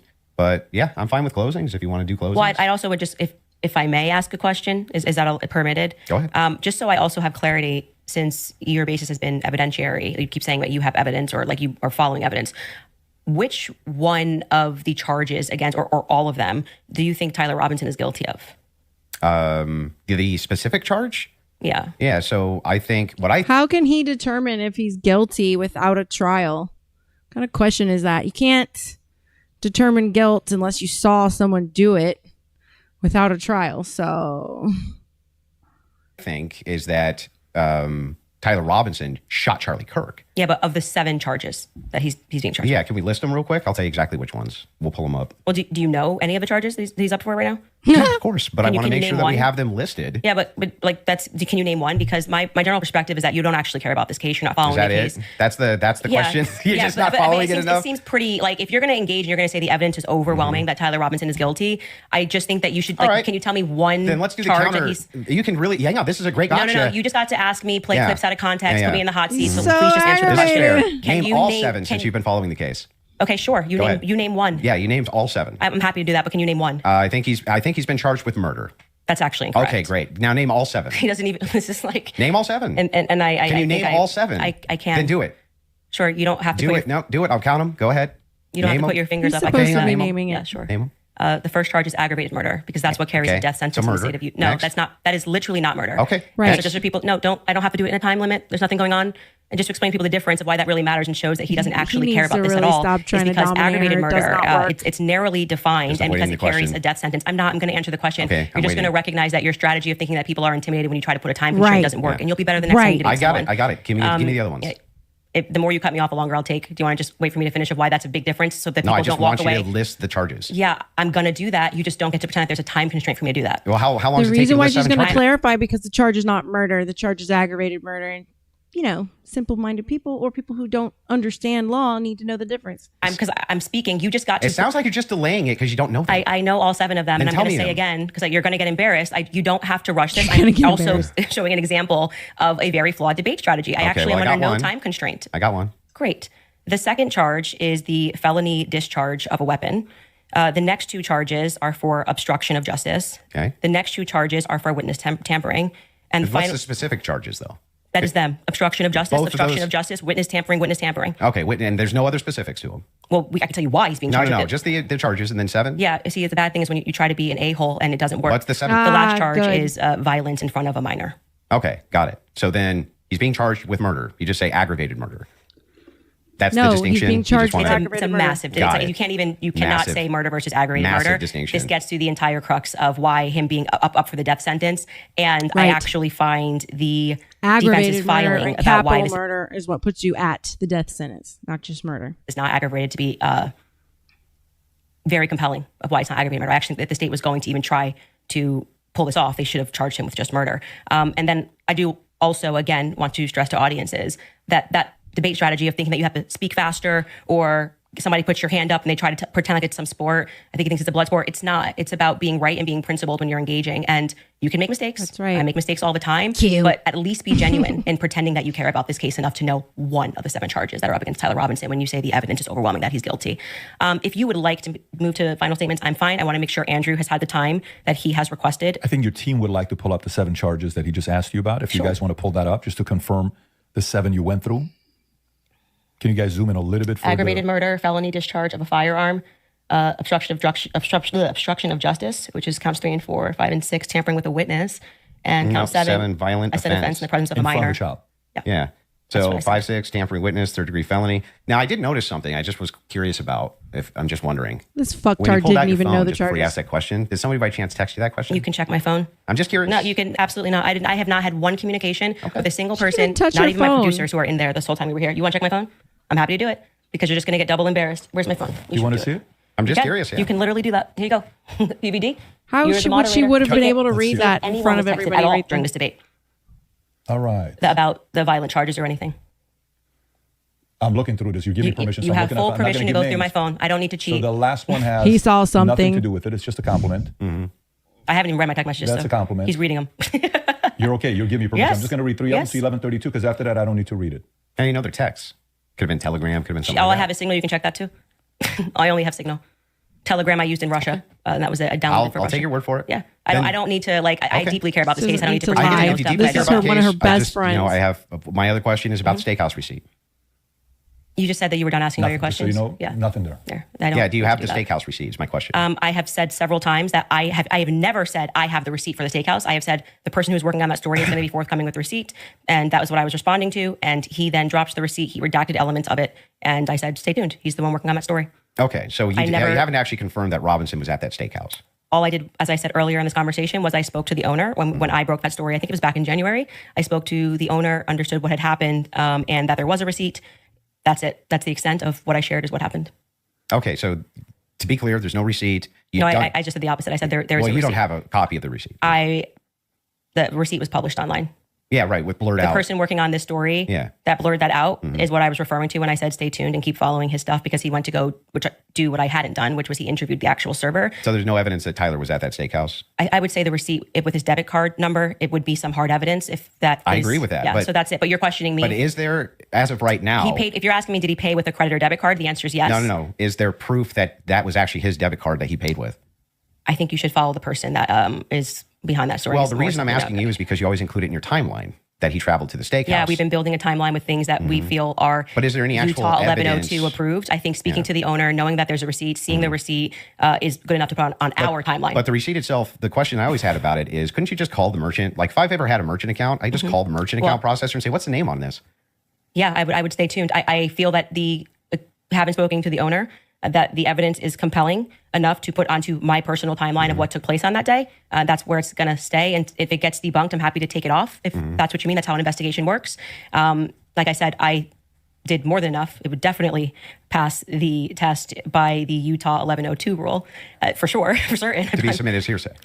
Beyond that, because they Yeah, didn't even but- have receipts. They were like, Bob told But me the this. question is, the receipt itself, it has not been verified to have been Tyler Yeah, I just want to Robinson's, say you're right? holding me to a higher standard than you are. I'm not even holding it. in I'm the just prosecution. asking specifically. Yeah, I've been very forthcoming. I've told exactly what happened. I spoke to the owner. I got the tip, and So I should that be chased it added in down. an official timeline that It's you in give? my timeline. It's my show, and we can add and subtract what we want, and we do. If You we can get do what something you wrong. want, sure, but Well, I'm I just wanted asking, to make sure. should you include a thing that you know hasn't actually been verified to be Tyler Robinson's? Yes, you should. If we're trying to build a timeline, you should. Yeah, You don't think that falls and then you under... should remove it if someone somehow debunks it. But I think that there is very strong evidence that is where he was, and that What's is- the strong evidence? Just the two people who said that they saw him? You know, I'm actually all good with being. I feel like Okay. I've sufficiently answered your question about how I got All the right, fair information, enough. what happened next, with the next stage of this investigation being somebody accessing his, knowing what his debit card was and confirming it, yes. And I do believe that will happen. If it does not happen and it gets debunked, I'll remove it from my personal timeline that I share on my show. That officer, the first officer that was up on the roof, do you remember his name? We got Officer about Bagley. 15 Yeah, more what was his minutes. first name?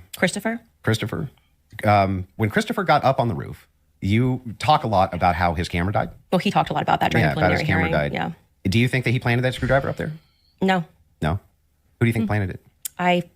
If we're just going on am I allowed to have an opinion? Of course. At this stage, I would say that I don't buy his assertion on the stand that he didn't check to see if anybody went onto the rooftop before he got up there. I do think that it's possible, it's at least plausible that the screwdriver was planted. I don't believe him. What I can say strongly is that his cam died at just the right time. His body cam died at just the right time. I think No that beeping. as you were just grilling me No about whether or not warning I'd that the got body the cam merchant was gonna receipt for a die. debit card. That kind of makes it difficult that we just have to sort of trust that a screwdriver was found and we don't have any should be evidence of a police body cam. But like I said, you accept that stuff and then are like, did you call the merchant and get, like, it just seems like you Well, I'm not adding. hold, I'm like not I said, adding you this hold the to prosecution to Well, a wait a state second. to a bit a higher standard I'm than not you do to adding people. unconfirmed evidence to an official timeline that I'm putting out either. What do you mean official timeline? This is my This is timeline. I made it at home. So then it would be official to your show?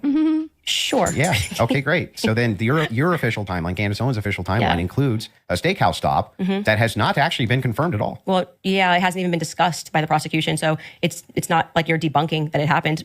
Well, there's no evidence for it. There's no good evidence for it at all. There's no camera there.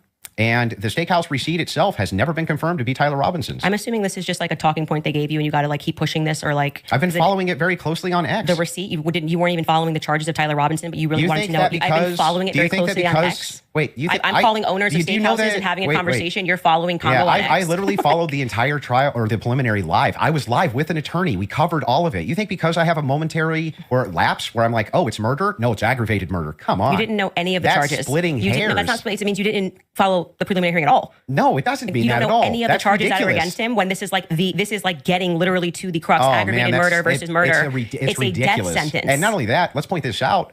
One of the major things here is that this is your official timeline. Mine. Yes. Who else could it be? Who else? It would be Candace What's your Owens' issue? I just don't know what his What's your issues with my timeline. What's your issue with that?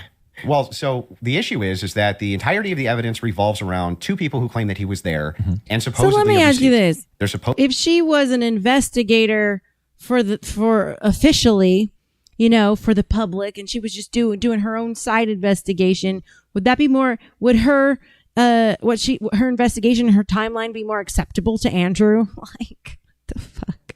Supposedly a receipt where Tyler Robinson paid for his steak and his soft drink. No alcohol, right? No alcohol, right? You know nothing about the case.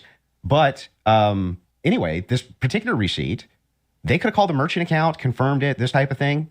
To date, this receipt has only the blurred information on it that would actually give you the information to confirm whose receipt it is. We have today, nobody has confirmed that this was actually Tyler Robinson's receipt. And yet inside of Candace Owens' timeline, which she states over and over again, when she says, this is the longest 13 hours, this is 13 and a half hours, the requirement for about roughly 5.5 or 6 hours of that is that he went to the steakhouse. And that's not been confirmed at all. Not even a little bit. I feel like saying that I spoke to the owner of the steakhouse is me, like, not just being on X looking at opinions, but actually doing the legwork. And that's why, like I said, if you think this builds up a rapport with your audience and makes you seem like a serious person, we don't have to keep belaboring the point here. I feel like I've demonstrated that I did as much as I could to confirm this. When it came in, I spoke to the owner of the restaurant, obviously took down everything he said, noted that there was, in fact, a receipt that he pulled. That receipt that was published is real. A debit card and a credit card was used. If for some reason somebody misidentified something down the line, or we find out it's a different Tyler Robinson, I'm happy to remove it from my timeline. But for right now, I think that there's enough under the Utah 1102 rule for me to keep it. All right. Oh, shit. Horseshoes and hand grenades just raided my stream.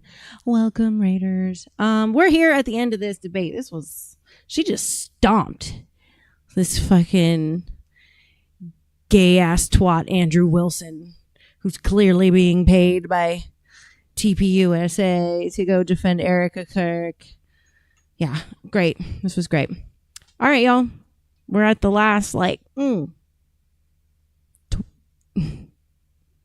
12 minutes 13 minutes. there. I don't really think we need to keep going into circles about this receipt. It's my timeline. I don't know why the 1102 rule would apply here for your Because timeline. you were What's up, constantly citing Tyranny? things that are said in that courtroom that Thank you have for the less raid, you guys. evidentiary support than me contacting and speaking with the owner of the restaurant. It's not like I dreamed it, as to use your expression. So it's in my timeline, and I'm going to keep it there if that's Sure, cool. you can keep whatever you Great. want there. I'm Okay. just saying that there's no evidence he was ever there. Okay, thank you. I think No we hard covered the evidence point. anyway. Yeah, I'm fine with closing. Okay, so the last thing we're going to do before we go into ad break, right after this, will be final thoughts. I'll be asking both of you if anything on your opinion, thoughts changed on the case, and then we'll finish it up from there. So with that being said, a 3.5 minute break, and then we'll come back for final thoughts. All right, you guys. We're not going to listen to her ad because I'm not making money off that. No. Let me skip through. There we go. All right. They're going to give their closing statement to this debate that he paid her $300,000 to do.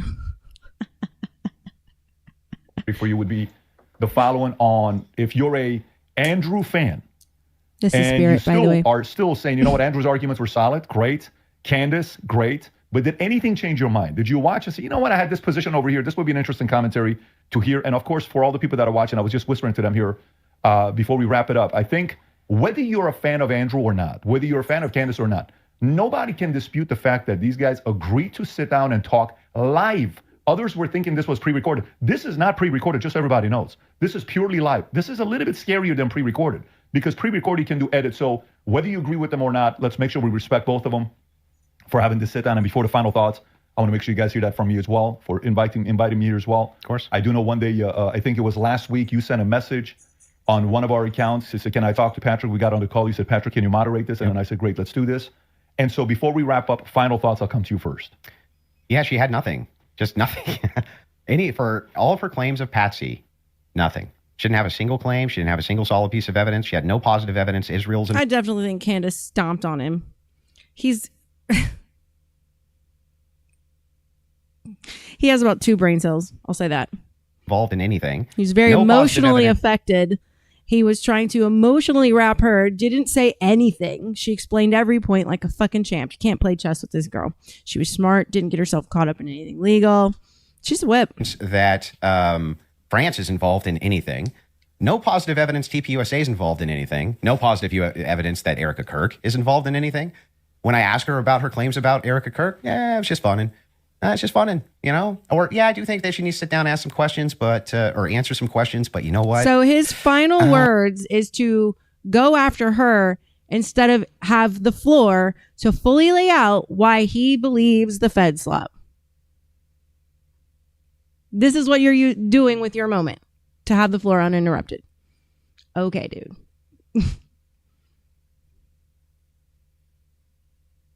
I would be like, fuck what I think about, if I'm convinced about her, this is what I think. That's how I'd use my time. I don't even know if she has.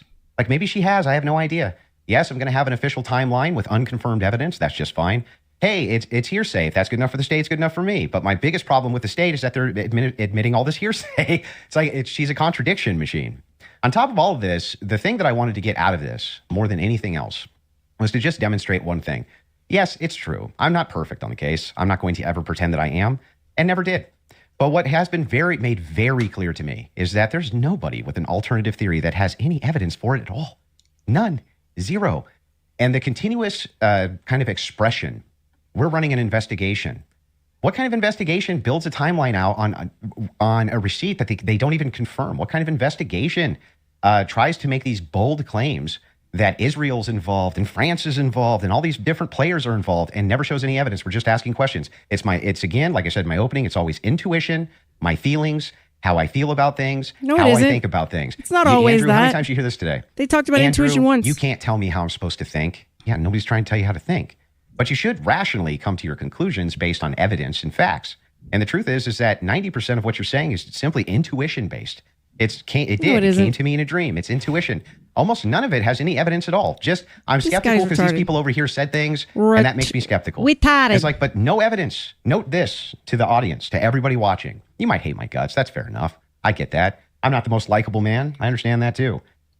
But there was nothing. I mean, no evidence at all that Tyler Robinson was a patsy that was ever put forward by Candace this entire debate. Now, maybe you could say that we stalemated when it came to whether or not Robinson did it. She says, I found the evidence convincing, or unconvincing. Andrew says he found the evidence convincing. Okay, fair enough. Maybe you can't do too much about that. Patrick Shouts is in the chat, and he's saying, I am indeed a super left Minnesotan. You say like Minnesotan. Flanagan for Senate. Clobby ain't far enough left. How'd you wander in here? Patrick Shouts. You like all them Somalians?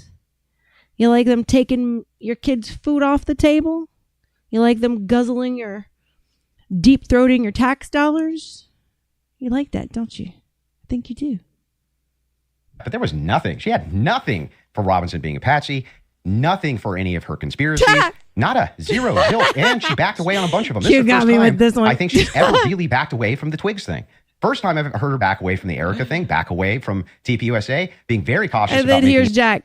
He just lambasted Candace for what he just said he is. I know it. We just watched him be completely emotional the whole time. And this is what he's saying.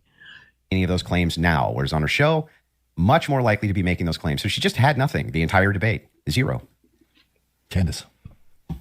Well, I think that is quite a conclusion. Admitting somewhere, maybe we stalemated. It probably signifies what I've been saying from the beginning, that you didn't feel that you were strong on the actual facts and the evidence, which I was willing to engage with you. I wanted to go over the screwdriver. I wanted to go over the towel and the things that you've mentioned. And you wanted to then move the conversation into a defense of Erica Kirk and her character and what I've said about Erica, which is my opinion. And I have not edited that opinion after discussing with you. I would like to extend a compliment to you for being willing to sit down and to have the conversation. I still walk away feeling that the people who are jumping on the bandwagon about this case don't care about this case. They don't care about Erica Kirk. It tends to be follow that they take a meeting with Turning Point USA and they come out and suddenly have a lot of junk to say about Candace Owens. And I do want to also stress that Turning Point USA tried to pepper him with something as a surprise. He showed clips that were meant to be a surprise. I did no such thing.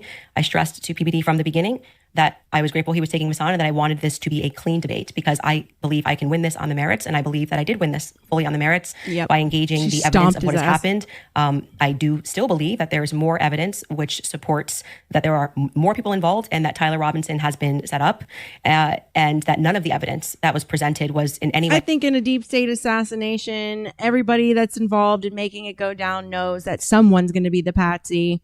And I think they know they're not going to be told who's going to be the patsy. And it's just, the SSS code, shoot, shovel, and shut up, vow of silence. And it just landed on Tyler. He didn't know it. Way overwhelming, which is why I think you wanted to move to end that discussion quickly and to speak to me about France and to talk about this Panguitch receipt and my timeline. I want to remind people that a lot of the at-home investigators, which you were open to, as you called them, internet sleuths. I think it was on a show that you did right after Charlie was assassinated that internet sleuths would solve this. This is the reason why Charlie, a year on, is still a conversation every single day trending on Twitter. I knew Charlie. I cared about Charlie. I care about finding out what the truth is here. My heart is in the right place. I think anybody who watches my show or even just watches this debate knows that if I get something wrong, I'll instantly correct it and own it. I'm not arrogant. I don't need to sit here and pretend that I didn't misspeak on the Lance thing. It hasn't been ruled out. But you saw that he just really wanted to hammer that point. Part of being because a well-meaning it's okay person being is wrong, to concede when you are wrong, to take something off a timeline when you know it's not right. And I would like to think that that is why I have earned the audience that continues to follow me, because they know my heart's in the right place. That I deeply cared about Charlie and I deeply care about the answers. I want to thank Andrew's team who are providing the fact checks. It's a very small room that they're in. I want to, as always, thank my team who worked really hard to make this happen and flip the set. And to you, PBD, just for being a great moderator, I think very fair, letting us both speak and making sure that Andrew got out of this what he wanted, which is a little more than what I wanted, but I'm very... Patrick Shout says, I was busy texting with my wife. We finally had a potty training breakthrough with our little one. Congratulations. I've been through it 3 times. Yay for you. Very content with how I dealt with this. And I trust, I don't need to convince the audiences with the magic trick of what they need to think about this debate. They can watch it and draw their own conclusions. Beautiful. Fair from both of you. I think the audience won. And again, from the beginning, all of this is because of how much love and respect we have for Charlie Kirk, a great man that's no longer here with us. His 1-year anniversary is coming up here. I can't believe it's that quick. I can't believe that. The audience, I think you also won if you did. Support the Crucible, support the Candace Show, support the PBD Podcast, subscribe to the channel. This is how you help these voices get out even more, especially going into future when this happens. You want a lot of independent creators to have these types of discussions. And last but not least, the two of you, I respect you guys again for having this conversation. It is not easy to do so. Hopefully this will lead to more discussions. A lot of different things we talked about. I'm sure there will be a lot of follow-up. With that being said, take care, everybody. God bless. Have a great weekend. All right. Well, there you have it, folks. I don't know. What do you guys think? I agree with her. And the thing about it is I started watching her because she was asking the same questions I was asking. And obviously we don't talk on the phone, you know what I'm saying? And all the conclusions that she's coming to are things I've come to because of being able to observe it and do similar research. So, you know, but just like that, my beautiful little truth seekers, we've reached the end of tonight's episode of Thirst Trap News. And if there's one thing I want you to take with you tonight, it's this. Don't let the world gaslight you out of your own reality. Not me, not your favorite commentator, not your political party, not your spouse, not your parents, not your friends, not some corporation with a public relations department, and certainly not some talking head sitting underneath studio lights telling you what you're permitted to see, hear, think, or even remember, because your mind actually belongs to just you. Now, let me make something very clear before somebody clips this out of context and starts streaming it on TikTok. I'm not telling you to believe every thought you have. I'm not telling you every gut feeling is a fact. I'm not telling you that your memory is infallible. And I'm definitely not telling you that because you feel something, everybody else has to accept it as objective reality. You know, take the confused queers who want to hack their genitals off because they're in some la land. You're actually doing a bigger love, a bigger service, a bigger justice by keeping it real. But no. Accepting feelings as objective reality, that's not critical thinking. That's complete narcissism. And I'm telling you something much simpler. Don't be afraid to investigate even your own perception. If you think you saw something, look closer. If you think you heard something, check the recording. If somebody tells you something happened differently, go back and examine the evidence. If your memory conflicts with somebody else's, don't immediately call yourself crazy either. Investigate. Because there is a massive difference between saying I could be wrong and saying I must be wrong because you told me I'm wrong. One is intellectual humility and the other is surrender. And baby, we have surrendered enough in this country. Ask Patrick Shouts from Minnesota. We've surrendered our attention. We've surrendered our privacy. We've surrendered our time. We've surrendered our hard-earned tax dollars to illegal aliens who are here to screw America over up the ass with no lube. And we've allowed it because we've abandoned our critical thinking as a society. We've surrendered our ability to disagree and without treating each other like we're enemies. And somewhere along the way, we've even started surrendering our own damn perceptions. They've become terrified of being wrong. Total cult mentality. Total fear of ostracism. Just fall in line with the Borg. Take my independent brain and give me that hive mind. It's so much easier that way. Because I'm so puny, I can't stand up for myself. And I'll run from a fight. So I'll take the easy way out. In fact, they're so terrified that they'll accept somebody else's version of reality simply because they're more confident than we are. And confidence isn't evidence. A loud voice isn't evidence. A blue check isn't evidence. A degree isn't automatically evidence. A television graphic isn't evidence. And neither is my face sitting here in front of you. Question me too. That's the point. Because if I ever become the person who says, don't question me, well, I want you to question me immediately. That's how you know this isn't a cult. Because truth doesn't need you to stop asking questions. Truth can survive scrutiny. It can't contradict itself. It's math. Lies need obedience. Let that sink in. Lies need obedience. That means going against what you truly know is right or want to do to obey.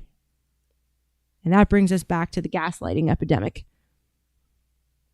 Maybe the sickness is that we've forgotten how to search for reality altogether. We don't listen anymore. We don't litigate. We don't discuss. We don't prosecute. We don't say, here's what I saw. What did you see? We say, here's what happened. If you disagree, you're stupid. And that's how families fracture. That's how marriages deteriorate. That's how friendships die. That's how communities become tribes. And that's how entire society becomes psychologically exhausted. Because when every conversation becomes a battle over whose version of reality gets to exist, nobody feels safe telling the truth anymore. And maybe that's why so many people are walking around today absolutely fucking exhausted. Not because they're weak, or maybe, but we'll go with not because they're weak, but because they're constantly being asked to defend their own perception. It's exhausting. They're constantly being told, you're too sensitive, you're imagining it, you're overreacting, you're paranoid. That's not what happened. It's not what you heard. It's not what you saw. It's not what you meant. That's not how you should feel. And eventually, you stop speaking, questioning, trusting, and then you stop yourself. And that's when gaslighting has truly succeeded. Because the ultimate goal of gaslighting isn't simply to make you believe a lie, it's to make you doubt your ability to recognize the truth. So tonight I want to give that ability back to you. And if you don't need it, pass this on, share, like, subscribe. But I want to pass that back to you. Not because I know everything. I don't. Clearly I don't. Y'all have seen me day after day, week after week, month after month. But you don't know everything either. Neither does your neighbor. Neither does your favorite influencer. And definitely neither does the government. Neither does the media.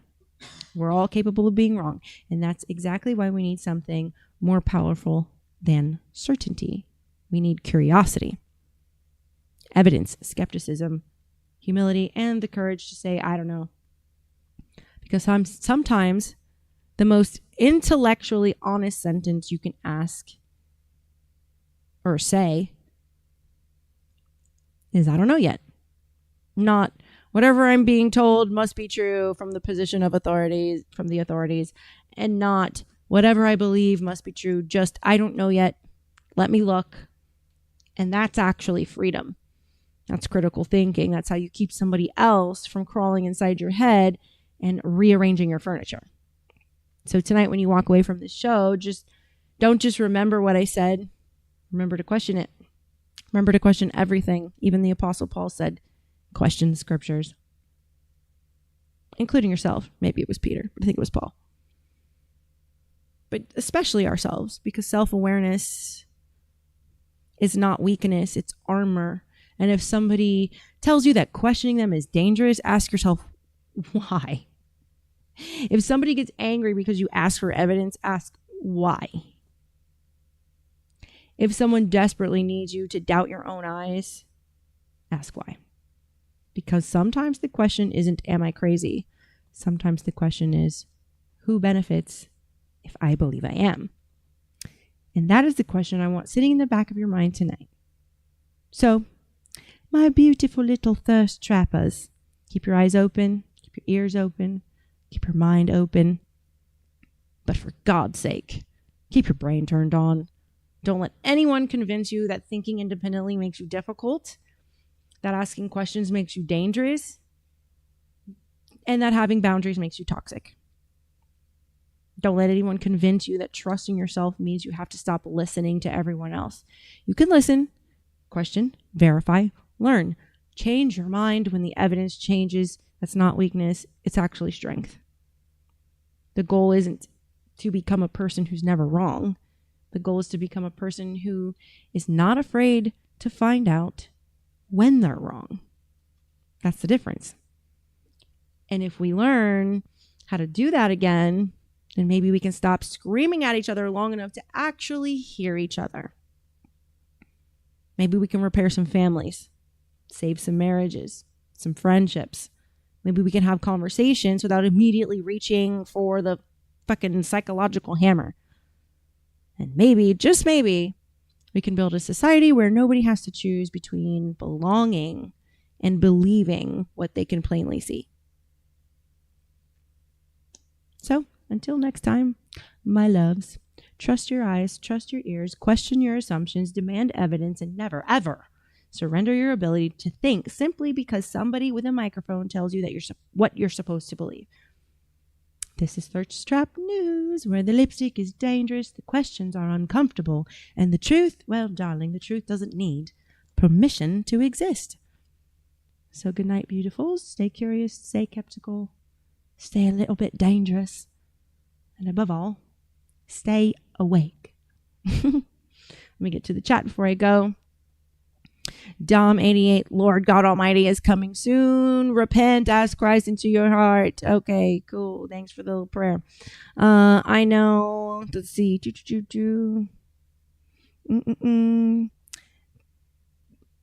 Thank you. Red Pill says, thank you for sharing your beauty and opinions with us. You're welcome. You're so welcome. Crispy says, Luna and friends, be safe. That shadow that came behind you felt creepy. It wasn't creepy. It was friendly. All right. Patrick South says, Minnesota is lost. I'm not sure it can be saved.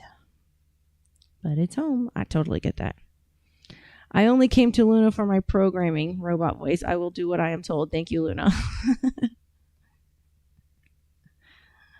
All right. Well, that's it for the show. I'm not going to rate anybody tonight. It's pretty late. There's not a lot going on, and I just don't feel like it. I'm tired. But anyway, Charlie does live. Tyranny just zoned in on something friendly. All right. Anyway, good night. Without, where's my, no. There it is. All right. Without further ado, good night. I'm not your gossip girl, I'm the headline. Truth with a curve, baby, redefine. Welcome to the thirst trap. All the truth looks good in a tight wrap. We talk love, power, soul, and sin. Turn the world on, let the light in. Yeah, the thirst trap news. You'll drink it up, it's the real you.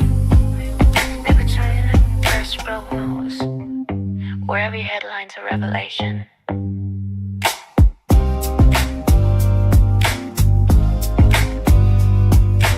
Thank you, Red Pill.